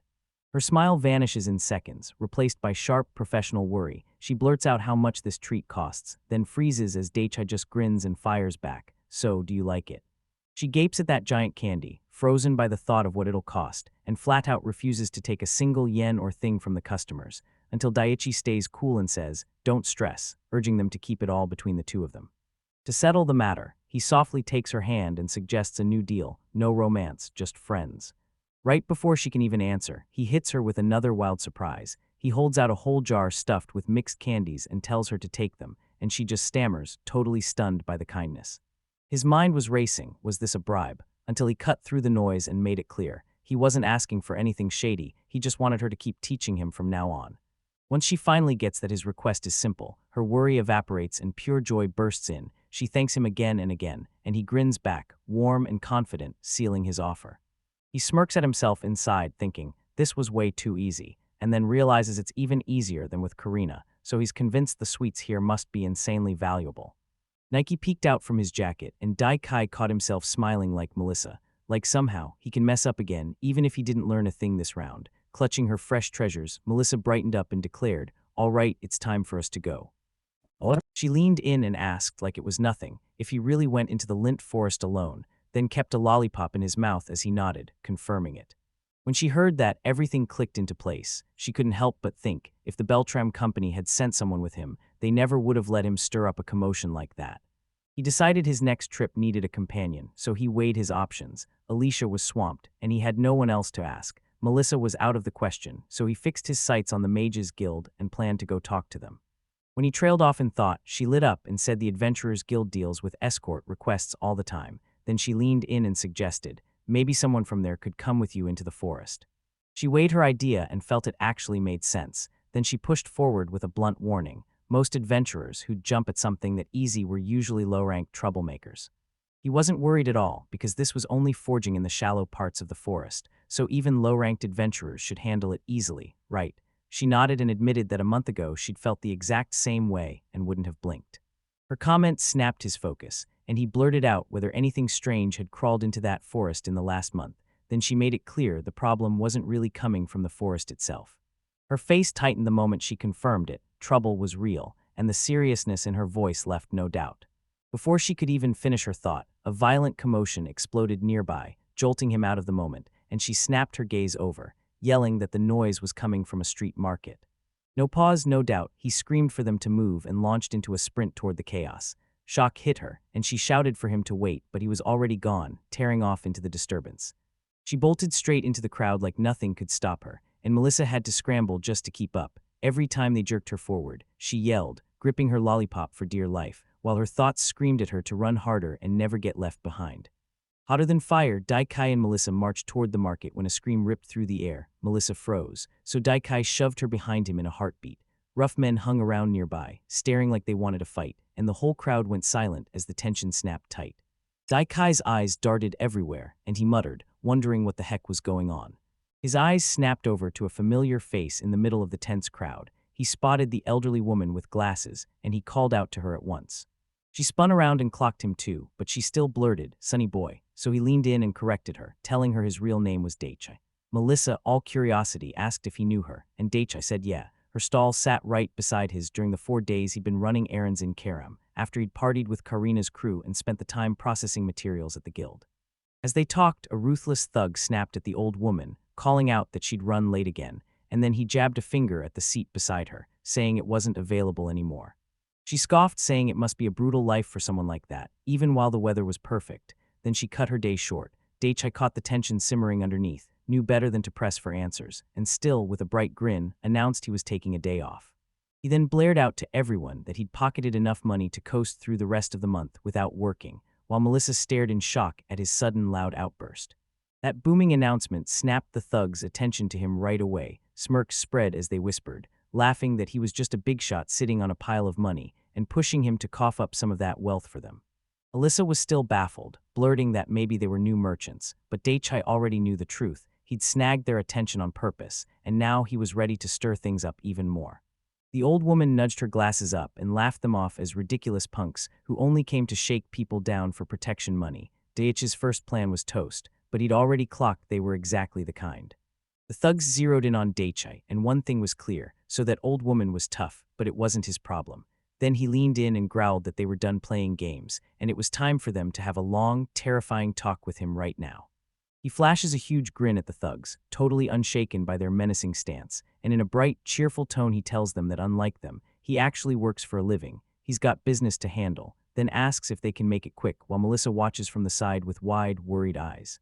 That casual disrespect sets the man off. Those mustached thugs erupt, roaring that Daichai is mocking them, and the long-haired one clamps a hand on his partner's shoulder, shoves him back just enough to shut him up, then steps forward as the main bully. The long-haired thug's eyes pinch shut with menace, his face twisting into pure threat as he leans in and spits back Daichai's words, promising, in a dark whisper, exactly how fast everything's about to go down. With a snap of motion, he yanks out a knife and shoves that cold blade to Daichai's throat, warning him that the damage is all in his hands. Then the whole scene detonates, and Melissa and the rest of the crowd gasp, trembling with shock and terror. With a blade pressed to his neck, Daichai doesn't flinch. His face melts into a calm, knowing smile, and he tells the thug straight up that, yeah, it really all comes down to him. That calm, stone-cold confidence rattles the thug so hard he stumbles, his menacing act crumbles, and confusion floods in as Daichai demands to know what's so damn funny. Right then, Dennis, this young guy from the crowd, breaks through fast, yelling at the thugs to back off and leave Daichai alone.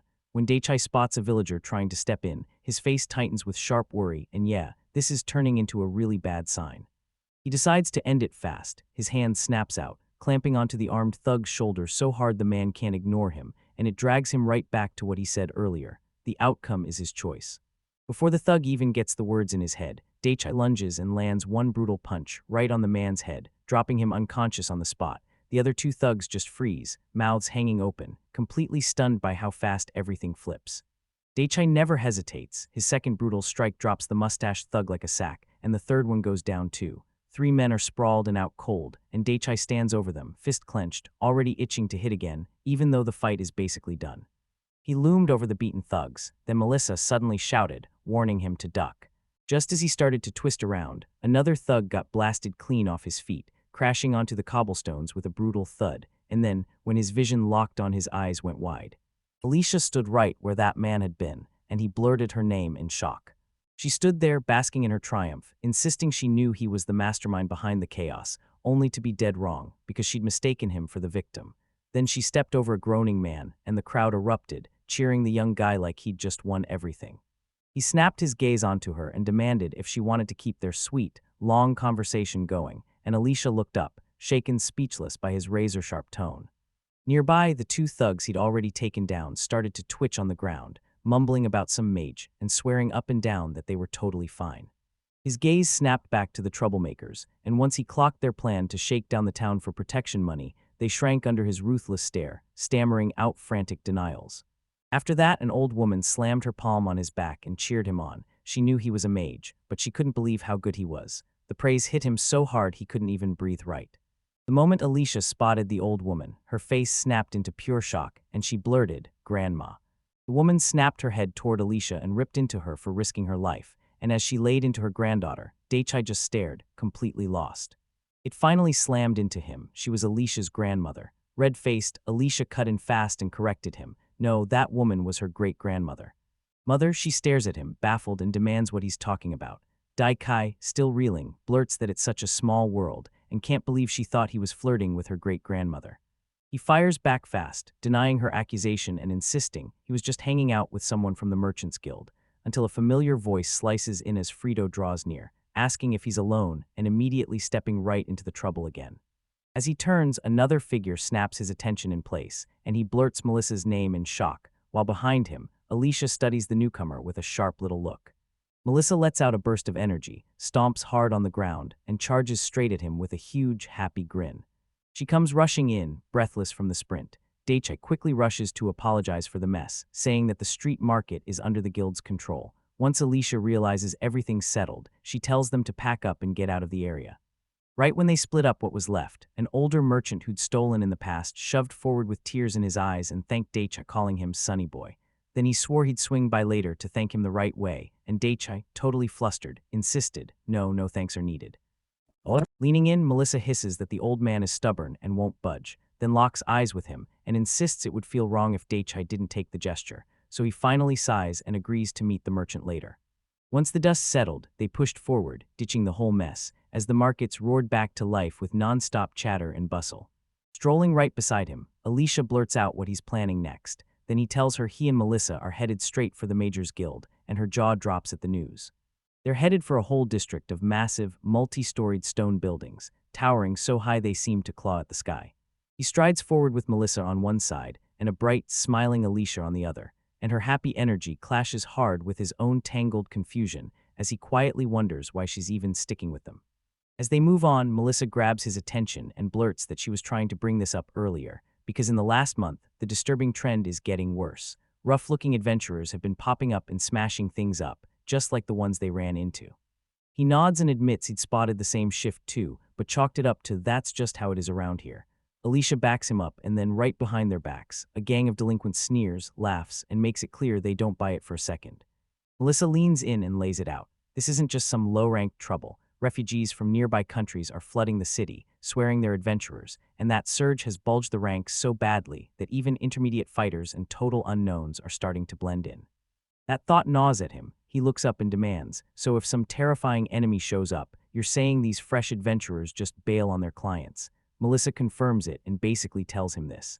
Asking the Adventurers Guild for an escort isn't a sure thing anymore. It's a gamble, and more often than not you end up stuck with people you can't trust. Her smile fades and her voice turns grim as she keeps going. Sure, the adventure bug could make them run, but the real nightmare hits when they team up with bandits or flip on their own employers, and the story hits Daicha like a punch, dragging him back to the terrifying memories of Takura Village. He whips his head toward Alicia and blurts it out, thinking fast. If these betrayals are really happening, then the whole Adventurers Guild could lose its credibility and maybe even collapse for good. Melissa cuts in with a razor-sharp stare, and suddenly Daichai realizes this isn't their only problem. Maybe he should rethink it and go back to making solo trips into the forest, just to be safe. As they keep pounding down the cobblestone street, she finally drops the bigger bomb. More and more missing persons cases are stacking up. Then she drops the deadliest twist. Those missing are children. 10 cases have flooded in over the past 2 weeks. Daikai freezes, eyes snapping wide with sheer terror. His face hardens the moment the truth lands. If kids are vanishing, it can only mean one thing: they're being kidnapped. Melissa doesn't let him doubt it. She confirms that's exactly what they've been suspecting. She says those 10-ish cases are just the ones the world can actually see, and then she warns you the real number could easily double once you count the disappearances nobody ever reported from orphanages and slums. Even though most victims are kids, Melissa won't let you ignore one scary truth: adults can get hit too, and it's not impossible at all. She clocks Daichi as the perfect target. He's tied to the Beltrem company, and he's got the capital to open his own shop. He grimaces at the thought, realizing he's basically a sitting duck. Melissa piles on the dread, saying she heard he's a foreigner with no family anywhere nearby, and that makes him the perfect, isolated target. To break the tension, he jokes that she's probably just worried he'll get kidnapped, and reminds her she's seen his real strength. Melissa grudgingly admits he's way tougher than she thought, but you can hear her hesitation in every word. Her doubt snaps into fierce determination the second she grabs him, and screams that his power won't matter if he gets caught off guard, so Alicia rockets over beside them, nodding hard, insisting he can't be left alone right now. He lifts his hands to calm them down, telling them he knows exactly what's waiting inside that forest if he goes alone, and he's not reckless. With Nike perched on his shoulder, he pets her and vows to be careful, begging for their trust. Since he has to head into the forest, Melissa shoots back with a plan. He needs to talk to a mages guild, not just any adventurer's crew. She says their guild is way more exclusive, so he'll need a solid introduction from a trusted mage. And then she lands the answer: hire one of them as a bodyguard. He crossed his arms and let her words sink in, because now he finally got it. The mages guild checks people on a whole other level, while the adventurers guild seems to wave almost anyone through. Right then, Alicia cleared her throat, cheeks blazing, and announced she had a few things to take care of, then spun around and shut the moment down. Daikai blinked, more than a little confused, and just nodded along anyway.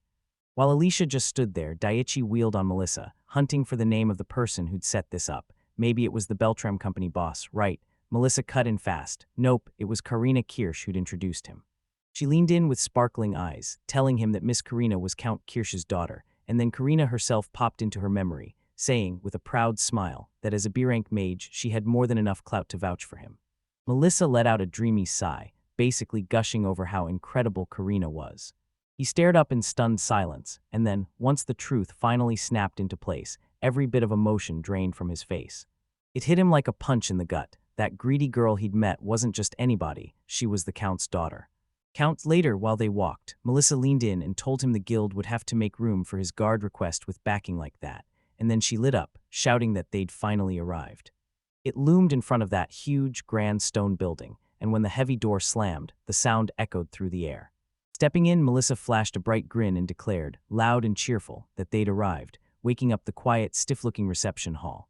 He pointed out that the building was way smaller than he'd imagined, and Melissa leaned in to explain. People claim the Merchants Guild obsesses over looks, while the Mages Guild cares about what actually works. Then she shot him a sly wink and said he'd see for himself what's waiting inside. At the Mages Guild, Melissa strides up to the front desk with Daichi and Alicia right behind her, then confidently tells the receptionist, Daichi's here to register. The man behind the counter, calm, bespectacled, and unshaken, nods as he takes in her words, then tells her it's the first crucial step for that young man to earn a place in their ranks. Then he turns to Mr. Sakura and asks for a letter of recommendation. Boom, it blindsides Daichi, and he freezes mid-thought, scrambling to remember ever getting one, while Melissa just watches him with that smug, I knew it smirk. Karina leans in close and whispers to Daichi about the sealed envelope she gave him, and suddenly it all clicks. He just shoved it into his item box and forgotten. He hauls it out fast, then hands it straight to the receptionist. He snatches the letter, and the moment he sees the sender's name, his perfect composure cracks. His eyes blow wide with shock as he blurts out that this recommendation comes straight from Lady Karina Kirsch. Right when he's about to catch up to everything, Melissa cuts in fast, telling him this next message isn't a formal letter of introduction, but it does come straight from the guild leader of the Beltram Company. She slaps down a stack of extra letters and pushes the receptionist to take them too, and the second the name Beltram hits the air, the receptionist freezes, stunned, jaw dropped, his thoughts spinning. Just like that, the mystery of the other letters is blown wide open. Frida and Jeffrey step forward. Jeffrey fires off the truth. There are recommendation letters from 3 more B-rank mages, the same as Lady Kirsch. Frida nods and says one of them is from her, and the receptionist freezes, completely speechless.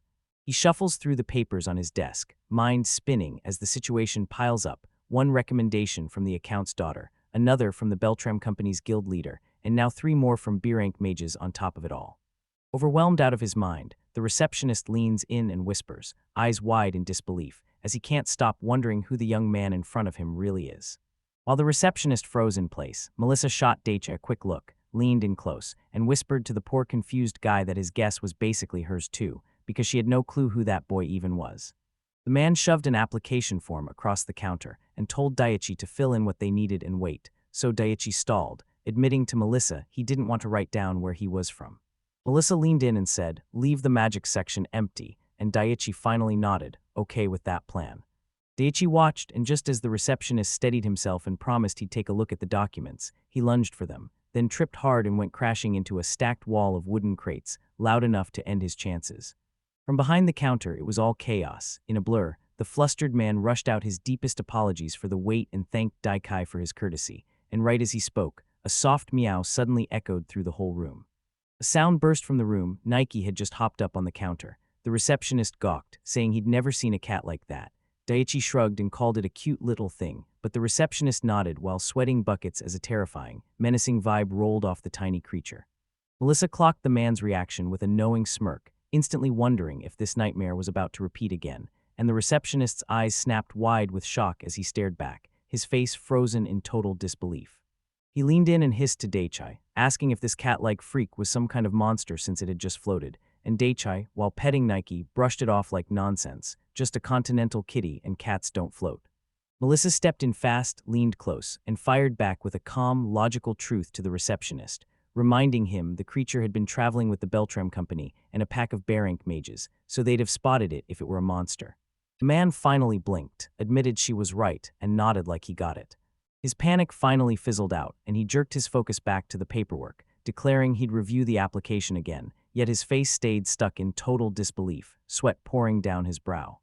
Daichi caught that awkward, stunned silence, looked up from where he stood, and sweetly asked, is something wrong? He told the guild receptionist he thought he only had to jot down whatever felt convenient, but the guy jabbed at the application form, mostly empty, and demanded, dead serious, if that was really everything he'd written. Then he dropped into a deep bow and threw out his thanks, and the receptionist, calm for the moment, told him that would be enough before thanking him right back. The receptionist flicked a dismissive hand toward Melissa, and she bristled with pure annoyance. The man groaned with exhaustion, then turned back to his work behind the counter. She leaned right in toward Daikai and whispered, "Leaving your nationality blank where your place of birth should be is weird," and she added that even most travelers always fill that part in. He beamed and suggested she should skip the grilling and just ask him straight, so Melissa fired back, demanding what kind of inconvenience could possibly stop him from riding down from where he was born. The receptionist slammed both hands on the counter and erupted, yelling that there was absolutely no way he could ask Daicha a question that blunt, especially since Daicha came recommended by the Beltram Company and Count Kirsch's household. She snapped back at him, roaring that if that's what he wanted, he'd better stop clawing at her with every tiny little thing. Then she demanded that registering him come with zero issues. His argument collapsed, and the receptionist crumpled behind the counter, finally conceding and agreeing to push through the registration, while Melissa, meanwhile, exploded with joy at their win. Just like that, it looked settled. He spun back around and made sure the registration really was done, then leaned in and asked if they could now set up the transfer for the store down the line. The man shook as he adjusted his glasses and blurted out, begging, could he at least see Daichai's magic? Daichai paused, thinking hard, and muttered that maybe they weren't truly done yet. He stepped up to the guild receptionist and demanded to know exactly where he was meant to show off his skills, and the guy leaned out from the doorway to tell him, since Mr. Sakura fights with non-elemental magic, the courtyard is the perfect place. He said yes, but only if his two companions could tag along, and the receptionist didn't bat an eye. Nearby, Melissa just stared with a tired, worried look, already thinking, yeah, this is gonna be a nightmare. When she heard they'd been given permission, Alicia practically yanked Melissa with wild excitement, screaming at her to get going right now. The group spilled into a huge open courtyard, hemmed in by the guild hall's towering architecture, and Daichai just froze, staring in disbelief, while a receptionist leaned over and asked, "So, are you surprised?" He scanned the place in total awe, shocked it was this massive, and at last it clicked. So this was exactly what Melissa meant when she said the guild was built to be practical. His companions were blown away right along with him. Melissa gasped in pure wonder, and Alicia said the magic she saw lit up old memories like a spark. Alicia then leaned toward Melissa and asked if it was her first time seeing it too, and Melissa admitted she'd only heard tales, not seen it. Then Alicia spun to Daicha with a playful grin, wondering why he hyped it up so hard if he'd never even laid eyes on it himself. The receptionist shot up a hand to yank their attention, then laid out the whole plan. Because Daicha only fights with non-elemental magic, they'd start by checking how strong his gear enchantment really is, then they'd push his physical enhancement in a light spar. But as the steps hit Daichai's ears, concern sparked in his chest. Was this truly the right arena for all that? As soon as he finished his words, a shadow on a far-off balcony slammed a massive two-handed sword down onto the railing with a thunderous bang, and locked in for the next move. The swordsman sprang off the balcony and touched down like a dancer in the courtyard below, graceful as anything. Daichai stared, stunned, and blurted out, "So you're a swordsman." The receptionist smiled and corrected him. He looked like one, but he was really a mage, just like Daichai, specializing in non-elemental magic. He squares up to his examiner, a giant swordsman who introduces himself as Alan, and the guild receptionist tells him Alan will be running the whole test. Daichai admits he's got zero sword experience, but Alan grins and reassures him like it's no big deal, saying he's basically a newbie too, so Daichai shouldn't hold back. Then the receptionist leans in like she's announcing royalty, saying Alan is a B-rank mage who climbed that rank using nothing but non-elemental magic, and Alan just bursts out laughing, basically admitting that's the only thing he's actually great at. Right after that, the receptionist waves Daichai toward the long sword on the rack and tells him to do gear enchantment, because he has to hack clean through a row of fat wooden pillars in the courtyard. As Daichai snatches the sword, the receptionist fires off one last hit of reassurance. She's telling him, don't freak out. If he can't slice the pillars on the first try, it doesn't mean he's doomed to fail. She just urges him to breathe, loosen up, and go for it. Sword gripped in his hands, his face tightens with pure focus as he charges forward, while Melissa and Alicia from the sidelines scream encouragement, keeping him fired up. The receptionist snaps out the go-ahead, points at the wooden pillar on his left, and orders him to cut it down, while Alan stands there with arms crossed, throwing in loud encouragement to make the kid go for it. Without warning, he surges forward in a blur, body crouched low, eyes locked on the target. A sharp, lightning-quick slash carves clean through the thick pillar like it's nothing, and the sudden crash makes Alan and the receptionist jump in shock, eyes bulging with disbelief, while Melissa and Alicia below burst into wild cheers, stunned by the sheer power of it. He doesn't even slow down. He snaps around and hurls the severed pillar top into the air, then springs off the next pillar, rockets forward, and cleaves that flying block of wood clean in half while his friends stare in shock. He drops in perfectly, just as the two halves of the wooden block smash to the ground behind him and crumble on impact, eyes locked sharp, stance still poised. He towers over the wreckage of the test pillars, grinning like he just won the lottery, because the training he had Karina keep up even after they hit Karum finally hits its mark, and with one last groaning crack, the last pillar drops piece by piece. His display blows his companions away. Melissa gasps and yells that it's amazing, while Alicia stares in awe like an enchanted wooden sword just proved it can slice through iron. He whips around from the wreckage, faces the examiners, and asks straight out if they think his performance was good enough. The guild receptionist goes totally blank, stammering like he can't believe what he's hearing. Then Daichai clocks that hesitation, leans in with a ferocious stare, and practically crowds the guildman until he snaps, "Are you done?" Then the receptionist drops his hands hard on the desk, and Daichai jolts. "Whoa, wait, hold up." He snaps, shouting to get answers about what the heck just happened. He keeps hammering his rant, saying Daichai was told to cut the pillars, but he got swept up and ended up doing every single one. The receptionist stares in disbelief, insisting what they just saw can't possibly be real. Daichai, still half baffled, starts to blurt that slicing them horizontally would have been dull, so he went with a vertical cut instead, but the receptionist slams over him, yelling that his whole point is something completely different. Then the real question hits: why did he use a wooden sword to cut an iron pillar? The man bellows that he was only meant to slice the wooden pillar with the wooden sword. Daichai shoots back, furious, saying the receptionist ordered him to do it, and Melissa and Alicia jump in right away, shouting that they heard him say it. The exasperated receptionist finally snaps and lays out the real rules. Daichai had to use the bronze sword on the steel pillar and the steel sword on the iron one, so by her logic he never should have been able to cut the iron pillar at all. He raises the wooden sword and shows, right in front of everyone, that even with the rules stacked against him, he still managed to cut them, so he figures that means there's no real problem at all. The examiner is completely crushed, and all he can do is admit he's not wrong. From far away, the swordsman Alan stared at the wreckage and told the others what he'd spotted. The examiner was sobbing.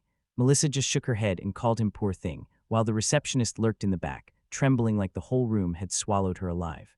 While the swordsman stared from the testing area, the guild receptionist stood next to Daichai, drenched in sweat and hissing in disbelief, until Daichai broke the stunned silence and calmly asked what they needed to do next. The examiner roared his verdict, his voice shaking the hall as he officially stamped Daichai's non-elemental magic as serrated. He stayed on his knees, utterly crushed, and the examiner could barely wrap his head around how all that power was only C rank. Terrified people would sell him short. Daichai, though, looked downright pleased, bowed politely, and said thanks, which somehow made the examiner's despair hit even harder, because now he was sure his own B rank meant nothing as Daichai set his next move. The guild receptionist snapped into full panic and shoved Daichai forward, insisting they register him as a C-rank adventurer right this second. Moments later, he dropped onto the waiting area floor, twitching with nerves as Alicia and Melissa sat there in tense silence. His nerves were spiraling until Nike suddenly sprang onto his lap, and the receptionist gasped as the cat started licking his face. Melissa teased, asking if he'd gone weak at the knees, and he blurted out, mortified, that yeah, she was right. With the registration finished, she spun back to Daichai and pressed a shiny metallic tag into his hand. Stamped with a big, bold C, she made it crystal clear. He was officially a C-rank mage now, and she drilled one warning into him: don't you dare lose that tag. He snatched the tag, muttering that the whole process dragged longer than he expected. Then his stomach let out a brutal growl, and Alicia instantly snapped her attention his way. She clocked that it was already past noon, urged them to push the property handover back, and then spun to a blushing Melissa, asking if she was hungry too. Her smile flared the moment she suggested they swing by a nearby shop, run by her friend, and Daichai erupted with a loud yes. The whole group locked it in. Lunch first, then they'd jump back into their business later that afternoon. Outside, the market streets roared with life, chatter and haggling filling the air, while stalls piled high with everything imaginable, turning the whole place into a non-stop buzz. Jammed in the bustling crowd, Daichai, Alicia, and Melissa weaved through the market, snagging one street snack after another and savoring every bite. As they dug in, Daichai said it was great to eat on the go for change, and Melissa, mouth packed, practically bounced with excitement as she agreed, swearing she had to try everything. She suddenly announced they had one last stop before everything wrapped up, and Daichai leaned in, all curious, "Is it your friend's place?" Melissa followed up fast, asking if her friend ran a street stall too, then she shook her head and explained, "No, not like that. Her friend wasn't a vendor at all. She was a church sister who helps run a stall for the local orphanage to raise funds," and thinking about that kindness, Melissa pointed straight at where they were headed.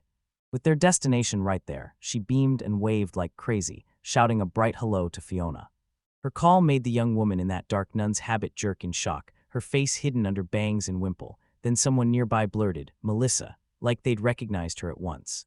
The kids at the stall clocked Melissa right away, but one kid's voice dropped as he told her lunch was finished. Now all that was left were sad leftovers. Daiichi glanced at the sister and asked if this was the girl they'd come for. Melissa nodded, saying her name was Fiona, even though her face was still hidden. Daiichi stared, intrigued. Melissa leans in close, pats his head, and casually says leftovers are fine. She takes him completely by surprise. That sweet little gesture instantly flips the kids into total chaos. One blurts out, "When did big sis Melissa get a boyfriend?" And another squeals like it's the best news ever. Daikai gets stuck right in the middle, panicking, thinking, "Man, I don't even have a tail like her." Their focus snaps to Sister Fiona, and they tease her nonstop, telling her she got beaten by Melissa, and now she'll have to work twice as hard, sending her into pure, flustered panic. The playful interrogation keeps rolling as the kids close in on Fiona, one kid promising they'll help her put Daich out of her mind while the others fire off accusations, stringing her along, maybe even cheating, and right beside that awkward young man, Alicia peeks out, shy as ever. When the chaos erupts, Sister Fiona drops into a deep bow and blames herself for the kids' behavior, right to the floor with an apology, while Daiichi tries to wave it off like, they're just kids, but Alicia can't stop staring at his shaky calm. And then Melissa snaps, full fury, yelling that Daiichi is not her boyfriend, that she'd never get played, and making it crystal clear. He's only a guild customer, and yep, the kids are totally taking notes. She proudly announces them as the orphanage's annoying little brats, then snaps her wording back to precious children, and right on cue Rick, Jack, Nina, and the rest all beam and cheer back. She introduces Daichi as Mr. Asakura, a merchant everyone in the guild respects, and the second she reveals Alicia is a B-rank mage, the kids stare in pure shock. A sudden, warm hug jolts the sister out of her surprise, and Melissa quickly introduces her friend. This is Sister Fiona, her childhood buddy turned priestess of the church. A sister bows with perfect manners and introduces herself, and right after that Daiichi shoots out a hand to shake and introduce himself too. Then Alicia tugs Fiona's sleeve and insists, "Just call me Alicia." Both of her hands suddenly clamp onto his, and when Fiona hauls him close, her wimple slips just enough to bare her face, those eyes blazing bright. With a trembling, heartfelt plea, she begs him to let her buy everything he has left, and Daichi and Alicia are left utterly speechless. He's still totally rattled by Sister Fiona's sudden, no-stopping business proposal. She grips both his hands, trembling hard as she begs him, and right beside them, Alicia watches the whole thing, thinking like it's fate, that yet another heart has just been stolen by the cyst. The moment snaps, Melissa whips Fiona forward and yells Daichi's name, then blares that Fiona isn't being rude at all, she's just painfully shy. After Melissa's outburst, she grabs Fiona and Alicia and yanks them out, declaring they're done here. Daichi stays kneeling, glares after them, snarls what was that supposed to mean, and warns them, don't come running to him later when you're crying. He rockets up and snatches Melissa's arm, yanking her to a stop, then demands why she's rushing out, because they're childhood friends, damn it, and Melissa lets out a sigh, admitting she was careless and let her guard down. Then she drops the truth about Fiona. Ever since she was little, because she's so cute, men kept coming up to her again and again, and it's that constant pressure that forged her crushing fear. As Daichi freezes in shock, Melissa yanks him back by his hood and snaps that he should have said something sooner. Now that he finally knows the whole truth, he better not grab Fiona's hands or pull any stunt like that again. He whips around, eyes blazing with resolve. This new info only fuels his need to come back, and as guilt crushes him for scaring her, he vows, "I'm going back and I'm going to apologize." After hearing his heartfelt plea, Melissa exhales and gives in, telling him she's trusting him. Then Daichi steps out from around the corner, demanding she believe in him, and Alicia lets her guard down too, quietly confirming her own trust. Right when everything feels settled, a scream like a knife through the air explodes the quiet, shooting Daichi, Melissa, and Alicia straight into full high alert. The whole mess is caused by a bunch of thugs bullying the orphans right at their stall. One of them slams his hand onto the table and snaps that Brad, if he really is from an orphanage, can't run a business or even count a tan. Daichi's face tightens instantly, and a grim scowl spreads across it as he clocks the scene. He clocks the kid's trouble and barrels through the crowd on pure adrenaline, ready to help right now. As they push forward, he spits that he's had enough run-ins with thugs lately, and Melissa snarls back that they've exploded in number over the last few months, like cockroaches everywhere, while Alicia, clueless about the city's nasty side, blurts out, "Are they really this common?" The city has been slammed with adventurers pouring in from nearby towns and cities, and most of them are broke nobodies with shaky reputations, the exact kind of trouble the city can't stand. His eyes narrow as he sizes them up from afar, cheap, beat-up gear that looks like it's barely holding together. Even with that gear staring them in the face, he snaps at his companions, "Don't drop your guard." He spots a few mages and legit adventurers hiding in the crowd of rabble. Then he leans in and explains that ever since he hit Karum, his link to Klaus from the trading company lets him skim all kinds of top-tier weapons, sharpening his instincts to the point where he can read a fight before it even starts. Daichai looks back and admits he's already paid in pain for how careless can get you, and Melissa, fingers pointed at him, says he must look like a naive optimist to her. Then, under a hard stare, Daichai shoots back that he knows exactly what's on the line and he won't drop his guard. He leans in, locks eyes with his companion, and tells Nike he's counting on him if this turns into a full-on brawl. Then the little cat pops its head out of his hood like, "Got it." She raises Nike high, grinning like she's got the best partner anyone could ever hope for, and the cat answers with a fierce, determined cry. At the stall, an orphan kid blurts out to the thugs that they're already closed and to get lost, so a big thug barrels back with a savage roar, promising to beat the mouthy little shit into respecting his elders. Then another thug just smirks and wonders out loud if anyone would even notice if they grabbed and sold one or two more kids, since fresh ones keep showing up every single day. Sister Fiona steps forward and bows so low her head almost disappears.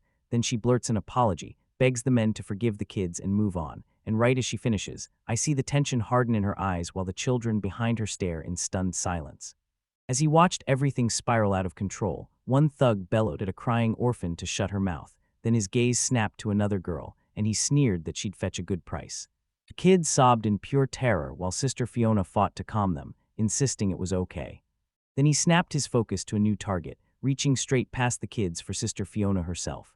Melissa, right there watching, snarled like a guard dog, and Fiona's eyes went wide with terror as the gas hit her. Fear hit hard then before the thug's hands could even touch him. Daichi lunged in, grabbed the man's wrist, and twisted it back with ruthless force. The man screamed in agony, and Daichi just flashed a calm smile, told him to pull his hand away, and apologized for the scare. Sister Fiona stood there, frozen in total shock. Violence slammed into her out of nowhere, and she shook like a leaf, mouth shut, words trapped, while tears poured down her face as her mind fought to catch up with the whirlwind of what just happened. From a short distance, Alicia and Melissa watched the scene unfold, Melissa flashing smug satisfaction, while Alicia kept her emotions locked behind a more reserved face. He clamped down hard, growling that he'd twist the thug's arm clean off, and as agony crashed over him, the man begged him to stop.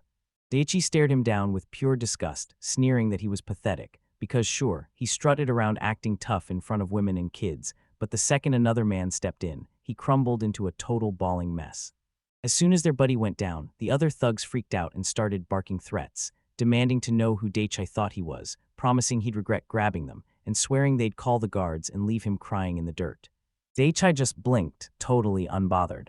That common difference of his set the crowd off. People glared daggers at him like they wanted to start a fight, and he couldn't stop thinking, were they really serious about calling the guards? Melissa suddenly pushed forward, booming, "I'm staff from the Merchants Guild, and I'm the witness." Then she jabbed a finger at the lead thug and shouted that his man was the one who struck first, and the thug's face twisted with fury as he realized he couldn't slip out of this. And when that witness steps up and throws down a declaration, the crowd snaps to attention. One guy jabs his finger at the thug while his arms are twisted, yelling that he's the one who grabbed Sister Fiona first, and the rest of the onlookers rush to back him up, volunteering to testify too.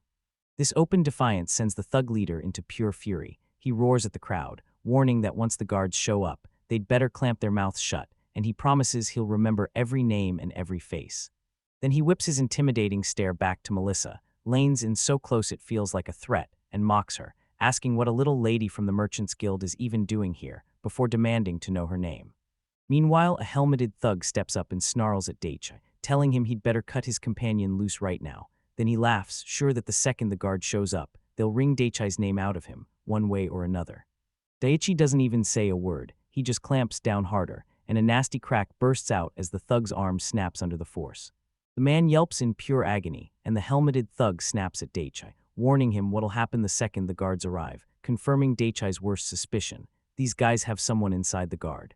The shock hits, and suddenly the whole situation gets way more dangerous and way more interesting. His face tightens into a razor-sharp glare as he challenges the thugs. Do they honestly think they'll all be standing in one piece when Gardarat shows up? His sudden, menacing threat freezes the thugs in their tracks, faces slack, eyes wide, because they can't make sense of what he's saying or why it sounds like he's lost his mind, while the air around him crackles with pure pressure. Watching the chaos sprint straight toward extreme violence, a trembling sister, Fiona, steps in and begs Daichai, "Please, don't you dare do something reckless for the orphanage." He whips around to face her, and that terrifying aura just evaporates, boom. Then he shoots her a reassuring wink and introduces himself to Miss Fiona. "I'm Daichai Asakura." You ignored her completely, while Sister Fiona, terror written all over her face, begged Mr. Asakura to stop and wait for the guards. Her desperate plea hit a wall. Daichi stayed stone still, and while she and the kids huddled behind her, their bodies shook and their eyes went huge with raw, awful dread. He stood his ground, and Melissa begged him to hold up, telling him the thugs were bragging about who they knew, but also asking if they really had that much power at all. The kids screamed together, pleading with their big brother to listen to his sister, because the moment he stepped in, they feared he'd get hurt. He brushed off their combined pleas, just barely turning his head to steal a look at Alicia. She held his gaze with that calm, confident smile like she was silently telling him, "Don't worry, I've got you." She steadied him from behind, and he snapped his focus forward again, feeling it in his bones that now the entire crowd was locked on him, completely and utterly. Daichai's calm watching got ripped apart when a thug came crashing in with a brutal lunge, demanding to know what he'd been saying, calling him out for going quiet and suddenly acting scared. The young man just pinched his nose and stared like he couldn't care less. "You stink," he said coldly, walking off as the thug and his buddy stood there, completely baffled. That brutal insult cracked the silence, and a few onlookers snickered. Daichai kept going, mumbling about the nasty stench he'd been catching and then bluntly firing back, "When's the last time you washed?" The thug just stammered, utterly stunned. His eyes narrowed with contempt. "That's the stench," he spat. "A coward only bullies women and children, then scurries off to hide behind guards." The thugs' faces contorted with pure rage, trapped before they could even move. Then a savage, crackling surge ripped from Daichai's hand. He snarled, fury flooding his voice, "Don't fuck with me." All that mattered in his head was one thing: protect the orphanage. In the crush of the crowded market, a gang of thugs surges over Fiona, Melissa, Alicia, and the children, snarling like rage itself is in their throats. Then they bellow a brutal warning: "Don't mess with them." Everyone else freezes in terror, but Daichai Sakura just stands there, calm and unshaken, eyes locked forward as his only thought burns clear: protect the orphanage. He threw an axe in an instant, then flicked his fingers and sent a tiny object spinning through the air, smashing one thug's helmet before ricocheting with a brutal thud into the next guy's face, leaving both of them reeling from how fast and exact it was. Daichi rockets forward and drives his forehead into the man's face with a brutal, sickening whack, making the crowd snap back in shock. Fiona and Alicia shout his name in panic, and a nearby merchant blurts that this adventure just headbutted a traitor. He staggers back from the blast of his own swing, clutching his head and growling through the pain, while down below the dazed thug gets stomped by one of his confused buddies, eyes bulging with pure shock. Thug spots his men buckling, yanks his voice up, yelling for them to hold, swearing he hasn't even told them to open fire yet, while his two subordinates stagger, gripping their heads as dizzy madness takes them. Taikai flat out ignores him, squares up to the group, and cracks his knuckles like a countdown clock, eyes narrowing as he roars that it's payback time. The last thug can't help it, flinching hard with pure terror written all over his face. He strikes like lightning, his fist lands flush on the thug's jaw, boom. The hit launches him flying, and the rest of the thugs crumble into a messy heap on the cobblestones. Rage flares in the leader's eyes as he yanks his sword free and bellows for his men, but before that blade can even swing, Daichai rockets forward and drives his fist straight into the man's stomach with a brutal, bone-jarring slam. That brutal hit whips the leader spinning through the air, upside down and choking for breath. Then he slams onto the ground, collapses hard and shudders as it's over. Daichai stands over the defeated crowd, and the danger is gone. Out of nowhere, a second man lunges in and whips his sword at Daichai. Daichai sidesteps like it's nothing, sends the attacker stumbling to the ground, and when the man gapes up in shock, Daichai just tells him, calm as can be, to watch where he's stepping. Right as his brand new challenger raises his leg, that thunderous kick drops down, boom, sending the shockwave ripping through the air. The masked man's knife clatters to the ground, and in a heartbeat, Daichai is already inside his guard, snatching his arm and shutting down the attack. With the tiniest fight, the masked adventurer collapses to the ground, beaten and crumples there. Daichai stands over him, stone-faced, while the thugs he already knocked out just lie sprawled and unconscious nearby. He lets out a soft breath as the crowd goes wild, cheering and screaming, while one guy yells that his display was straight up amazing. Sister Fiona and the kids finally exhale as the relief hits, while the townsfolk burst with excitement, praising how it all turned out. Then their curiosity kicks in fast, and they start asking, "So, who is this mystery young man?" He cuts through the crowd's questions and locks eyes on Alicia standing right there, while Nike peeks out from the collar of his hoodie, silently watching everything unfold.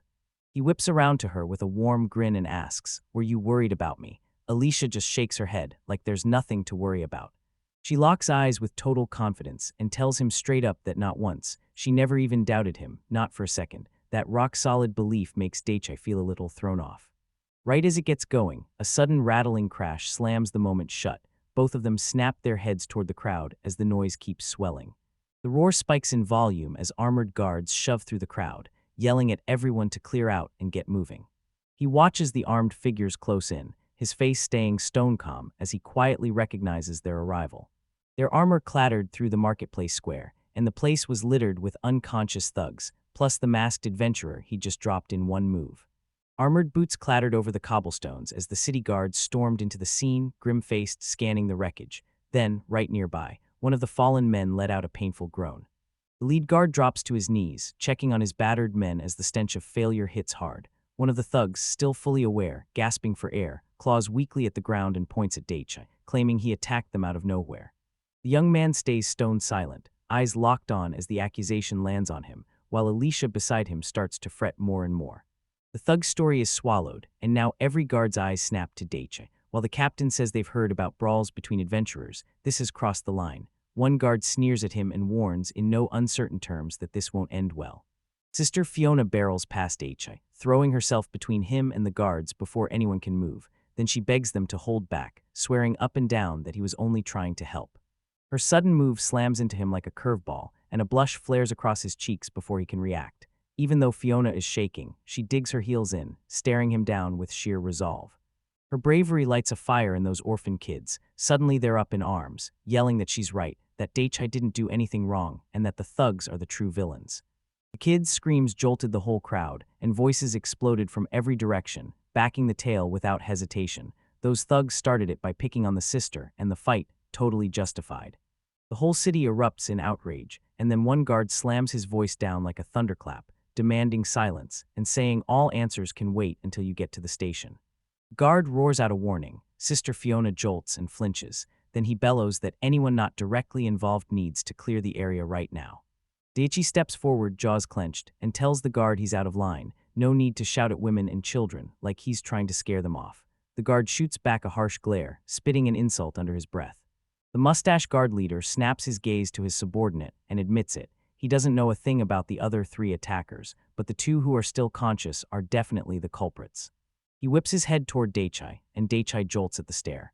The guard leader shoots the idea across that this is exactly how Daichi got pulled into crime, and once they believe that, the criminals start thinking they can do whatever they want and still slip through. Just as the tense standoff is about to blow up, a fresh voice slices through the air. Then a young woman with cat-like features darts between Daichi and the guards, snaps out that there's a misunderstanding here. She introduces herself as Melissa from the Commercial Guild, steps up like a pro, and offers to be a witness for the whole event. Then she declares, ice-cold and certain, that the adventurers are to blame, insisting Daichi was only defending himself after they went after the sister. Her testimony fires up the crowd. One guy yells they've got her back, and another swears he overheard the thugs plotting to kidnap the children. A flustered guard snaps at everyone to keep out of it, but his warning gets swallowed by the growing uproar. A sudden arrival of a higher-ranking officer slams the chaos shut, and the guards freeze on the spot, faces going from alarmed to scared as the stern commander scans the whole scene. He clears his throat, and the subordinates snap to attention. Then the commander points at the injured thugs and barks his first order: find a mage who can heal them. He whipped his eyes across the crowd, roaring for anyone who could wield water magic to step in and start emergency treatment until a real healer showed up, and right out of the onlookers, a nervous hand finally lifted. His focus snapped to the source, a young sister from the church, and he demanded to know if she could help the injured men, and she stammered back that she could, at least. Little by little, she explained she could probably steady them long enough to keep them from dying, and the commander snapped into action, telling her to start, waving her off with a cold, "Don't worry about those small, delicate injuries." With the urgent medical crisis handled, he snapped his fierce gaze to the middle of the chaos and stepped in, introducing himself as Aaron, the squad leader of the men now getting treated. He demanded answers, and Melissa, still gripping Daichai's arm, blurted out how they'd come running as soon as they heard adventurers were fighting, pointing straight at Daichai like he was the spark for everything. His eyes narrowed, laser-locked on Daichai, and he couldn't believe it. Was this kid really the one who knocked out his whole squad by himself? Alone for a beat, Daichi almost managed a reply when Melissa lost it. She frantically shoved him to show the squad leader his guild ID. The warning hit, and Daichi started digging through his stuff right away. He handed over the identification. Right then Aaron's eyes locked on it, and his face snapped rigid with pure disbelief, sweat pouring down his brow as if his body knew before his mind did. Daichai met his stunned stare with a steady, questioning calm, like he was demanding to know exactly who that man was. Daichi hands a document to the guard commander, and the second he spots the seal, his eyes go wide, because it's the official Merchants Guild identification. The commander freezes and blurts out, "So you're really a merchant, Daichai." Daichai just grins and nods. Yep, that's exactly what he is. Melissa snaps into action, grabs Daichai, and fires off a furious question. Why is he flashing a merchant's pass when he's got Mage's Guild ID? Red-faced and rattled, Daichai stammers out that he was told the Mage's Guild isn't trusted around here. The commander listens, and understanding lights up his face as he praises Daichai's skill. Then Melissa cuts in, tapping the document hard, demanding he double-check the issue date. Right before he can move, Daichai flashes a peace sign, stays cool as ice, and declares that a Sakura got registered today and was instantly certified as C-rank, leaving everyone watching frozen in stunned silence. His words spark a wave of whispers through the packed crowd, and he and Melissa stand there like they're stealing the whole spotlight. The guard commander digs into this fresh intel, shrugs that it's not shocking at all for a C-rank mage to stir up a racket, and then erupts in a booming, hearty laugh. He whips around, snatches a subordinate by the collar, and snaps at the terrified guard that they should count their blessings, because after tangling with someone at that level, they're still alive. Meanwhile, another guard comes charging up to Daichai to apologize, insisting it was the other side that started the violence in the first place. The commander keeps his eyes on the exchange from afar, and one look tells him this isn't some show. It's the real deal, and the air is about to explode. With one last stare, he turns on his heel and leaves. He sprawled on the cobblestones, stitching the chaos together. Like some cocky adventurer started the fight, and the kid only struck back. Then the commander demanded the full, no-holes explanation of what really went down. He hauled himself to his feet, locked in on the scene, and even the way it looked told him one thing. That kid was stronger than the 5 men he'd just wiped out, so he swallowed his pride and conceded, because starting another fight felt like the wrong move. Daichi felt that sudden wave of understanding hit him hard, and the truth stunned him. Turns out, even in the city guards, there are people with extraordinary character. Soon his companions caught up, and you could practically see the relief hit them. He quickly tried to save face, claiming his moves were just over-the-top self-defense, and that his water magic was nothing special. Karina watched from afar, smiling, because it looked like they finally got it. The guard commander marched up to them with a stiff, official voice, then said they'd need a debriefing, and ordered Daikai and his whole party to come with him to the station. Melissa and Alicia's hearts slammed when he said that, so they snatched onto a Daichai right away, terrified that if they headed for the station, the guards would flip their decision and refuse to let them go. But when everyone looked crushed, Daichai snapped up fast and blurted out who was backing him. His guardian was tied to the Asakura Guild, his patron worked through the Bertram Trading Company, and his other guardian was linked to the Kirsch Mages Guild, and that bombshell left Melissa completely stunned. As the group peeled away, Karina stood at a distance, eyes locked on them, processing the bombshell. Daikai was now under the Bertram noble house, and somehow tied right into her own Kirsch family. Worry sparked in her chest. What if he dragged trouble and stained their name? Still, she forced herself to nod through it. He had to go to the station, and she promised to handle this delicate mess with kid gloves. The guard commander watched them leave too, then snapped his attention to his subordinate and warned him to be careful, muttering that this messy situation wouldn't be simple to handle. Daichi paused for a beat, glanced back at those unconscious adventurers getting shoved onto a cart, and for a split second he wondered if they'd say anything useful. Then he shook that thought off. With a confident grin, he leans into the guard commander and says, "Yeah, I'm strong, but if you handle me right, there won't be a single problem." Just when it seems like he's out of proof, he slaps another document on the table, and the commander's eyes blow wide as he recognizes it. An introduction letter from the head of the Bertram Trading Company, meant for Lord Denali. He calmly points out that Lord Denali is the commander's boss, then tells the commander to pass along his apologies if they ever cross paths. A bead of sweat slid down the commander's face as his mind scrambled to make sense of it all. Then he snapped, "Who asterisk are you, Daich?" But the kid only grinned like he'd already won. Then he straight up says he didn't lay out all of this just to dodge blame for what he did. He whirled toward his companions and laid out the plan. First they eat, then they handle the property mess, and then he drops the bomb that he can't show up at the church or the orphanage for now, leaving Karina visibly shaken. He glances back at the commander, double-checking that this setup works, and the commander snaps back, "It's good," as he promises to keep the other adventurers locked up until Daichai's debrief is finished. He fires off one last demand to the commander: don't question the sister or anyone in that orphanage until he's done delivering his statement. The commander finally gives in, saying he can handle that much. Daichi dips his head with a quick bow and shoots him a grateful thank you for the help. With everything finally sorted, he strides through town beside Alicia, his head already racing through how those thugs, the kidnapping, the adventurers, and the city guards all connect, because nothing about it feels random.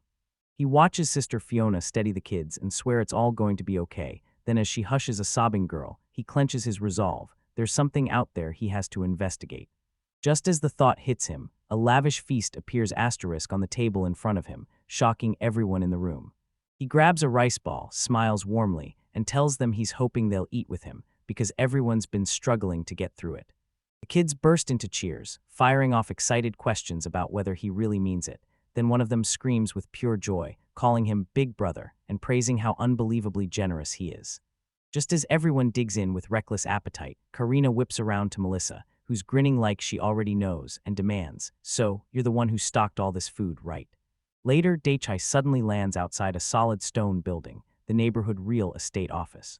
Inside, Melissa swings her hand toward the property like it's a prize, praising it nonstop, while Daichi, with Nike perched on his shoulder, stares at the massive size and says it's seriously impressive.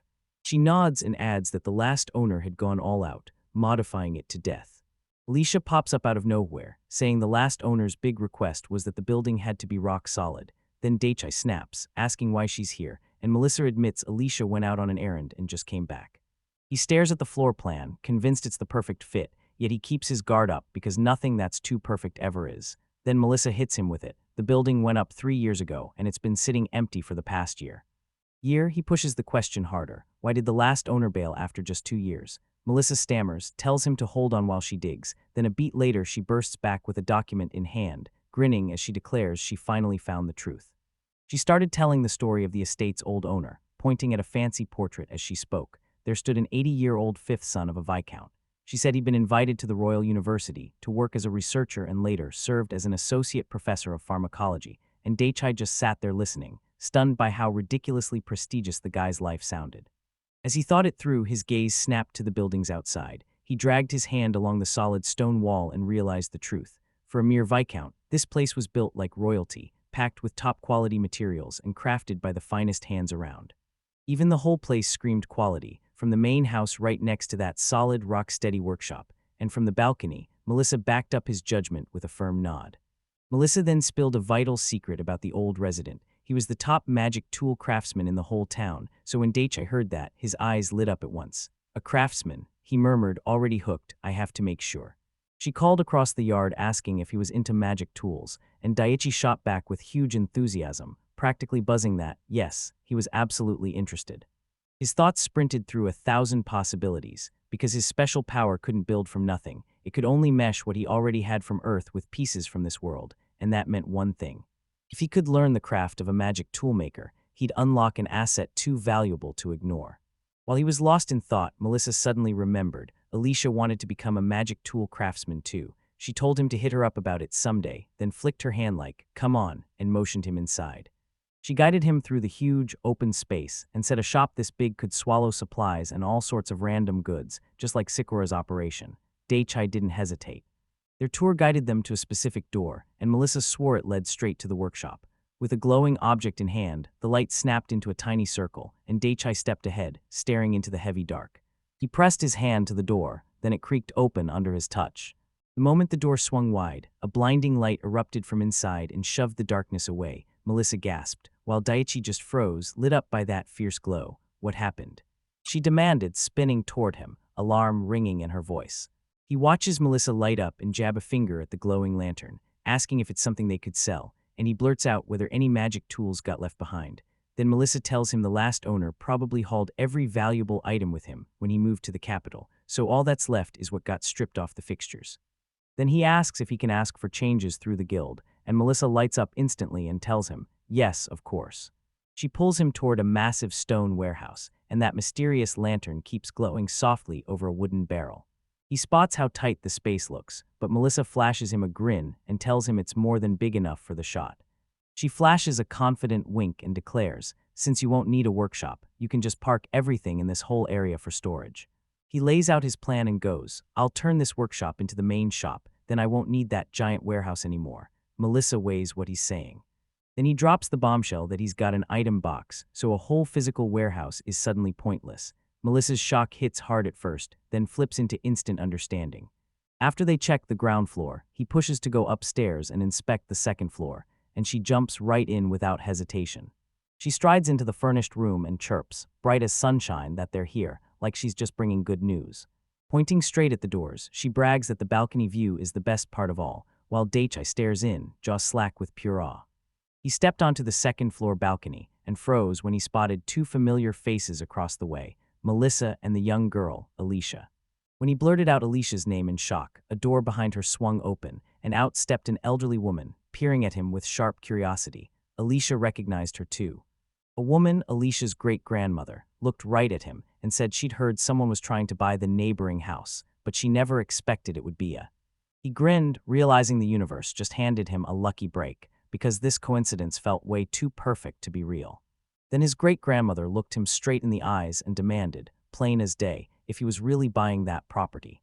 She kept going, saying the house had been sitting empty for ages, and if you were planning renovations, you'd better expect noise and a whole lot of hassle for them. Daichi just flashed a warm smile, waved like he'd known her forever, and grinned that he couldn't wait to be her neighbor.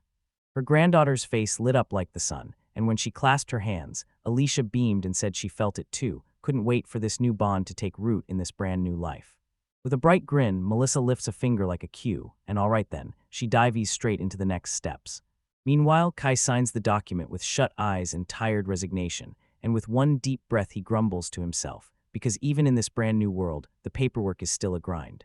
Once he's done, Melissa snatches the clipboard and double-checks the form, and from his spot on the floor Daichi calls out, asking if everything's set. She nods and tells him their next stops are the orphanage and the church, and he agrees without hesitation. She tweaks the plan on the spot she's in, but she insists they should hit the guard station first. Daichi looks up at her, grateful, and promises, I'll go with you. He blurts out that since he was the only one summoned, he can't just expect her to do all that for him. Then Melissa hits back immediately, strong and unshakable. She leans in all fire and insists that, yeah, only a Sakura was called for the fight, but she still followed him because she had to prove who she truly was, and that means she's not some outsider pretending she has nothing to do with his battles. Her mind skitters at full speed, her eyes whirl, and then it hits. There's no way this is random. There's a hidden meaning behind it all, a deeper connection she's been spiraling over. Snapping back to the present, she beams and throws her hand up. All right, I get it, she declares. From now on, I'm officially coming with you. Daichi exhales in relief and tells her he'll be in her hands. As they head for the guard station, he lays out his master plan. First, they hit the Merchants Guild. If they can get the guild's permission to travel together, they'll be golden. He even points out that if trouble pops up, the guards knowing the Merchants Guild is in the loop could act like insurance. The moment Melissa hears his plan, she snaps up and gets it instantly. Then we're heading back to the guild right now, she declares. Daichi freezes, hand flying to his mouth because part of him just doesn't want to. His focus is on the orphanage and the church first. He slumps into his seat as Melissa leans in, and she confirms the switch to their plans, pushing hard that their other destination comes first, even saying the platoon leader got it too, so the guard station can wait. He nods along and agrees. Just as they lock in their decision, a sharp voice blasts from the doorway. An elderly woman in round glasses waves her hand and calls out, Mum. Her eyes lock in, and she sweeps out an invitation, telling Nike and the others to come inside and grab some tea. Daichi freezes at the sudden invite, but Melissa flashes a knowing wink and pushes him to say yes, then whispers in private that the guild stays their top priority.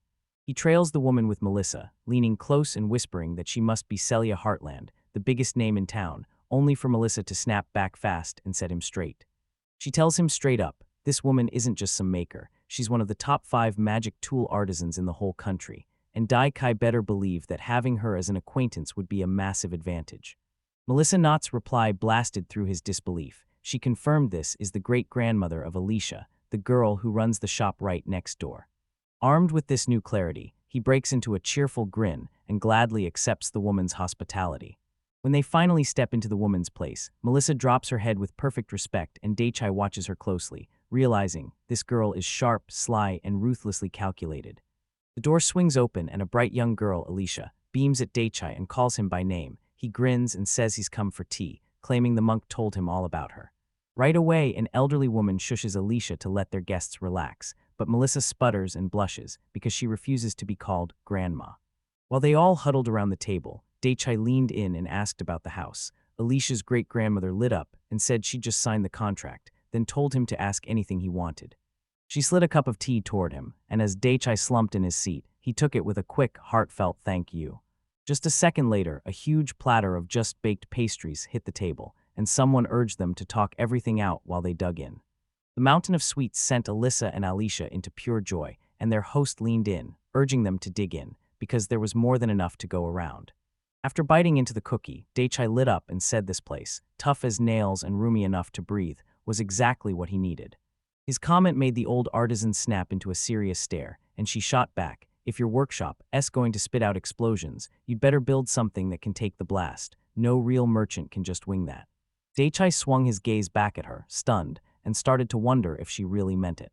With a proud smile, she kept talking about her underground workshop like it was pure magic, then promised that next time she builds one, she'll go even tougher, bigger and sturdier, and you guessed it, underground again. That revelation snapped Daichai upright, and he blared out loud as he demanded answers about the hidden underground workshop. Without a single pause, the great-grandmother confirmed it, then pointed straight to that workshop and said that's where she'd handed down her secret techniques. Her fingers clenched into a fist as she caught Daichai's razor-focused, stone-silent stare, and she snapped, "What's wrong?" while Melissa and Nike just watched, totally baffled. He fires off an excited idea to revisit the blueprints, and Melissa jumps in right away. She even hints she might have scribbled something important on them. With a dramatic flourish, the architectural blueprints fly out onto the table, covering it in one bold sweep. They lean over the papers, and he fires off the question, "Where's the workshop located?" Melissa grins and points straight to a huge underfloor storage spot in the kitchen. A single finger slides over the paper's lines, then stops cold right on the exact spot. Alicia's great-grandmother nods and points it out, right there, a hidden staircase that drops straight into the underground workshop. Melissa looks totally thrown off by the mismatch in the plans, but Daichi's face hardens as he pictures it. A secret workshop owned by some noble pharmacist. Daichai's face tightens as he fires off. Did the Merchant Guild do an on-site inspection? Melissa says yes, the rules demand it, and the owner has to be there. Alicia chimes in that the original owner is stuck in the capital, but Daichai doesn't let up. He pushes whether the staff and the person in charge of the shop's time are still at the branch. Alicia nods, both are still there. Armed with this new info, he vows to force both responsible parties to own up, and Melissa shoots back with an excited, instant yes. Just as they're about to move, the great-grandmother calmly cuts in mid-moment, takes a sip of her tea, and drops the truth like a verdict. She's the one who built the hidden staircase, no doubts, no confusion. Then she offers to guide them herself to prove it, saying the guild staff will be here soon since Daichai was the one who made it. Alicia whips around to her great-grandmother, stunned, and blurts out whether she truly had that hidden staircase built, only for the old woman to nod and call it a meeting that absolutely worked. Melissa can't hide her excitement about the upcoming inspection, and as the great-grandmother sips her tea, Daichai just stays stone-cold silent, staring serious as ever. Then Alicia turns to him and tentatively starts to speak. Alicia Flower tilts her head toward the great-grandmother and asks if the last owner of the house was a pharmacist. Then the old woman nods and reveals he came from a noble family. That shock hits Daichai hard, his face betrays it instantly, and Alicia blurted, "Did they use that secret workshop to cook up suspicious drugs, or is it just an upgraded version of some old, hidden lab?" He grimaces, his head flashing with dark visions of shady pharmacists and slick alchemists, and he's dead sure they're always running secret deals, because if they knew about that hidden staircase, then they had to be the ones who built it. His mind snaps into action, and he starts scribbling his priorities on little slips of paper: underground workshop, orphanage, church, and the guard post, until one thing hits hardest. He decides the workshop's status needs answers right now. As he shuffles through the notes, Melissa leans in and squints, her face says something's off. She points out that his order makes no sense. the guard post is usually the last stop, so why is he piling up all these requests at once? Her point hits Alicia like a light bulb, and Melissa wastes no time. She declares she'll head to the guard post herself, and both Daichi and Alicia immediately start protesting. She's ready to leave and tells them, go back to the guild, summon the person in charge in the meantime. Daichi watches her disappear, waving her off. But before she heads out, she whips around, leans in close to Daikai while he sips his tea, and fires off a question. What exactly was he doing while she was away at the Merchants Guild? He tilts his head and tells her he wants her right there with him for a quick Asakura, because her help could be huge. Then he leans in, says they're not going straight to the guard post. There's something he has to check first, and he plans to use that moment to squeeze answers out of her. Her face softens into a knowing smile, and she leans in like she already knows. What do you want to know? Daichi swallows, staring at his hands, weighing whether her offer is the key to everything he's searching for. As the chat kicked off, the town itself loomed in the background, one of those places locals whisper about, where disappearances and kidnappings hit way too often. Daichi nodded and said he'd heard the same thing, then pointed out the kidnappings of kids from the local orphanage were spiking fast. She adjusted her spectacles and stared at him, her face going grim as she demanded to know why he was digging into matters like that. After all that morning chaos, she told me another disaster had popped up. Adventurers started causing a scene again, and that's when she caught wind of something that spelled trouble. She told me she overheard some creepy-looking guy sneer that with so many townspeople already gone, kidnapping and selling one or two more wouldn't raise a single eyebrow, and then he set his sights straight for the orphanage. Daichi chewed on her words, eyes drifting off like he was already hunting the truth, because if this was just empty talk, fine, but he couldn't shake the sick feeling that these people might really be tied to the kidnappings, trafficking the kids they snatched. He then made it clear, nothing mattered if they couldn't prove the pharmacist was innocent, because his investigation was laser-focused. The old merchant stared him down, grilling him about what drove him. Was it justice? He calmly stroked Nike's head, brushing off any noble idea. Straight up, he admitted it was all for his own convenience. He scooped up the little cat, a warm grin lighting up his face as he spilled his simple dream. He just wanted to live easy in this town. He wrapped up his explanation, and the old merchant weighed every word, eyes narrowed. Then she snapped back that she didn't hate his selfish motive at all. If anything, she trusted that blunt, no-nonsense reason more than anything. Once she'd made up her mind, she offered to spill every secret she knew, and Daichi gratefully snapped it up. Then the merchant leaned in and said, if you're going to borrow the words of the Lord, then you might as well go all the way. As they talked, Alicia watched them with a soft, gentle look, then her mind snapped into place. She'd be stuck in this town for a while, so she decided to turn it into a home her grandmother could live in, safe and comfortable. Melissa, though, snapped into a more practical mindset. If a ghost was right here, there was no way they weren't using that chance to their advantage. He caught himself nodding along with Melissa's point of view, and it hit him he wasn't against that way of thinking at all, so he turned back to the old merchant and, in a neat and formal voice, asked her to teach him everything she knew, even as her blunt honesty left his insides flustered. A quiet spark of understanding snapped into place between them, their eyes locked tight on a brand new agreement. Breaking the hush, Melissa beamed and said she'd head to the Merchants Guild just to pass the time, until the old merchant stopped her and told her to use the errand runners from the tailor shop Alicia had set up, and Alicia quickly nodded, confirming the plan. The moment Melissa heard the suggestion, her whole face lit up, wide, cat-like grin stretching ear to ear. Her playful grin snapped off in an instant. She swiveled to Alicia, face stone serious, and set a cup on the table like it weighed a ton. Then she stared her down and made it crystal clear. What they'd just talked about was not to be repeated. Daichi heard the stern warning and froze for a split second, throat tightening, as he swallowed hard and quietly promised he understood.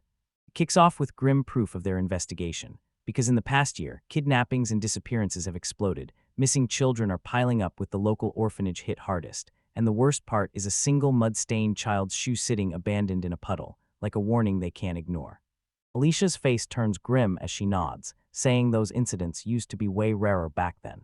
Melissa slams the grim report even harder, making it clear this isn't just orphans disappearing. Over the same stretch of time, kids from everyday families and even adults are vanishing in droves. The old merchant sat there, fingers steepled and eyes locked in, and then she clicked the pieces together. Every time disappearances spiked, so did the flood of vagrant adventurers roaming right through the area. Around the table, a voice cuts in and demands, "Do you get it?" Then drops the truth. The real problem is about to hit them. It's Melissa who drops the bombshell. She claims those vagrant adventures are really townsfolk from our own kingdom, and Daichi's eyes instantly go wide with disbelief. She calmly doubles down on her claim, and while the shock is still settling, Daichai blurts out, "Okay, but what's the Town Art Kingdom?" Melissa's explanation hits him like a punch. She reveals the Town Art Kingdom's army is backing these vagrants, and he can't believe it, because she's dead sure the kingdom's military has to be involved when so many of their own people are running around like this.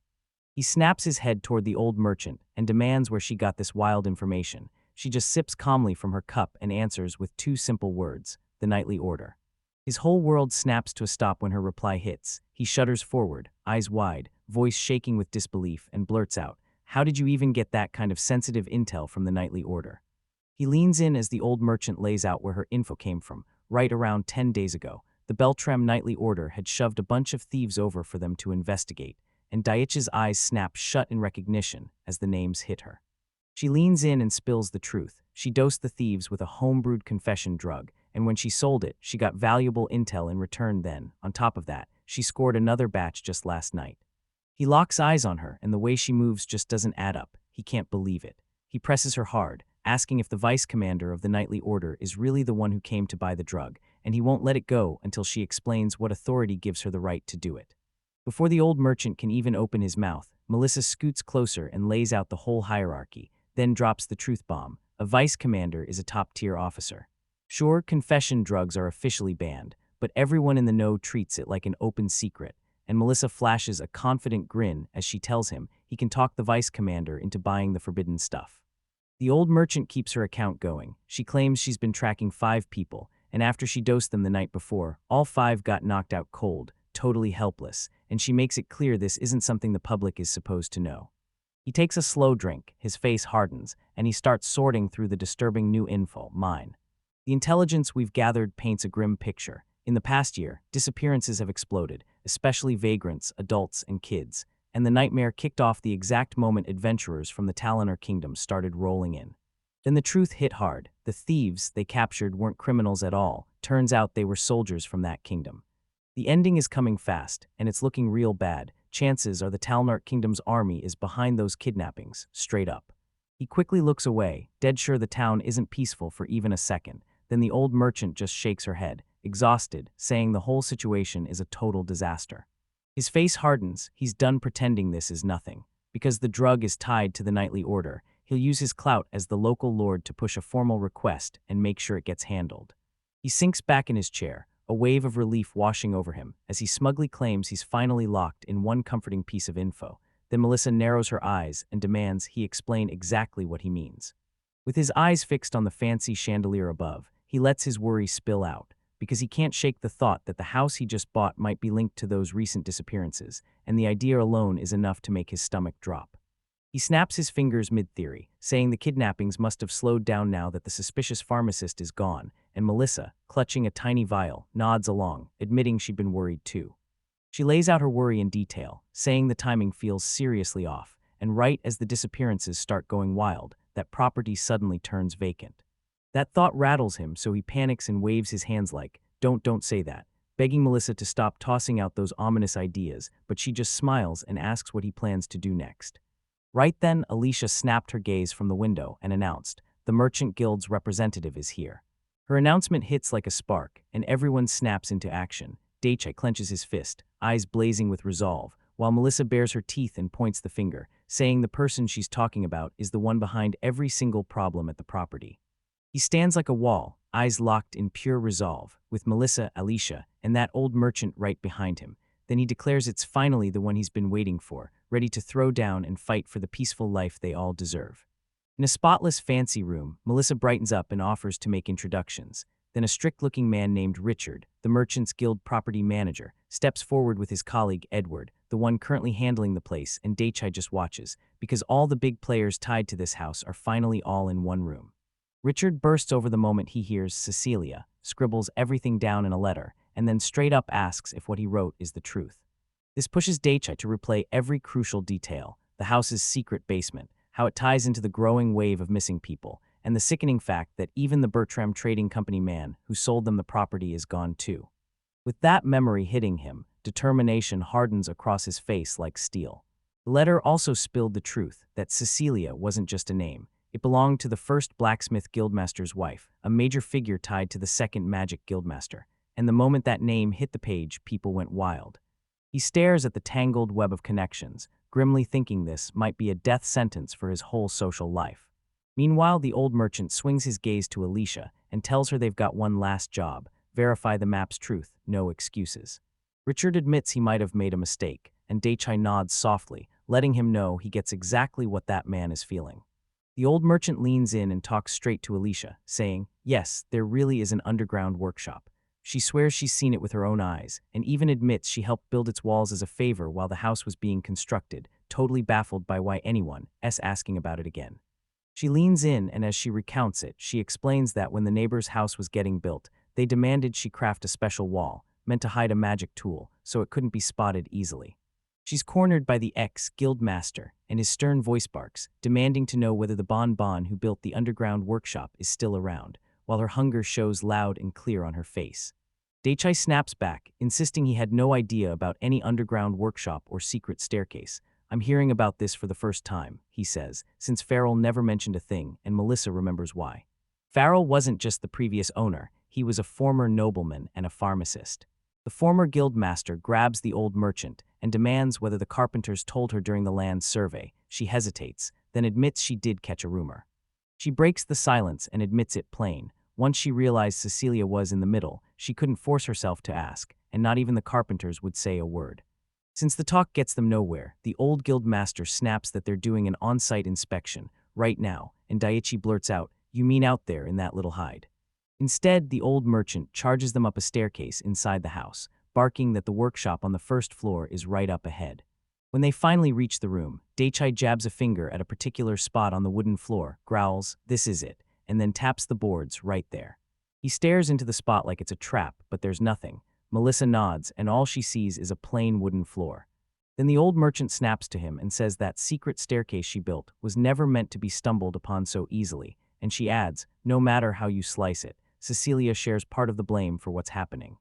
She tells him to shove his magic into the floor, and it hits Daichai like a lightning bolt. He can feel something magical clicking into place. He drops to one knee, slams his palm onto the wood, and braces himself to pour his power into it.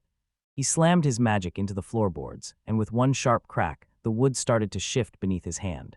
The rumble roared louder as the secret trapdoor yanked open, unveiling a pitch-black passage yawning below. The whole crew leaned in toward the brand-new opening, and Daichai was the first to break the silence, spotting the hidden structure tucked inside the staircase.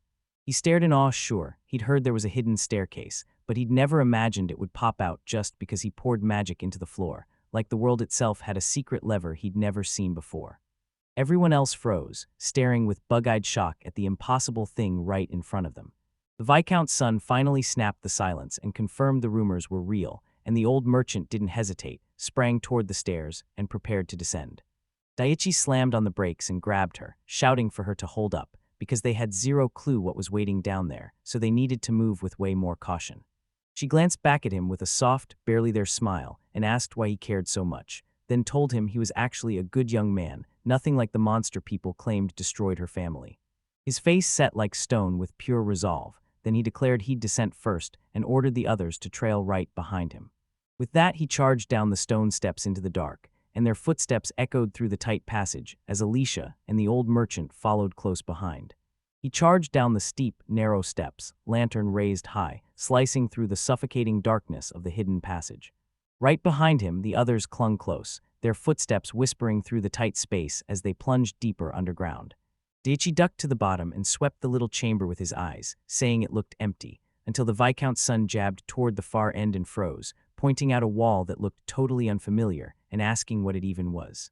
The path just cut off into a solid brick wall, like the world slammed a door in his face. Then came a dull thud as something hit that wall.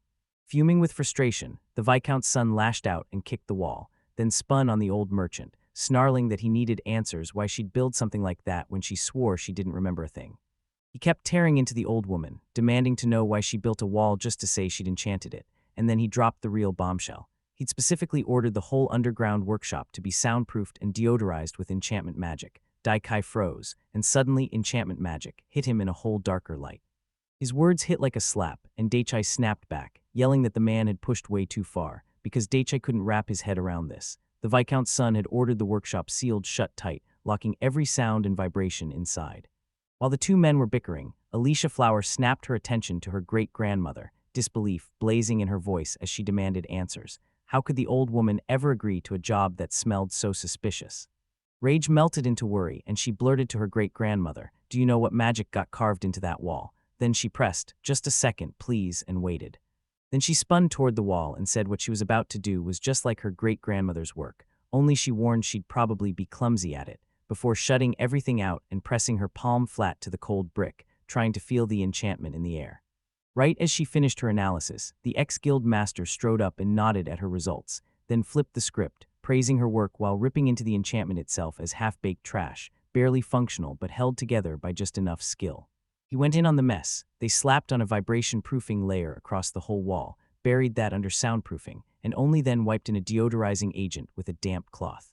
Daiichi listened, stomach dropping as she clocked just how complicated the job was, even if the execution was a sloppy disaster. When Alicia heard the expert tear into her work, she swallowed her pride, apologized on the spot, and let that sharp little blush of embarrassment show. Seichi spun around to the old guild master and demanded an answer, then pressed him hard. Was this wall really missing the last time Seichi's great-grandmother saw the workshop? The man nodded with zero doubt, insisting it wasn't there right after he'd finished his own work on the building. He went on, gesturing toward the brickwork, and made it clear that past this wall, there had to be another one he'd personally enchanted.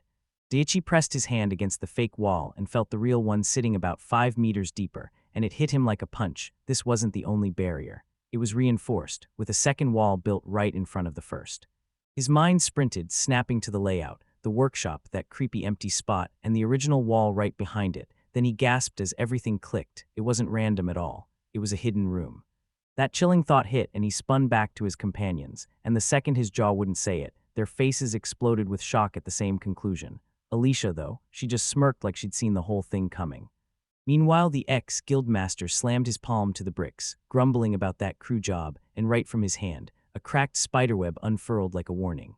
With grinding crunches, the whole stretch of wall shattered and caved in, opening a dark, empty void behind it, and the old man staggered back, stunned by the sudden collapse. A fist gripped a glowing lantern and thrust it forward, like a blade slicing through dust and darkness to blast light on the entrance to a brand new passage. He hoists his magical lantern high, and its glow slices through the dark of a brand new passage. Then his eyes blow wide as he and his friends stare into what's beyond, and the young man can barely get the words out. What is this? The lantern's glow slices through a grim, tight corridor, and both sides are packed with prison cells, stale air clinging like a weight. Right on the stone floor sits a plain bowl in one cell, holding the leftovers of a pathetic meal, a silent sign someone was just dragged. Locked in the cell block's silence, the old merchant mutters that the Viscount's son must have been running wild experiments in here, while Daichi, still stuck processing it all, just stares in disbelief. He whips around to Melissa and asks what she thinks of the whole mess. She grimaces and says it feels like a warehouse, but Alicia's voice shakes as she steps in and flat-out declares it, a prison. Prison? Elsewhere, the Viscount's son, Farrell, gapes in terror, barking, "Why is something like this even here?" Right next to him, a dark-haired woman shields her face and sobs, I don't know how I know anything at all." The old merchant strides right up to one of the cells, her face tightening as she studies the bar door's plain but unbreakable lock, and she goes completely silent, eyes sharp, mind whirring over every tiny detail. She spins back to the group and drops her findings. This lock isn't ancient at all, it's fresh, probably made within the last year. Melissa sniffs the air, swears she can catch a faint wolfkin trace, and guesses they were around about 2 weeks ago. Staring up at the merchant, Alicia snaps that they should call the guards, and Daichi, still on his knees, shoots back, fully agreeing, like this mess is way too big for them to handle alone. The old merchant weighs it all, then glares toward the passage exit. With that grim look on her face, she mutters that this is one of those times when calling the knights beats relying on the city guard. Once the decision is made, Farrell's composure explodes. His eyes go blank, sweat pours down his face, and the woman beside him shakes violently, clutching her head in pure, unshakable terror. He flinched hard when the old merchant jabbed a finger at him, barking that he had to tell the knights about their discovery, so the man could only stammer and nod, sweat pouring down his face. She yanked him by the collar, her voice sharp as a blade. She didn't just tell him, she made it crystal clear. He was bringing the knights back with him, no exceptions. Then she leaned in and demanded he admit he understood how serious this really was. Before the man could even answer, a kid popped up and snapped, "I'll deal with it," then bolted off to grab the authorities. Daichi watched him vanish, a flash of worry crossing his face as he wondered if the boy would be okay alone. Zone fell silent, and the moment the messenger vanished, another guy in their crew started shaking like he'd just seen a ghost. Melissa whipped a sideways look at him, her face flashing with pure annoyance and stunned disbelief at how cowardly he was. Her eyes snapped to the trembling man as the old merchant stepped in and faced him head-on, her voice razor-sharp as she demanded to know if he honestly thought he could slip away and leave her to carry this alone. Cold sweat drenched him under her sharp stare. Melissa sneered that he was a grandma's boy and groaned that his terrified reaction wasn't fun at all because she'd been itching to sit there, watching his miserable face until the nights finally came.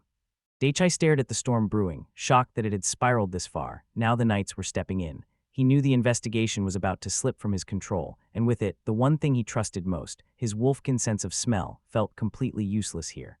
With that sudden, bright grin that shattered the tension, he spun to the others and urged them to head back upstairs for tea, just a quick breather before the authorities finally showed up, and that nasty feeling kept creeping deeper. Daichai set up the tea party, small pot, cups already lined up, and grinned warmly at Melissa, Alicia, and Richard as they crowded around. From the side, Alicia's great-grandmother gasps at the sight. She can't believe he even stashed a whole tea set in his item box. Then she declares, "Everyone break time, let's have tea." With a dramatic flourish, Daichai cracks open the box and reveals the main event, an enormous, ornate cake piled high with strawberries, proudly calling it a brand new sweet from his homeland, and Melissa and Alicia just freeze, eyes blazing wide in pure wonder. They lean in, eyes locked, totally spellbound. Alicia bursts out that it's a cake, and Melissa can't stop staring as she marvels at its pure white color and fluffy, cloud-like texture. Karina, there in the moment too, pops a big thumbs up and says this kind of sweet is a rare prize in this country. Only a lucky few even know about it, and she can't wait to bite into it. Daichi shifts his focus to Richard and warmly urges him to take some too, but the stoic guy just stares off and gives a quiet, reluctant nod. Without a second thought, Melissa snatches the first bite, raising a fork loaded with that tender cake straight into her wide-open mouth. The flavor hits like lightning, she freezes, then a rush of pure joy surges through her as she savors every bite, squeezes her eyes shut, and declares, no doubt about it, it's delicious. Alicia takes a bite too, and the moment she does, her expression lights up with pure bliss. She even admits she's had cake before, but this one is on another level. Seeing their happy reactions, Daichai lights up with pure joy, thrilled that they're loving his gift. Meanwhile, in the back, even Richard lets out a small, satisfied smile. Alicia's great-grandmother leaned in and gently scolded him, warning that he'd been out with a young, cute girl for 5 days straight, something he'd never done, and telling him to stop saying things that could get twisted or misunderstood. She shot him a sideways look and asked if this was just him being sweet to some young, cute girl, until he snapped back, furious, insisting it had nothing to do with that. As they talked, Alicia kept munching her cake, cheeks puffing out a little while she savored every sweet bite. For a split second, his mind flirted with the idea of being sweet to a young, cute woman, but then Melissa's face flashed in his head, and the thought got shut down instantly, because she wasn't the one he was trying to win. He snapped back at the old woman, making it crystal clear he wasn't just trying to be sweet to a young girl. Right then, Alicia stopped chewing and tilted her head, like she'd caught every word. Then his great-grandmother leaned in and said that if he tried selling cakes and cookies on a street this packed, he'd spark a full-blown commotion. Daichai even pictured himself getting mobbed by a hungry, eager crowd. He nodded, saying that was exactly why he was still holding back, though even the visions of far more elaborate confections kept dancing in his head. Meanwhile, his friends kept munching the cake. Melissa tore into it with pure delight. Karina stayed cool and composed, and Alicia looked like her mind was miles away, so Daichai quietly stepped in to make sure nothing got misread. Then he snapped his focus to her, winked, pointed, and grinned so wide he practically glowed, saying Alicia was the real cutie all along. That sudden compliment slammed the words right into her like a shockwave. She jerked her gaze up, fork hovering midair, and a deep blush exploded across her face. She couldn't stop flustering, blushing hard as she took bites, while Daichi grinned and dug into his cake like it was pure joy. Right beside them, Melissa happily enjoyed her treat too, even stealing a playful lick. Still eating, Daichai jabbed at another dessert and announced he had to try the white one next. Then Alicia's great-grandmother swept in and claimed the yellow, and Melissa immediately nodded along. His non-stop appetite had the great-grandmother snapping a warning. She swore too much sugar is poison and told him to rein it in, yet Daichi shrugged it off, claiming he could always whip up medicine if he felt sick, and that's when she finally ordered him to quit his unhealthy ways. She kept needling him, whining that if he ever collapsed, Alicia would be crushed, and then the great-grandmother snapped back, saying her worry was for Alicia, not him. That lit Melissa up. She slammed both hands on the table and demanded cake for Daichai.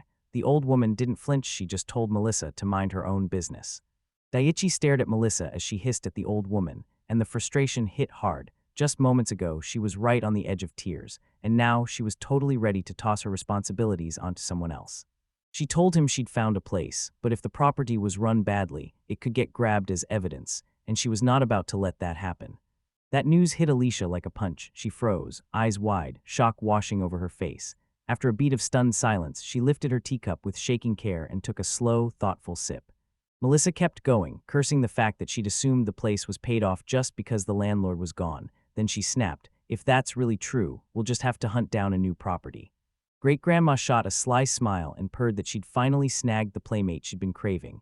Then Melissa chirped for a refill, and Alicia just slammed her head on the table in total, crushing despair. The chaos hit Daiichi like a wave. He just stared at his empty bowl, dread crawling in as he wondered if everyone had actually forgotten what happened. Across the way, the Viscount's son, Farrell, clutched his head in pure agony. And even with his insides screaming, Daiichi still plastered on a cheerful smile. With the group locked in tense silence outside the disputed property, Alicia leans back and sips her drink, eyes blazing as she takes it all in. Her calm watching gets ripped apart by armor clanking on cobblestones. Then a knight sprints in, yelling that the knightly order just arrived, and Daiichi snaps his head up in alarm. The great-grandmother snaps with pure frustration, yelling that they've shown up way too early, then points straight at Melissa like, "Are you serious? You don't even have your cake finished yet."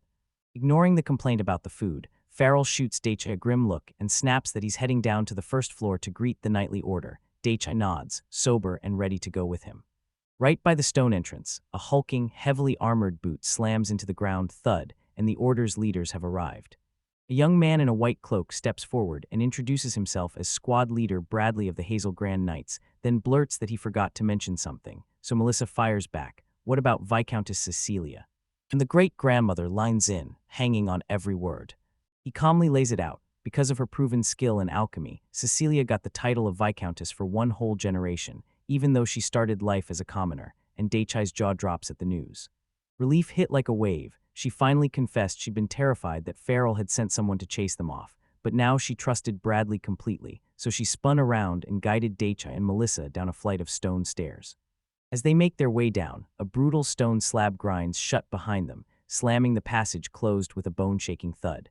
On the far side of the sealed entrance, squad leader Bradley stands in a dim corridor with two subordinates, their faces swallowed by helmet and hood, and he rubs his chin like he's piecing together a mystery, calm, unreadable, and deadly focused. With a sharp rustle, he disappears in his cloak, and Daichi watches him vanish, grumbling that it's getting way too warm, so they should have headed to the garrison the day after tomorrow. Melissa fires back on the spot, saying his timing is ridiculously convenient. Leaning in close, she points out how wildly suspicious the timing is. Now the knights are digging into the very spot they're in, and before he can blink, he pushes for a quick getaway to the garrison. She snaps back. "There's no way that's happening." As Daichi stammers, Melissa admits that dragging their departure out won't help, but the whole situation still reeks of suspicion. Alicia jumps in and says they should have squad leader Bradley write them a formal note. The moment Melissa hears it, she lights up, praising the idea like it's gold. Before the conversation can even heat up, the great-grandmother storms in and declares she was told to make sure they don't get away, and when Melissa whistles in awe at Cecilia Sima's sharp foresight, Daichi just freezes, staring in total silent confusion. He starts sweating as his mind races, replaying every detail of their orphanage and church plans for tomorrow, and Melissa watches like, "Oh, so you finally get what matters," even as Daichi snaps back defensively, insisting he understood all along. She puffs up her chest like she owns the place, insisting she's totally fine. Then, explaining she's the junior on this assignment, she admits she's only been in charge of the property for the past 2 weeks. As she keeps talking, she drops a bombshell. About 2 weeks ago, someone got caught lurking around the grounds, then she overheard the knights talking about it, and now she's sure the military is in the mix. She flips into teasing mode and asks Daichi straight up why he's so hooked on Fiona, joking whether this is love at first sight, and when he realizes what she's implying, Daichi shoots back in shock, yelling why she would even bring it up. Melissa hears her great-grandmother sigh that it's gotta be love at first sight, then she rolls her eyes at how doomed young guys are. Melissa smirks and wonders what kind of mental switch makes someone fall for you that fast. And just then Daichi snaps back, furious, claiming most young men aren't that easily fooled. As he protests, Alicia whips around and pins him with a fierce, unblinking stare. As they keep talking, the old merchant shuts down every crazy rumor, but then drops the real bomb. Missing people have skyrocketed over the last year, maybe tied to the underground, while the number of adventurers climbing in the same period makes it even worse. Daichi just sits there, jaw clenched, stress tightening every breath. With a grim nod, he adds the one detail that makes her report hit like a truck: half the victims are children from the orphanage. And that's why he kept pushing for answers from the church, because it's where every kind of person shows up, turning the whole place into a perfect spot for getting intel. The old merchant drags her fingers over her chin, and the truth hits her like lightning. He already made his move, and all that affection for Fiona was just a handy cover. Daichi meets her with that cold, steely stare, and flat out admits it was all for his own convenience.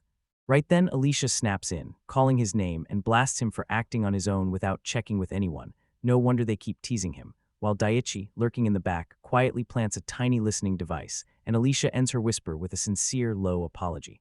Melissa cuts her observation short and leans in close to Daichi, eyes sharp. She tells him she gets his motives, but asking Fiona directly is off limits, and Daichi, completely thrown, blurts out why.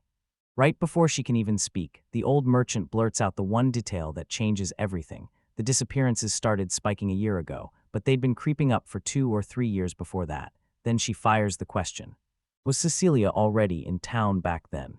The timeline snaps into place for Melissa. She whirls around and jabs a finger at the startled Daichi, shouting that this proves he should have asked Fiona about what happened before she ever showed up in town a little over a year ago.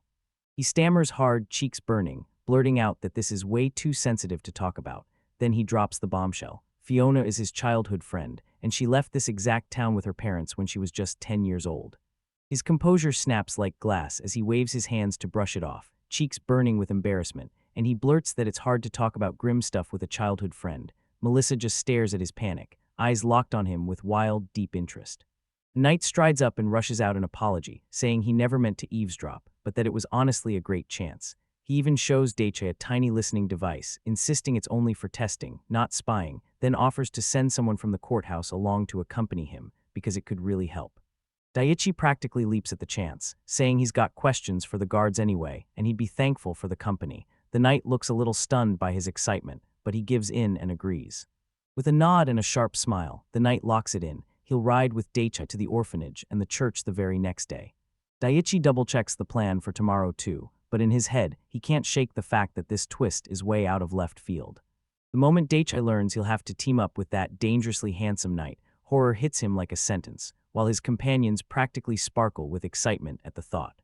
After hours of exhausting searching, the knight finally drops an apology, shutting down the moment with a brutal report. He couldn't find what they'd been hunting. Their hunt paid off when they found a secret door tucked behind stacked crates and barrels inside a ground-floor warehouse. Cecilia steps forward and declares it's no accident. The intricate contraption is a perfect secret route, letting you slip straight to the basement without anyone seeing a thing.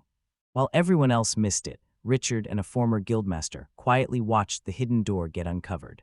Later that night, Bradley slips into a private report to an unseen group. Then he confirms his men were posted in the area, presses them on whether anything felt off about Cecilia, and orders them to bring back every last detail they might still remember. He tells Daichi that this house used to belong to a guy named Asakura, and now that a crime might have happened here, they're locking the place down under the knight's control, for now. Baikai blurted out, "So, how long is this arrangement going to last?" Then he admitted, "I don't know what happened down in the basement, but I can't stay there and feel okay."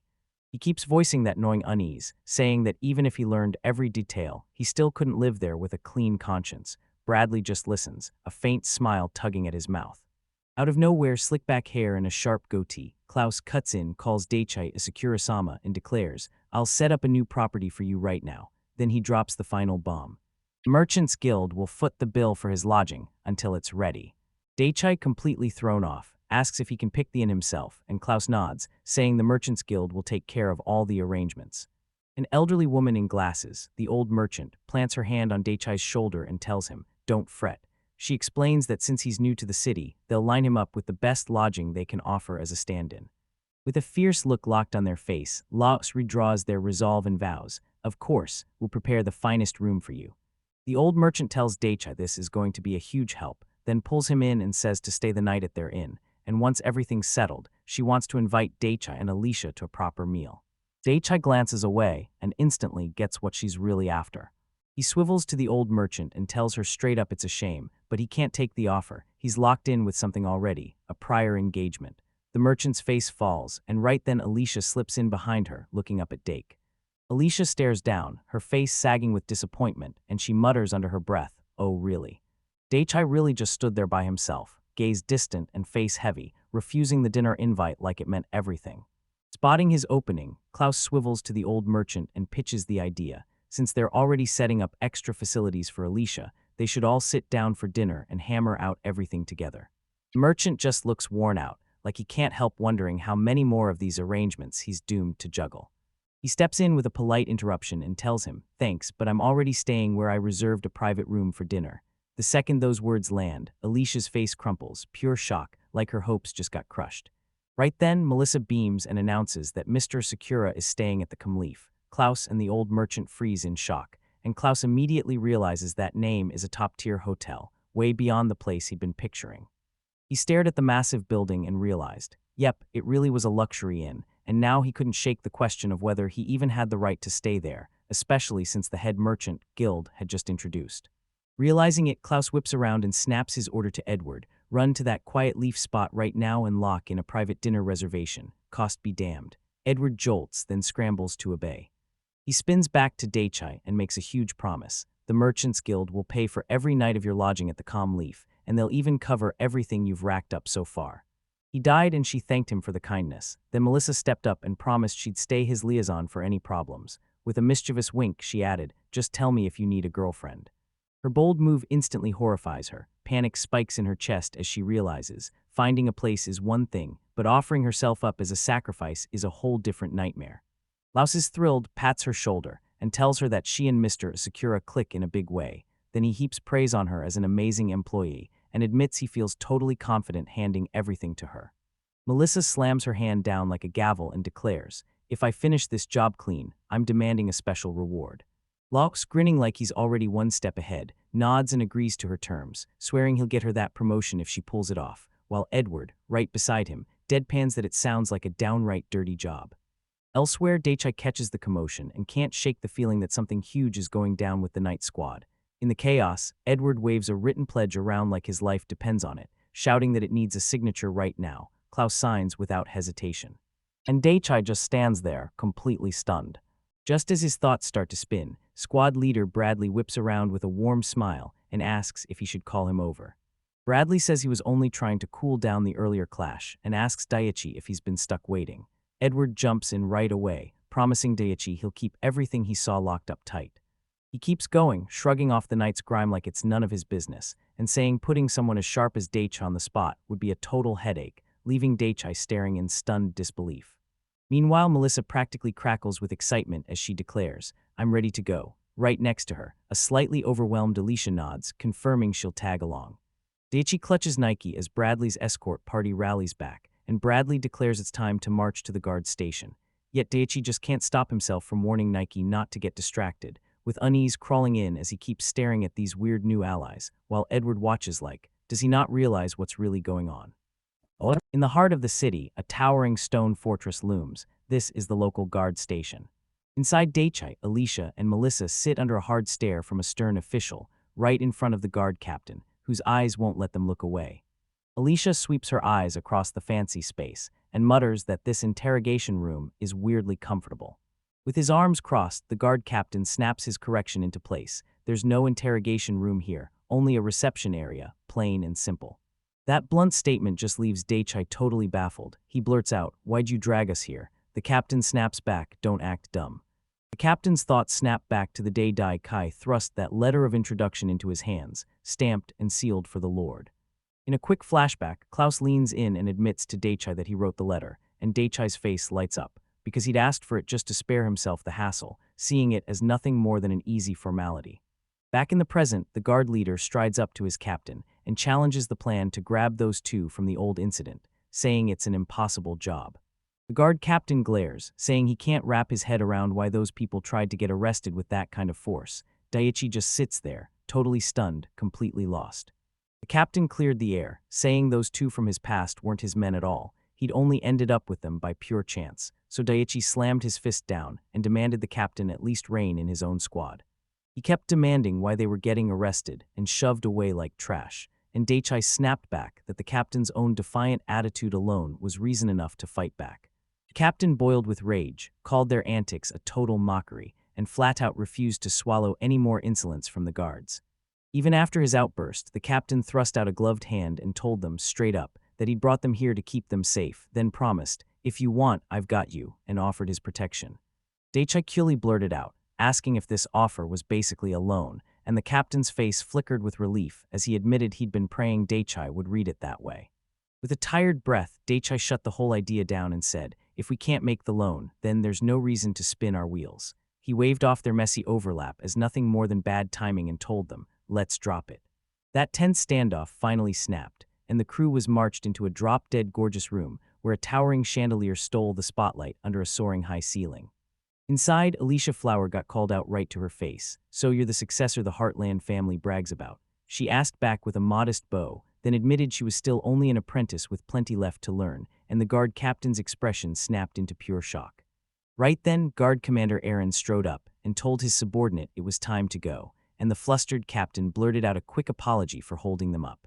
The guards shoved the heavy door shut behind them, and Alicia whipped around to Daichai, demanding to know what just happened, and why he'd truly trapped them, only for Daichai to go silent for a beat before the door slammed like a verdict.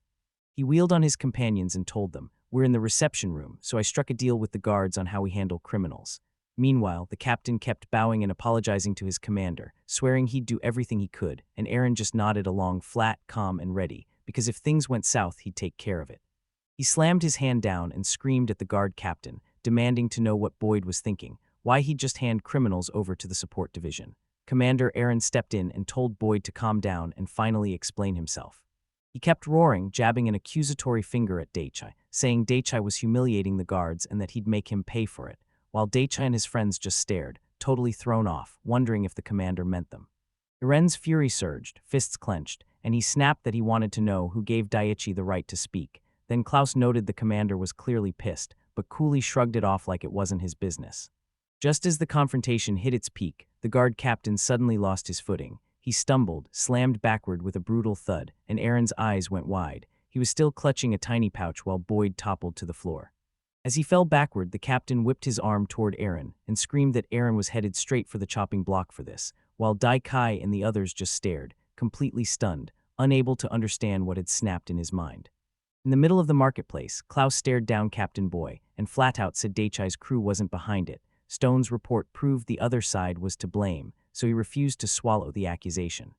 Commander Aaron kept digging into his own questions, storming up to a subordinate guard and demanding why he'd written the report, and the guard snapped back that he didn't write the incident report at all. He only tacked on a few lines to the patrol log. Everyone finally piled into the office with Daichai, Alicia, Melissa, and Klaus settled on the couch, while Commander Aaron and the guards stood in front of them, tense enough to snap the air. The guard captain muttered to himself, saying he got it, then admitted Stone might have gone too far, because locking up the people from an assault was downright weird. Aaron, hanging on every word, immediately grilled the captain on why he kept saying victims. With zero doubt left, he stood firm. Then the captain snapped that the badly injured guy had been tossed aside with no medical help at all. His eyes turned sharp as they fixed on Cell, and Klaus staggered in shock, because there was no way they'd really hand over a monster like that to the support division. He leans in, eyes sharp, and demands to know why a new suspect would suddenly surface after he took custody of the original criminals. Klaus Dabb's sharp question slams into the room like thunder, and tension ripples everywhere, sweat beads on his brow while Daichai, Melissa, and Alicia stare with wide-eyed worry. Even the guard commander and his subordinates freeze in rigid silence. The guard captain whips around to Klaus and demands what he's planning, and Klaus, caught off guard, snaps that they need to restrain Daichai's crew and shove them into an interrogation room right now. Aaron, the guard commander, just stares in disbelief, asking what on earth Klaus expects him to explain. Right before anyone can move on Klaus' order, Aaron steps in and takes the whole scene. He announces he's been cleared by the general commander to use this very room, and if they need an investigation, they'll do it right here, but then he drops the catch. "There's a condition." He ends his speech with a knife-edged glare at the guard captain, and when higher authority hits, the captain's face twists in disgust. Then he grits his teeth and admits he has no choice. As the two commanders square off, Daichi watches from the sidelines, eyes narrowed like he's cracking a code, and then boom, he finally starts seeing the bigger war playing out in front of him. After locking down the venue for the investigation, Aaron snaps back to the guard captain and blasts him for acting unreasonable, claiming the captain is just cashing in on the guard's stone and River being incompetent. He keeps pressing his case, claiming the captain's real motive is all a setup, so he can frame him by acting like he aided a bunch of legendary adventurers, then faking the report afterward, and Aaron just stares in disbelief because this twist is way past anything he ever expected. With the accusation still hanging there, Daichai can't stop replaying everything that's unfolding, and he realizes this whole mess is a wild spectacle to witness. Aaron whips around and points straight at him, cutting off his observation mid-breath. The guard commander snaps forward and demands the exact crime Daichai is being arrested for and the evidence to back it up, while Daichai just stares back, totally blindsided. He stood there in silence while Commander Aaron, calm as ice but firm as steel, invited him to say straight out what crime he was being accused of, and the guard captain beside Dai Kai visibly jolted at the blunt question. The guard captain's face twisted with rage as he started talking, saying the report showed a brawl on Haines Street, where Daichai's crew had attacked defenseless adventurers and did it with brutal, one-sided violence. He pressed on, swearing he de-penned the report himself after double-checking everything with two of his men who'd been standing right there, and he wouldn't budge, no mistakes, not a single one, while Klaus watched from the sidelines. Right as the captain wrapped up, Gar Commander Aaron, sitting back like he owned the room, leaned in and snapped that the captain had to learn how to read people better, then declared he'd be the one taking over the case. Then he snatched up the thick file off the table, claimed it was his full report on the incident, and immediately started tearing through every page. Aaron thrust the document forward and said it was stitched together from interviews with the three people right here, Lord Asakura among the victims, and Lady Melissa and Lady Alicia as the witnesses. The word detonated into the guard captain with brutal force, and he froze, staring in pure disbelief, stammering as the victims looked on. Aaron stayed stone calm and swore they truly were the victims. Then he laid out his findings and dropped the bomb. The 5 adventurers were the ones behind it all. His report spelled it out. After the mess on Suhin Street, these 5 guys weren't just random troublemakers. They were officially registered adventurers with a guild in the Talner Kingdom. The conclusion hit like a hammer. These perpetrators had slipped into the orphanage's stalls and were goading Sister Fiona into crime, and as the verdict rolled off the page, the poor nun was caught sobbing, while 2 grim adventurers loomed on either side. As word of the official report ripped through the city, a guard shouted the results right out in the open. Then the townsfolk who listened exploded with anger when they learned that the same complaints had already been filed against the 5 adventurers. Meanwhile, Guard Commander Aaron kept firing off the details to a guard captain who wouldn't believe a word, saying that those so-called fools started it all, launching a brawl with Daichai just because he'd been shopping, using that as their excuse to attack. With a face carved in pure frustration, the guard captain snapped that Aaron couldn't possibly know for sure, and he insisted the attackers were just 5 adventurers, meaning they must have ambushed Daichai in some quick, brutal surprise strike. From his seat, Daichai calmly corrected him and said it wasn't some surprise ambush. He'd purposefully staged it so it looked like all 5 of them had started the brawl. The guard captain slammed his fist on the table and roared that it was nonsense. How could just 2 people take on 5 adventurers, with 3 B and 2 C ranks, and not get a scratch? Daichai didn't argue. He just held up his guild card. Then he shot the captain a question. Was he a mage too, so he'd get it? The captain was still seething, snapping back that he couldn't accept it because Daichai was only C rank. Right then, Melissa raised her hand and stepped in politely, asking if she could speak. Guard Commander Aaron kept his cool and waved her forward, like he already knew the next move. Every eye snapped to her. Melissa dropped a breathtaking claim. Daichai's power was clearly on par with an A-rank mage. The whole room froze in silence. Guard Captain, Commander Aaron, Klaus, and Alicia all locked eyes, faces twisted between stunned shock and intense, deep thought. Melissa leaned in on the stunned guard captain, pressing her case, and asked straight up if he knew the mage guilds, because Alan, her test officer, is the city's most trusted user of tribute-less magic. He stood there stunned while Melissa kept talking, and when she finished, the truth hit like a punch. Daichai Sakura had crushed Alan. He signed up for a mage guild that very day, and in his exam he completely overpowered the Burank mage Alan. The guard captain just stammered, frozen as the information sank in. So what did you say, exactly?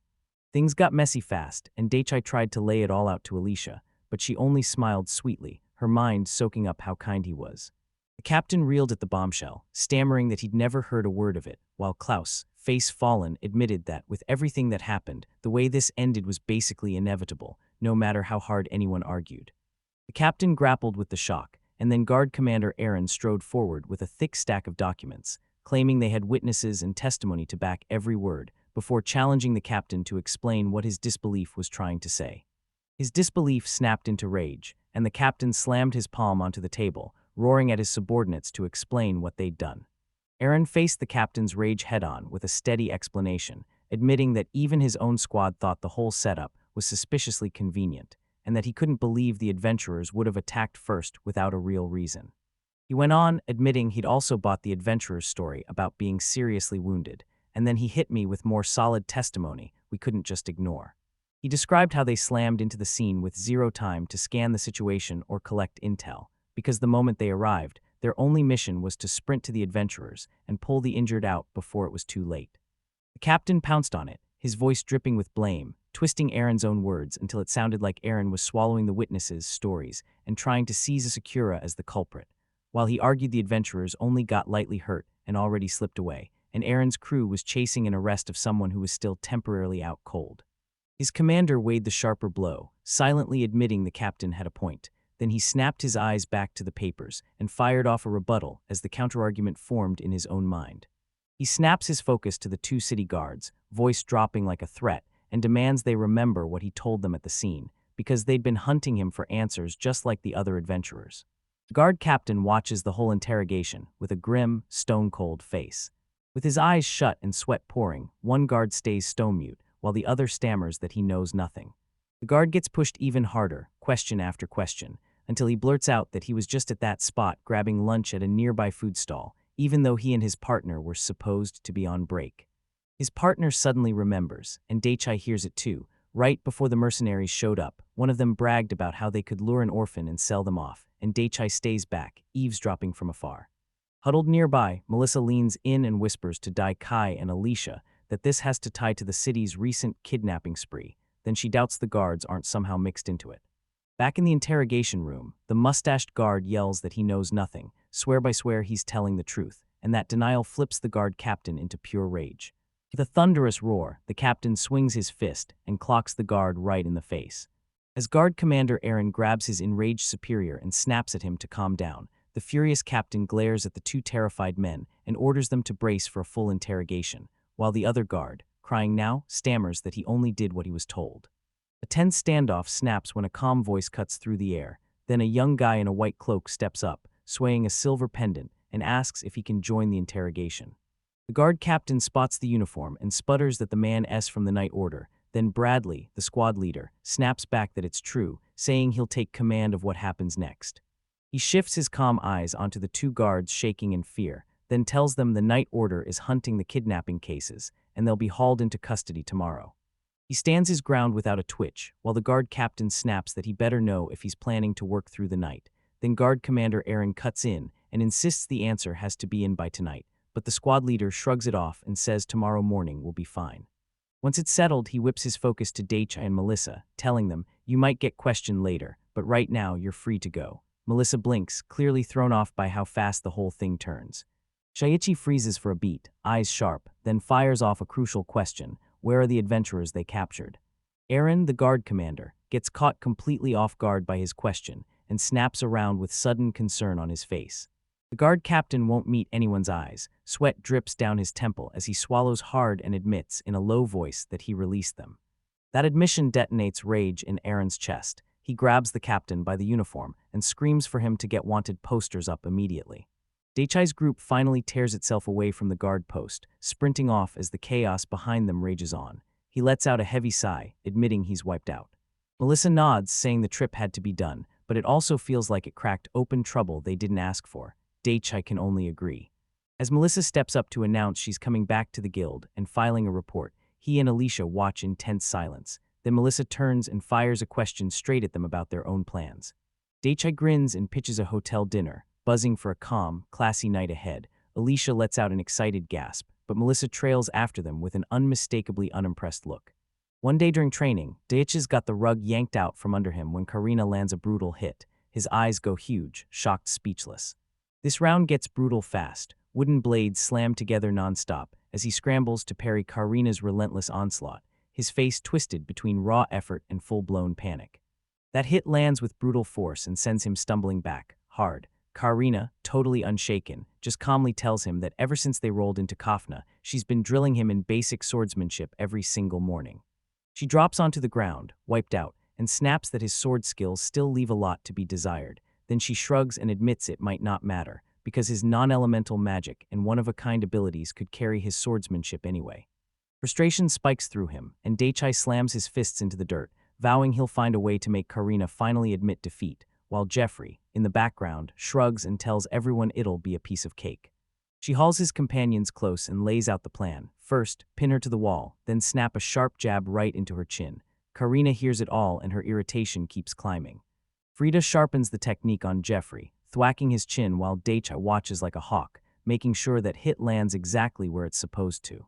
From across the way, Nike sizes up the plan, while the cat mutters that the technique is all well and good, but it's way too delicate and would take forever, so going in with a harsher, more direct approach would get better results fast. The very next day, the contest flips into something wild. Daichai, now in a baseball uniform, rockets to the mound and strikes out the practice match, pointing at the scoreboard like he owns it. Karina, dressed in a uniform and clutching her catcher's mitt, just stares in total shock, barely able to get the words out. Then Daichai smirks and lays it out. The real winner is whoever racks up the most limited edition jewels, and the uniform itself is the prize. She jabs a finger at Karina, orders her to heap praises on him and spoil him for the win, but the second he hears it, she snaps back that he's way too full of himself and admits he's awful at this kind of show. His fantasy competition crashed to a crushing end. Karina won 8-4, and he just froze, staring at her status like it betrayed him. S-rank swordplay and adventure levels, plus S-rank skills in creation and throwing, wrapped in fire and wind attributes. He could only gasp and cry out in pure shock. He slammed his fist down, pure frustration boiling over. Then from across the imaginary field, Karina snapped that he should have checked her status first, because now it was time to start their real training. The very next day, he marched up to Karina clutching a box and announced, like it was fate, today's contest was going to be a shogi battle. Karina just stared, completely thrown by the idea. He leaned in and told her his homeland's board games were on a whole other level, then lifted a game piece with total confidence, like she was about to be blown away. To his shock, Karina agreed, still blushing and flustered by the fancy, old-school robes he swore they had to wear for the occasion. He insisted it would put them in the right fighting mood, convinced this time he couldn't possibly lose. Big mistake because Karina crushed it again, snatching yet another ruthless win and leaving him completely dumbfounded. As he sat there frozen in shock, she just calmly asked why he hadn't told her this world had board games like that. Then his frustration exploded. The next day he stormed up in a chef's uniform, bellowing that their next challenge was going to be a cooking duel. She let out a tired sigh and gave a reluctant yes, and that's when Daichai, packed to the brim with confidence, promised he'd finally win, cooking with the power of modern science while Jeffrey stood by as the judge. The contest kicked off with Daichai slamming down a jaw-dropping spiny lobster dish, and Karina and Jeffrey just stared, stunned by how insanely good it tasted, so Daichai practically blew his top celebrating like he'd finally secured the win. Next, Karina slammed her creation onto the table, a giant sandwich packed with meat, crisp veggies, and melted cheese shoved into bread, and then she named it proudly the Gatani Suborder. Jeffrey took one bite, and instantly it hit him like lightning. He shouted that it was so delicious it sank straight into his bones, while Karina beamed with satisfaction. Daichai could only freeze in place, staring in pure, stunned disbelief. He gawked in total disbelief when Karina was crowned the cooking contest winner, and with a quiet little fist pump, she let it sink in, Jeffrey and Alicia roaring her on. She leaned toward Daichai, flashed a small smile, and asked if he finally understood it was all a waste of time. He sputtered in pure frustration, shocked she even had the nerve to make his soul food, and just when it felt impossible, he snapped that it was down to one final contest. Jeffrey heard it and questioned Daichai's move, saying he'd be sure to lose, yet Daichai only went grim, admitting it was the only option left. Once the final challenge was set, the two sat down at a table piled with mountains of pancakes. Daichai bellowed for the contest to start, while Karina stayed ice calm, flipped the pancake on her plate, and got ready for the decider. He tore into the pancakes like a man possessed, and just like that, he finally got the upper hand. Then the moment he chewed, a question hit him. When did training turn into nothing but winning? He couldn't shake why this victory felt empty as air. Light, wavy hair bouncing as he grins with full confidence, this young guy introduces himself as Bradley, the squad leader who just swooped in to help, and Daichai and Fiona stare, shocked speechless. Daichai, backed by Alicia, Melissa, and Nike, narrows his eyes and studies the man like he's guilty, then demands to know why Bradley is here and what he's done. The squad leader jabs a hand down the stone-paved alley, telling Daichi to quit that sour face, and then declares, loud and clear, that the whole squad is heading to the church right now, and tells them with a sly grin that he never once promised he'd be coming along. This leaves Daichi completely baffled, staring at the man like, what on earth could he be doing? Bradley, bright as ever, just laughs it off, it's fine, and pushes for them to let him tag along anyway. While the two keep trading shots, Fiona finally steps up and with a shaky voice asks who Bradley is talking to. He snaps his focus to her and introduces himself like a commander, Bradley of the Knights. Fiona dips her head in a respectful bow and answers, Sister Fiona. With the formalities finally out of the way, Bradley steps in and tells Asakura, I came to thank you for helping me yesterday. Since they're both headed to the church, he even offers to go together. Then Fiona darts in close to Daichi and whispers that Bradley should walk alone because their routes to the church don't match. That Knight leans in and asks if the other two girls are joining too. Alicia and Melissa grin and say yes, and Bradley nods, handing himself over to their care for the ride. With everything finally settled, the crew charges down the alley, Bradley in front, Fiona glued to his side, then Melissa and Alicia right behind, while Daichi lags at the rear, eyes sharp, studying this new formation like it's something only he can understand. Bradley grilled him on the road, zeroing in on one thing, how Daichi was even supposed to wriggle out of the mess at the mercenary post. Then the Knight itself loomed like a wall, daring him to try escaping. The Knight squad leader grinned and vouched for him right there at the church, using his rank to back him up. Daichi froze, stunned by the sudden support, while Sister Fiona stood by, clearly uneasy, unsure of what to do next. Then he snapped his focus to Sister Fiona, reached out and told her, don't stir up panic at the church. With a calm grin, he said it was time to leave, and Fiona froze, stunned into silence. As their group started moving, Daichi cut in and told Bradley he needed to talk. Then he leaned in and begged him not to keep the distance, not tonight.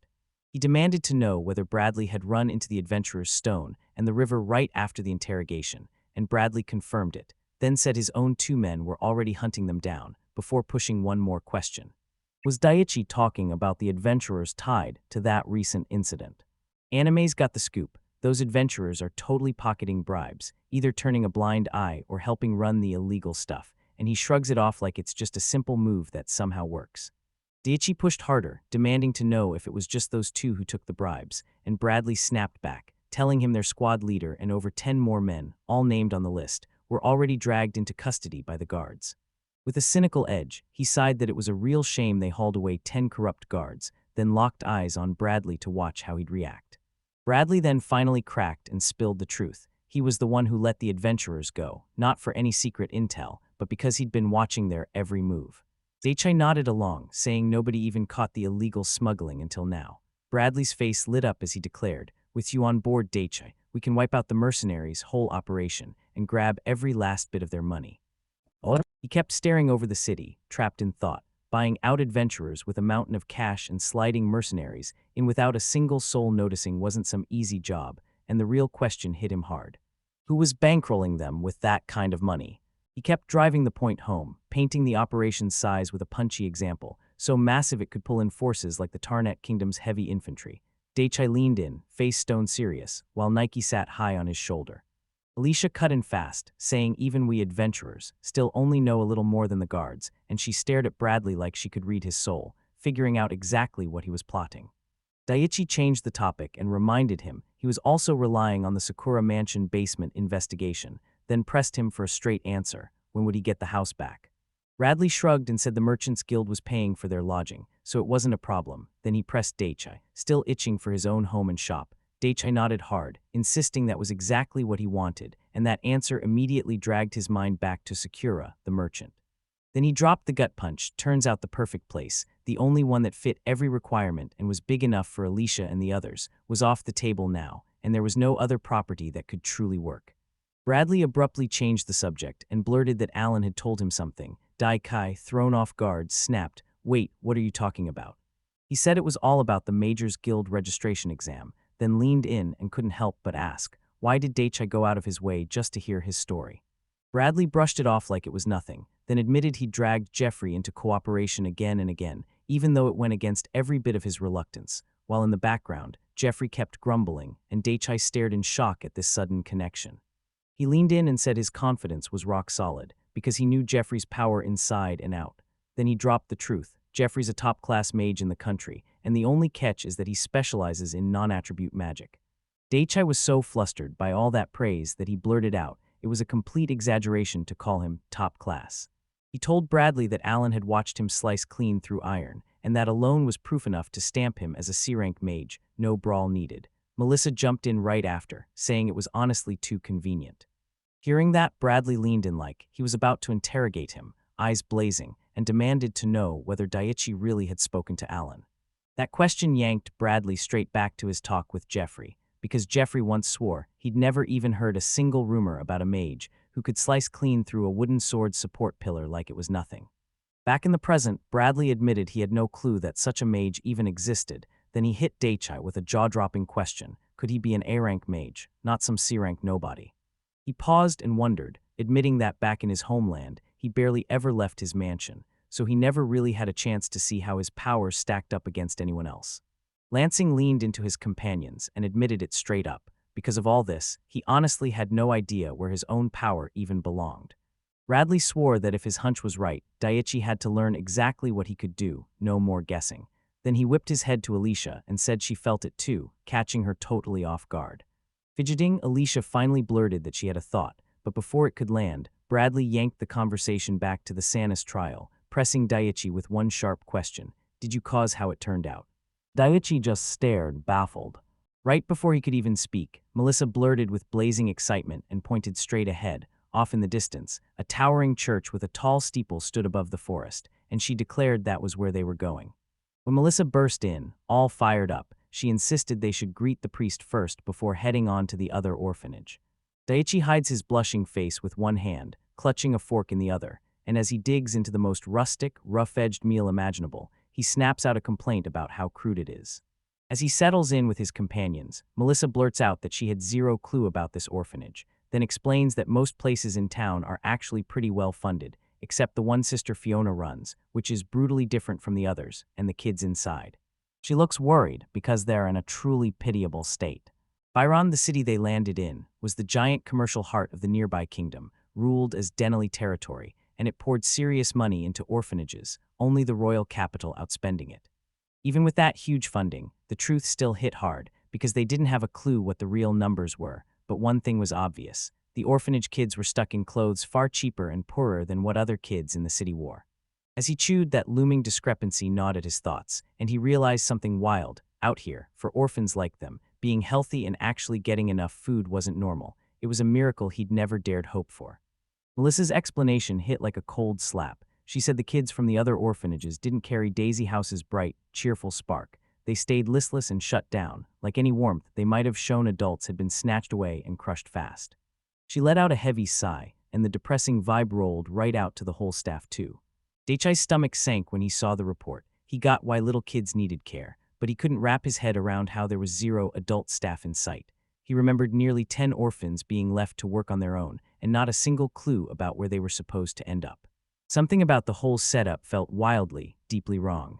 Bradley noticed his unease, and in a calm voice, laid it all out. So many orphans had gone missing that the Guard Corps had to seed each orphanage with collaborators and informants. Then he shot a knowing glance and said those steps weren't needed anymore. Bradley jerked his hand toward the nearby building, and with a sharp eye he locked onto Daichai, saying the church and the orphanage staff were the top suspects, but if the church really had a hand in it like they thought, then it was none of his business. He set his glass down and stared off like he was piecing something together, then told Daichai, "It's too early to judge, so what's really bothering you?" Daichi shut that down fast, saying he wasn't refusing the truth, there just wasn't enough info yet to land on a real conclusion. Meanwhile, inside one of the city's orphanages, a battle-hardened nun snapped to another that they were stuck because a clumsy, brand-new sister kept messing everything up. The same nun then stepped forward and welcomed the group, saying the church runs every orphanage's staff. Sure, they don't have many workers, but they make it work by pairing them up with the eager volunteers, and then she slid in a table for 4. Daichai's mind was sprinting as he pieced it together. What if the church didn't just mess up, but quietly set it all up? What if those clueless staff and the green sister were sent to the other 2 orphanages on purpose, just to manufacture a perfect excuse for the crime, and pin it on the church as an accomplice? At their table, Melissa snapped with skepticism, straight up refusing to believe those other sisters were really that incompetent. And she pointed out that, compared to Sister Fiona, the staff at the other local orphanages ran their facilities way more smoothly. Sister Fiona said her staff was huge, and the sisters showed up every single day, so she couldn't wrap her head around problems like that happening anywhere else. While Daiichi chewed, his mind sprinted through it all. Denali had dumped a massive budget into the orphanages, and the church was meant to run them, so there was zero excuse for neglected kids or exhausted staff. He kept reminding himself that Melissa's feelings couldn't be allowed to hijack his judgment as he laid the truth out. He ran through the clues in his head, the suspicious uptick in kidnappings, the weird basement right under his own roof, and that unnaturally lousy orphanage, while Bradley's warning about foreign adventurers kept ringing, and he realized the mercenaries were already taking bounties. Daiichi lifted his head with stubborn resolve and fired off a sharp question about the wanted posters, then confirmed he'd already asked the Adventurers Guild for them and promised they'd start rolling out soon. Though he still didn't have hard proof, his suspicions were tightening into something real. He stood in front of a wall covered in wanted posters like a blueprint for his next move, then asked whether picking up the targets would cause any trouble. Off-screen, the man said there wouldn't be a single problem. The confident adventurer with light, wavy hair leaned in and dropped the idea. Since they were hunting those wanted men anyway, they should walk straight into the Adventurers Guild and get it official. Daiichi stopped mid-bite as that tired, resigned look crawled onto his face, and Nike's eyes peeked out from his collar, because the guild was back, calling again, and somehow the road ahead was already steering him right into that messy world of adventurers. Chilling at the tavern table with his crew, Daiichi gets hit with a straight-up question from Bradley. So what does he really think about the Adventurers Guild? He explains that once a request comes in through the guild, even if it could get you killed, the guild still hands out a few life-saving perks, and Daiichi just stands there listening, eyes thoughtful and focused. Bradley points out that Daiichi has already signed up with a merchant at the mage guilds, then leans in and asks, could there be any trouble with registering him as an adventurer too? Turns out joining the other two guilds actually drops your odds of getting stuck with annoying, designated requests from the Adventurers Guild, so Daiichi, totally baffled, blurts out, wait, why? Melissa snaps into loud laughter, then taunts them, saying the Adventurers Guild is nothing compared to the merchant and mage guilds, and she boasts that with a little pressure, she could shut down any unreasonable demands before they even land. Later, as the crew strolls through town, Bradley leans in and tells Daiichi that if he registers with the Adventurers Guild, the problem hanging over him will finally be solved. He squints in confusion, pressing Bradley for answers about what problem he means, and then his mind starts racing, trying to remember what he might have missed, especially anything tied to that guilt. Suddenly, Melissa jabs a finger at him, and it's like it all clicks in her eyes. She calls him out for selling magic stones and forest materials without permission. She says if he'd been a registered adventurer, none of this would even be a problem, and Daiichi blurts, flustered, "Stop staring at me like that." At the Adventurers Guild, it's pretty simple. You take the job, and on subjugation missions, you decide what to do with the magic stones and materials you snag, but the guild still has to file a report to the state about every single haul. When you explore a dungeon, the guild gets the materials straight away to confirm the job is really done. Melissa lays it out, so adventurers can't just sell what they pull on their own, because the guild would lose track of what and how much was brought back. And when Daiichi asks why that tracking matters, Melissa leans in with a grin and basically hints it's there to stop tax evasion. He leaned in while Melissa laid it out. Join the guild, rack up proof of your contributions, and the spotlight won't swing back on you. Then she added the real twist. Adventurers, guilds usually don't sweat small, unreported sales because they're lenient with people they can't fully shield. As they headed down the path, she jabbed her finger toward a huge timber-framed building and said, "That's the Adventurers Guild." Daiichi tilted his head back, staring in awe at how enormous it was. Melissa leaned in and said the building used to be even more jaw-dropping. 10 years ago, the old guildmaster ordered them to build a huge base of operations for the main hall, like he somehow pictured this ridiculously ripped monster of a man barking the command. She stared at it, stunned by how lavish it looked, then let out a heavy sigh. Melissa shrugged it off as nothing but showy smoke and mirrors, the kind of emptiness she said always follows an adventurer's guilt.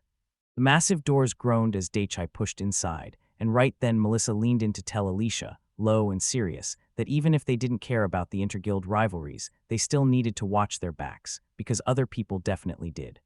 Inside, a roaring storm of noise and action slammed into him, adventurers everywhere, rough as nails, gulping drinks, yelling over each other, and scanning a giant quest board, while Daichi's eyes popped wide in pure shock, because this looked exactly like the world from the light novels he'd been reading. He scanned the loud, chaotic room for the very first time, locking eyes on the adventurous guild's chaos, as a stoic guard kept silent watch nearby. Daichi's all got ripped apart the second a huge, bearded adventurer stepped in front of him, barked that the entrance wasn't for some kid, and shoved him to get lost. Daichi froze in shock while Alicia muttered, wondering if this place was always this rough. Before the confrontation could explode, Melissa lunged in and Shiri leaned on Daichi, saying most mages were registered here and he'd fade into the crowd with time. Then she added that he probably looked different because he was a foreigner, and that hit Daichi like a realization. He didn't belong here. She swept him past the noisy crowd straight to the reception desk, where a cheerful woman greeted them at full volume, and Melissa said she'd brought someone from the Merchants Guild. Then the receptionist leaned in and asked, "Which one?" She stutters, cheeks burning with panic, and blurts, "Please, just wait a moment." While she's recovering, Daichi keeps his eyes moving over the counter, checking if anyone else is there. He even thinks about Klaus from the Merchants Guild giving him VIP perks, then shoves the idea aside fast, because he doesn't want to draw any attention. His mind gets ripped apart by a furious shout from behind him, and a thick, burly adventurer barrels in, demanding to know who's out there trying to sell materials without a permit. The accusation hangs there like a punch, and Daichi drops his eyes, furious that they're calling him out for the same mess again, while Alicia beside him watches, brows tight with worry. He snaps around the moment the adventurer steps in front of him, calling him out as Daichi Sakura. Then Daichi starts to talk about how he was told it would be fine, but the man cuts him off hard, saying the Adventurers Guild has rules you don't mess with, and they'll need a real talk in a separate room before his registration gets finalized. Right before things can spiral, an older guild receptionist snaps his eyes up from his paperwork and asks if the registration is for one right as Daichi is about to speak. Then Alicia barges into the view, flashes 2 fingers, and chirps that they're registering for 2, leaving Daichi and Melissa totally stunned. He spins toward her and asks if she's going to sign up too, and Alicia nods, saying she's been wanting to for ages, and this is the perfect moment to do it together. So Daichi lights up and blurts that it's no trouble at all. He's genuinely thrilled, and as he grins, Nike pops her head out from inside his jacket. His wild excitement throws Nike right into the spotlight. Alicia immediately starts petting him, melting over his cute, fluffy fur. Melissa clocks the cat and goes, "Is that thing a monster?" Daichi shoots back fast, insisting that Nike is just a normal cat. With the distraction over in a blink, they snap right back to work. Daichi slams out the rest of his registration form, then hands it over for processing. The results slam down and Daichi freezes, totally stunned. They label him a C-rank mage, and he just can't breathe as he glares at the paper, begging the universe to explain how he's C-rank when he's only got elementless magic, but the verdict is right there, crystal clear. He leaned in as Melissa said the guild would absolutely hunt down a top-tier mage, since the best adventurers were either mages themselves or packed some rare special talent. Then the receptionist snapped. Next up, Alicia Heartland, age 20. At the front desk, the receptionist leaned in and asked Alicia straight up if she was somehow tied to the Celia Heartland bloodline. Alicia nodded and said Celia was her great-grandmother, her voice trembling with pure awe, and the receptionist instantly bowed low, thanking her over and over. The flustered receptionist practically buzzed with excitement when she realized Celia's descendant stood right in front of her, and she stammered that it was an honor to welcome both her and Mr. Sakura, even as Daichi and Melissa watched it all unfold.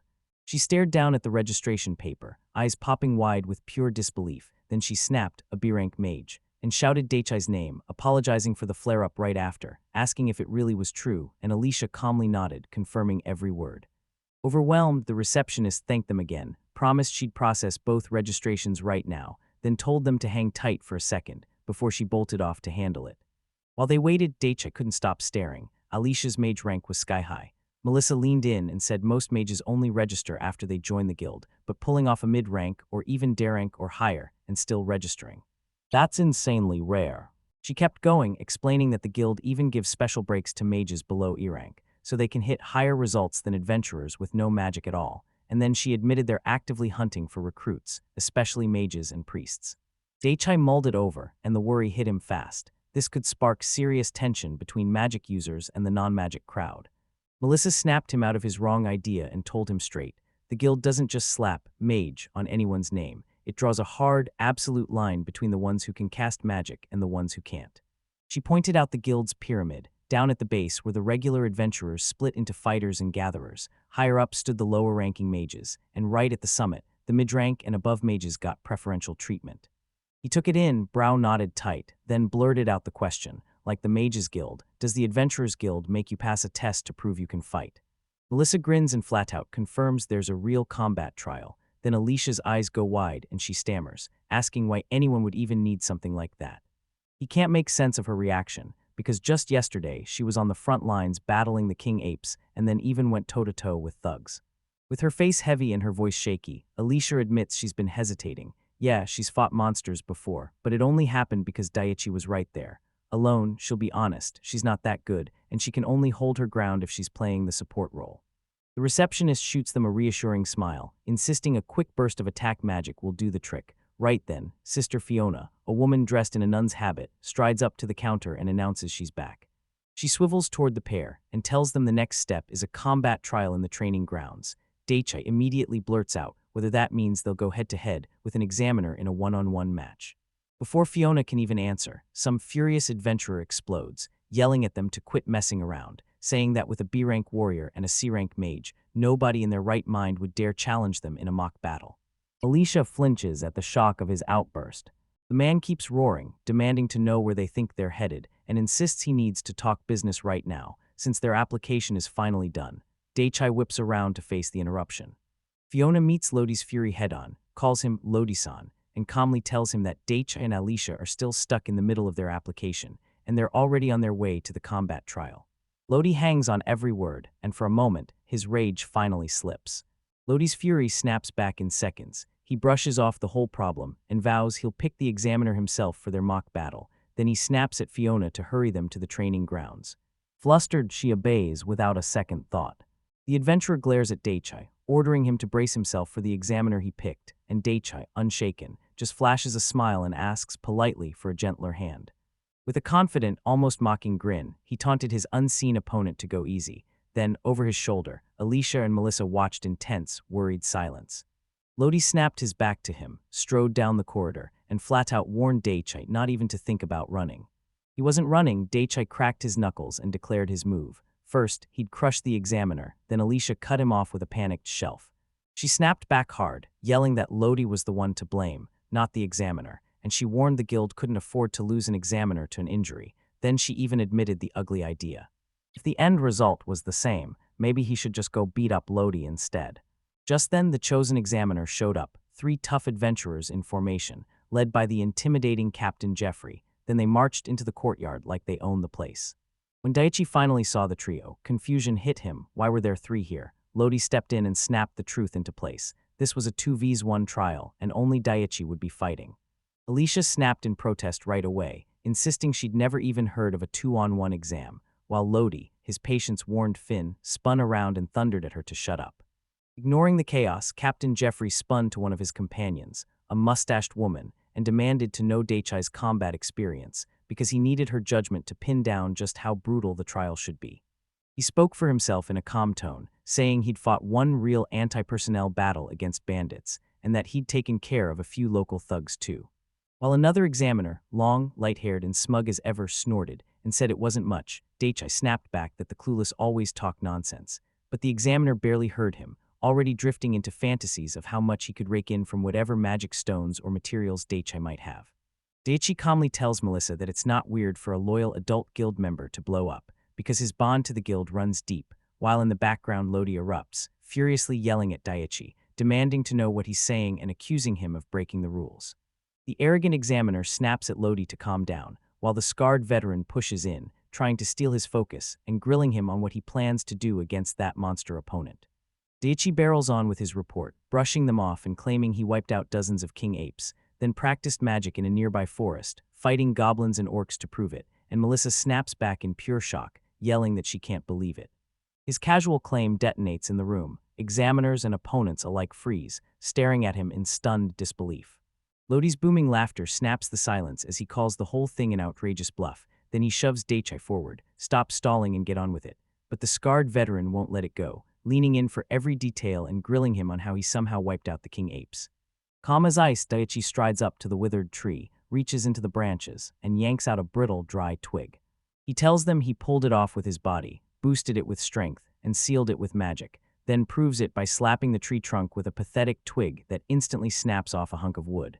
And yeah, he makes it clear he didn't stop there. He also used other weapons like a knife. Clutching the snapped twig in his fist, Daiichi finally shows his true colors. He's a C-rank magician. Melissa jumps in right away, saying he even took down Alan of the Alan Guild by himself, and then adds that his other partner, Alicia, is the heir to the B-rank magician. That flood of brand new info utterly wrecks Jeffrey's composure, and his two companions end up drenched in sweat and staring, totally speechless. For Lodi, the revelations hit like a punch he can't survive. He crumples to the ground, frothing at the mouth as the other two examiners stare in total defeat. Right after the chaos hits, the guild receptionist rockets forward, cheeks burning from the sprint, and yells that there's no way they're doing a mock battle. Beating a magician of that level is totally out of the question. Her words shut it down for good, and Daichai's adventure registration is finally stamped as complete. Behind her, Daichai just stares, still a little dazed, while Alicia exhales hard relief, softening into a sweet smile. Outside the massive building, Daichai Asakura spots a tiny chaos bubbling down the street, then whips around to Captain Jeffrey and asks if they should really stay out of it. Jeffrey shoots them a bored glance and shrugs off any responsibility, saying they don't have to step in, while Frida and the scarred veteran stand there, locked in and listening. He folds his arms and breaks it all down. A C-rank mage is closing in, hunting them with murderous intent, and Jeffrey adds that the guy turns hot-headed the second he smells blood. He was already trying to stitch together a 4-person party. Then Jeffrey turns to Daichai and tells him, straight up, to stop worrying and go teach that little brat the brutal truth of what adventuring really costs. The vibe suddenly goes quiet, and there it is. An eerie scarecrow stands there with a stitched-on smile on its sackcloth head, wearing a metal breastplate, clunky shoulder pauldrons, and a sharp conical hat. Back in town, Daichai's jaw set. He strides up to a little girl in a bonnet and tells her, plain and urgent, that it's time to leave right now. She panics, blushing hard as she insists he doesn't need to do anything. For half a second, doubt flashes across Daichai's face, then he snaps back into focus and steadies himself. Alicia Heartland watches them vanish, a soft blush coloring her cheeks as Daikai and Nike Wave call their goodbye from afar, sending her off with luck. Then the girl in the bonnet slips beside her and leans in, asking what kind of errand she's running. Out in the field, she points at the girl and the armored scarecrow, and then Alicia fires off the truth. She can use every kind of magic, so which one should they watch first? The girl's jaw drops at her words. Her smile drops into pure focus. She clenches her fists and vows she's got 4-element magic down cold, can use non-elemental spells too, masters enchantment magic, and even knows how to do alchemy. Celia snaps out of shock and bolts, crying that Alicia's grandfather was right all along, that she really was fighting side by side with a future great sage. Behind her, Jeffrey's party just stares, caught between pure confusion and stunned amazement. She comes back in a rush, quizzing Alicia fast. Did she bring a follower with her? No one even gets the words out before the sky above the training ground detonates in a blazing burst of light and raw energy, and Daichai and Melissa jerk their heads up in panic as something drops straight toward them. A blur of motion rips past Celia at breakneck speed, and she gasps in pure shock. Alicia calmly scoops up a tiny bird wrapped in blue flames, cradling it in her outstretched hand, and the crowd, including Jeffrey, stares in total shock as someone blurts out, "That's a blue inferno." He asks if she knows what she's holding, and Alicia shoots back that it's a real, high-rank monster, but she instantly calms him, saying it's harmless, a well-behaved child who obeys her every word. Even with Melissa's reassurances, her face screams doubt, plain as day. Alicia shrugs her off, strides back to the armored scarecrow, and declares she's starting her wind magic demonstration right now. She blasts out a savage gust of wind, only to miss her mark. Then the sheer force of the attack rips the massive building behind her apart, shattering it into splinters, while Alicia just stares, totally thrown off by what happened. She spins away from the wreckage, lets out an embarrassed laugh, and blurts out a string of apologies, then looks sheepish and admits she's just not that great with attack magic. Her casual apology hits the air, and suddenly everyone's frozen in stunned silence. Daichai, Jeffrey, the scarred veteran, Melissa and Frida just stare, faces wiped clean of emotion, because that effortless display screams overwhelming destructive power. He finally snaps the silence, realizing that in all that chaos, the target they were chasing got totally erased, vaporized. Next, she doesn't even flinch, she just asks after her pet Pichon. That tiny blue inferno is perched right on top of the scarecrow's smoldering, molten wreckage, and its flames blaze even hotter now. Daichi and Melissa can only stare, faces twisted in pure horror. Little fiery birds whirl around Alicia's head in calm circles, and with a soft smile she tells Daichai they're smart enough to read her intentions without her having to say a word. Yet Daichai just stays flat-faced, unconvinced, and pushes the question. Can she really control them? She flicks a confident tap to her temple, swats his worries away like they're nothing, and then orders her familiars to stop using any more attack magic, her mind already sprinting to the next show. She clenches her fist, but Karina and Melissa rush in from behind, panicking, begging her to stop now because she's already passed the exam. The ruins from her earlier spell still scream her power, What was once a building now lies in splintered timber and shattered stone. As night crashes in, a blazing full moon climbs over the town's quiet streets. The crew strides through the moonlit streets, and they pass a scarred veteran adventurer slumped quietly at the roadside. Her eyes slide to the rooftop nearby, worry tightening her face, and she can't help but wonder if skipping compensation for the damage was truly the right call. Daichai hears her worry and tells her to drop it, because the guild already said none of this was needed. Yet Melissa jumps in fast, pinning the whole disaster on Lodi, and swearing his provocations lit the fuse in the first place. The whole disaster kicked off because the exam kept shoving dangerous, high-power mages into a broken testing process, and the blame landed, especially on Lodi, who'd already racked up a record for misconduct that made everyone resent him. Then this latest disaster hit, and the guild's submaster pounced, seizing the moment to snuff out the rising rage by pinning every single damage right onto Lodi's shoulders. Melissa stood amid the wreckage, staring at the brutal scale of destruction, while the guild's response hit even harder than anyone expected. Daichai could only conclude one thing. Now every single person at the Adventurers Guild is terrified of Alicia. He raises a document showing the guild handled every required detail, and his mind slips to what comes next, imagining the furious Lodi and the other examiners getting called out and punished for the whole disaster. He slams down the decision for their next move. Starting tomorrow, they're hunting for a flyer, and he turns to the group like, "You got any leads on where those 3 people I told you about are hiding?" He tells them to hit the nearby building first, but he warns them not to get their hopes up, because this whole thing is just a hunch, read off the guy's way of talking. As he grips Pichan, his mind snaps straight to his real goal, the Taltnart Kingdom, and he remembers the horse corps he was told to join is charging there too. Corina lays out the whole political mess for him. She guesses he's itching to trade with the Taltnart Kingdom, but then she hits him with the rule: anyone who trades with them gets banned from sharing any info or goods with every other nation. That threat hangs heavy in his chest, and when Melissa spots his grim face, she grabs his attention, telling him to stop looking so serious, because it's just a possibility. He grits his teeth, determined to slip past this problem, then whips around to Melissa and starts asking for help, only for her to shut him down with a cold, no-nonsense refusal. Her rejection doesn't slow him down. He keeps pushing, pleading for even a crumb of info, and she snaps back in full force, refusing outright and telling him the truth. He wants private details about another country's trade breakthrough, and that's information she won't share. After that blazing argument, Melissa backs off, just a little, then drops a rule on him. Starting tomorrow, the 2 of them will hunt for adventurers from her secret list, and there are 0 hints. The moment Daichai hears it, his spirit collapses, and all he can do is nod and promise he'll handle it, because it'll be just the 2 of them. Just when he's dumbstruck by this brand new task, Alicia lights up and blurts out that their party application got accepted. Then she grins and tells him they'll work hard together, leaving him completely lost.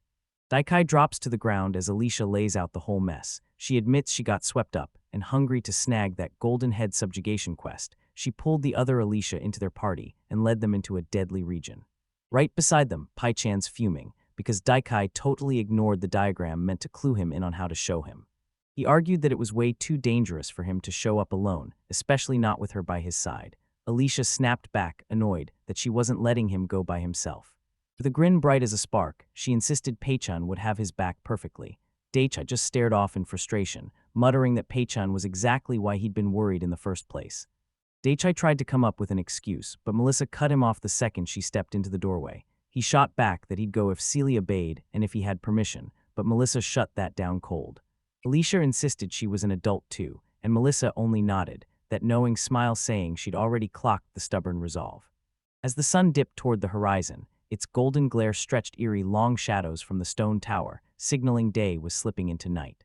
Later, Alicia blushed and admitted this was her first time doing something like that, and Daichi confessed he'd never done it before either. Then she stammered that being alone with him had her heart going crazy.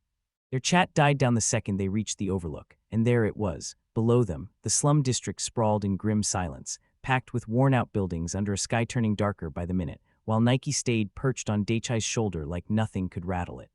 Out of nowhere, a sharp sound shattered the moment. Daichai yelped in shock, and Alicia startled so hard her little animal companions snapped to attention with her. Still shaking it off, Alicia steadied herself, stroked Pichan's fur, and let out a warm laugh, like, "Hey, we're in this together." They came to a doorway, and Alicia stopped cold, then spun to Daikai and told him not to stress about what her great-grandmother would say, because she was an adult now. Right on cue, the door swung open, and there stood an elderly woman with a face like thunder. she stared straight at Daichai and snapped that if Alicia got hurt, he'd be stuck holding all the blame. Alicia immediately broke down and cried out to her great-grandmother, pleading for help. Even with the warning screaming in his face, he stared at Alicia with iron confidence, swore it was going to be okay, and promised he'd protect her completely, so hard her heart nearly skipped.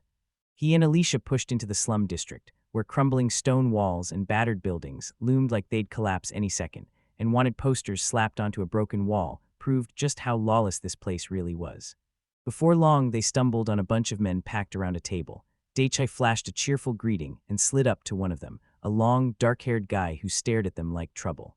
He didn't buy it at all, asked what they wanted, called Daichai brother with a sharp edge, and told him to get lost if he was only here to recruit for the Graham family. With a big grin, he explained that they were really hunting the guy from the wanted posters he'd made. Then the long-haired man just stared, face locked in place, and told them those targets weren't around anymore. Daichai didn't back down. He insisted that with those connections, tracking them down would be easy. The man eyed him and demanded, "So you're saying I'm lying?" Daichai shook his head and snapped, "No." His suspicion melted into a spark of amusement, and a slow, knowing smile crawled across his face as he took a sip from his cup, clearly hooked by the boy's brazen nerve. Daichi clocked that he had the man's attention, and flat out said he knew the target's location was right there in his head. Then he leaned in and demanded to know what it would take to pry it out of him. His playful attitude vanished. He ordered Daichai to leave, growling that a rough crowd was about to roll in, but Daichai stood firm, offered to pay for the info and pressed, "Will you talk?" That offer hit him like a slap. His eyes bulged with rage, and he smashed his cup down hard enough to shatter it, snarling that Daichai must be trying to buy him out. Without breaking a sweat at the outburst, Daichai calmly laid out his side. Sure, if the other guy wanted to call it a buyout, fine, but Daichai had something way better than a plain payment ready to go. The man leaned back as the anger finally faded, and curiosity rushed in like it had been waiting in the shadows. He said Daichai was seriously interesting. "Fellow," he leaned in as Daichai laid out his real intentions. This wasn't about buying scraps of info at all. They wanted a true partner to make the transaction work. Taikai threw down his demands. First, the person had to be lucky. Second, they needed sharp instincts and big ambition. And last, they absolutely had to be trustworthy. Then he pressed the informant. "So is it you, or do you know someone from the Graham family who fits?" Alicia chimed in that the target they wanted really was the lucky kind.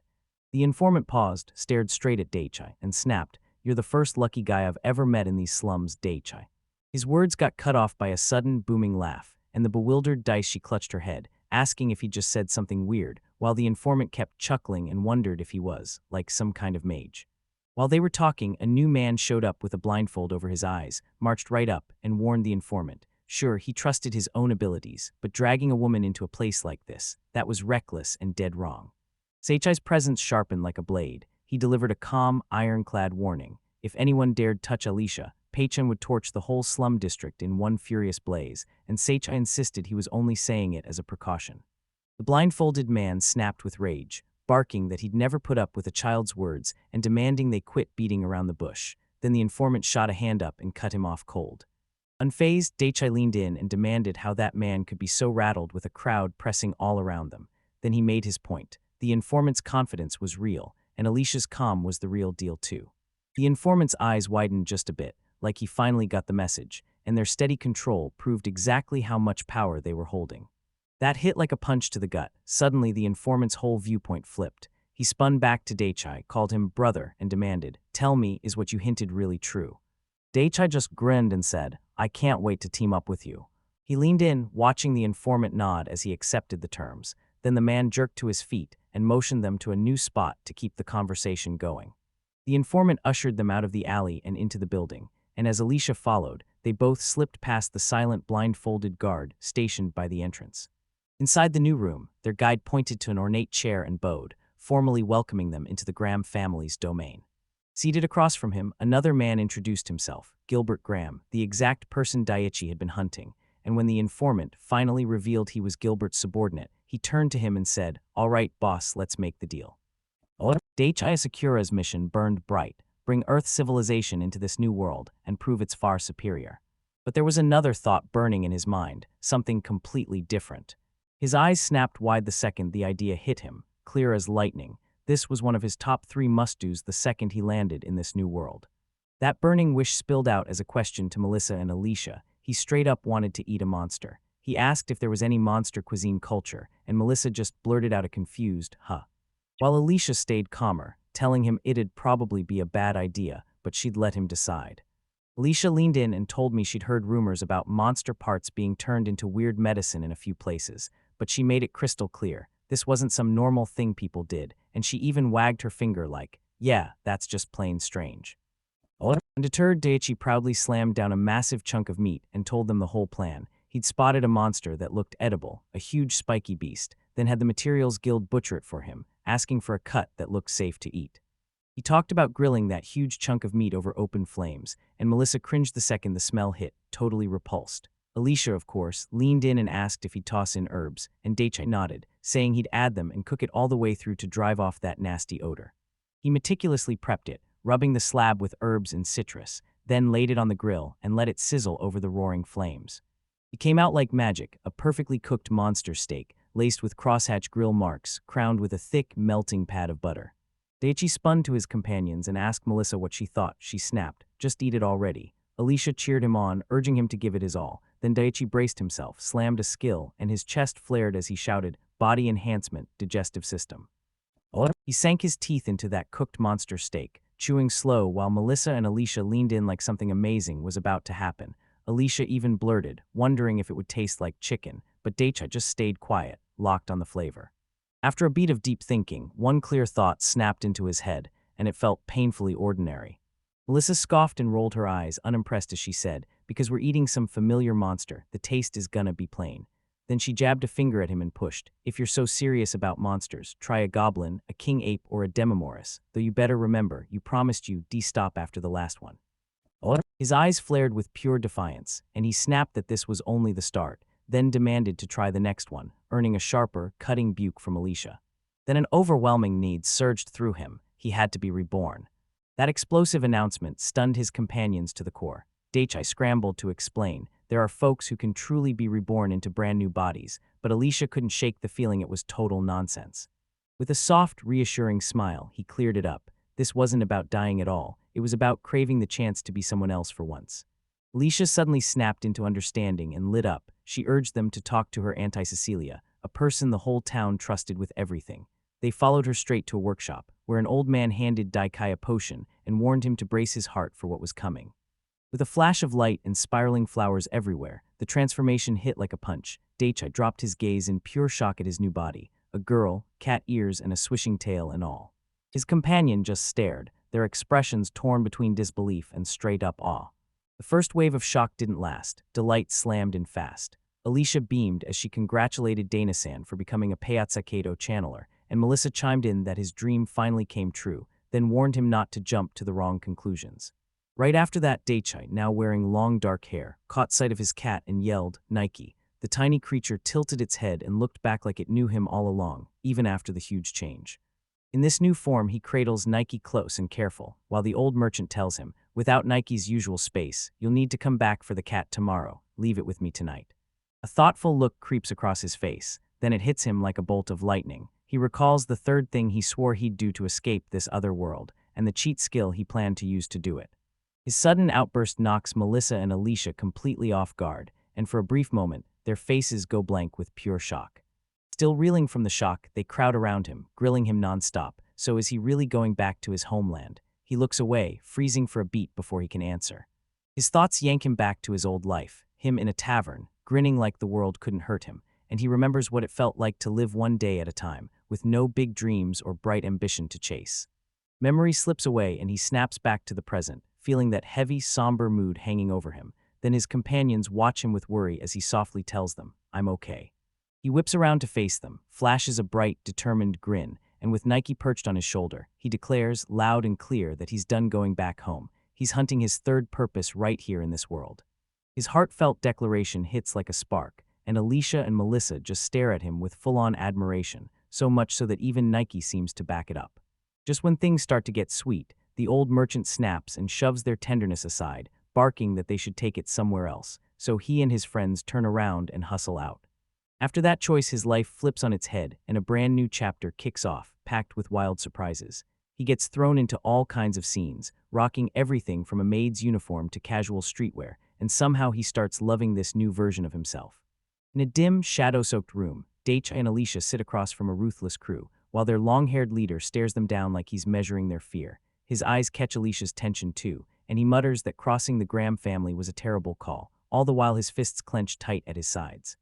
Daichi scoots in close to Alicia, clocking every twitch of her unease, then leans toward her with a calm that cuts through the panic, telling her she doesn't have to worry because he's right there beside her. And when she looks up at him, his words finally steadied her as she nodded, choosing to lean on him.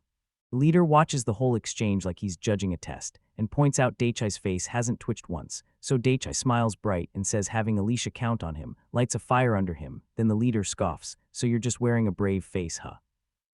Pats the shoulder of the blindfolded guy beside him, grinning as he tells him he just doesn't broadcast his feelings on his face, and the long-haired man stares back, unconvinced. Then he steps forward, straightens up, and formally introduces himself, Gilbert Graham. He says he's the one from the Graham family who runs the southern slums. Daichi bursts in with a grin, booming, "I'm Daichi Asakura, an independent merchant." Then he sweeps his arm toward his partner and proudly declares, "And this is Alicia Heartland, my apprentice alchemist." When Heartland drops, a shockwave ripples through the room. Gilbert's men blurt out their surprise, and Gilbert repeats the name like it burns in his mouth, grilling her with a sharp question, "Is she really an alchemist?"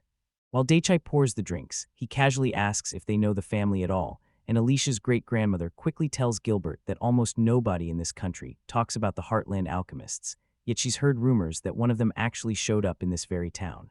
Alicia, rattled by all the eyes on her, blurts out that she's just an apprentice, and her voice trips over itself, while Gilbert's calm snaps into something serious as he demands to see her brother's identification tag. With shaky hands, she reaches for the tag, still dangling from her neck. Right before she can present it, Daichi shoots out 2 metal tags, one he clearly claims, the other his brother's, and holds them up for her to inspect.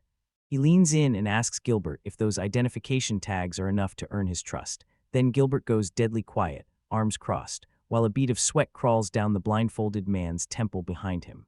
Gilbert finally shrugs and admits it's inevitable. Then Daichi snaps, "All right, we're starting the deal," and reaches into his pack right then.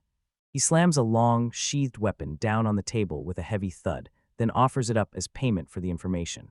Gilbert snatched the item and drew it, and boom, a gleaming blade flashed, snagging his attention. Daichi leaned in and said it was a foreign sword, custom-made and razor-sharp, worth a fortune even just as art, and then it hit Gilbert, "So you're a foreigner too." He backs it up by saying the outlaws in his homeland swear by this blade. Then he pushes Gilbert to consider using it the next time he wants a favor. Once he agrees to the deal, Gilbert slams a stack of wanted posters onto the table and grins. "Those people rolled into town about 6 months ago, and they're tied to the Tornado army," he says, pointing to a far-off castle.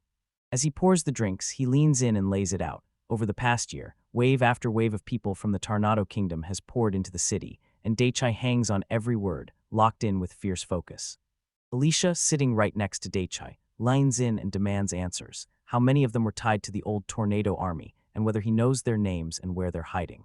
Gilbert's face darkens fast. He snaps that this is the real danger, and even admits his own people don't hold a candle to them. Daichi locks eyes with him and doesn't flinch, saying he understands every risk, and then he needles Gilbert, right on the spot. "Are you having second thoughts?" He challenged Gilbert's concern, straight up asking if he was worried about the other side of their deal, then still told him how much he appreciated the thought, while Alicia watched it all unfold. Gilbert's burning eyes locked onto his, and then the informant dropped the bombshell, the Giletti family. Hearing that name made Alicia jolt in shock. He laid it out. The Giletti family was forged by ex-citizens of the Tornado Kingdom, 5 members, no more. Then Daichi snapped, "All right, what are their names and how do I tell them apart?"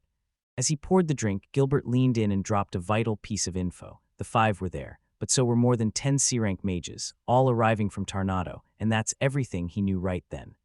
Daichi took the news in like it hit him in the chest, one hand rubbing Nike where she was tucked inside his jacket, and then it clicked. If he wanted to see the future, he couldn't keep trusting his own strength like it was infinite.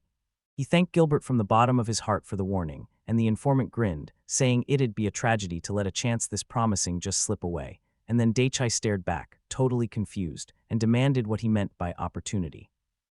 Gilbert lifted his cup, eyes narrowing as he took a sip, then admitted he'd been plotting to step into the front world as a real merchant, and that Daichi's timing was the whole piece that made the plan click.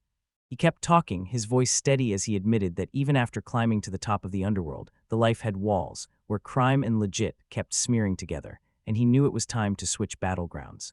With that, Gilbert slammed down a fresh proposal. If Daichi wanted any more details later, he'd have to hand Gilbert the exclusive right to sell his one-of-a-kind products, the ones nobody else in the country could get their hands on. Daichi didn't hesitate. He lit up and told Gilbert that if his family ever kicked off a real, legit business, he'd gladly welcome it with open arms. Then Daichi set his cup down, and Gilbert just stared, realizing he truly had the kind of lucky guy on his side.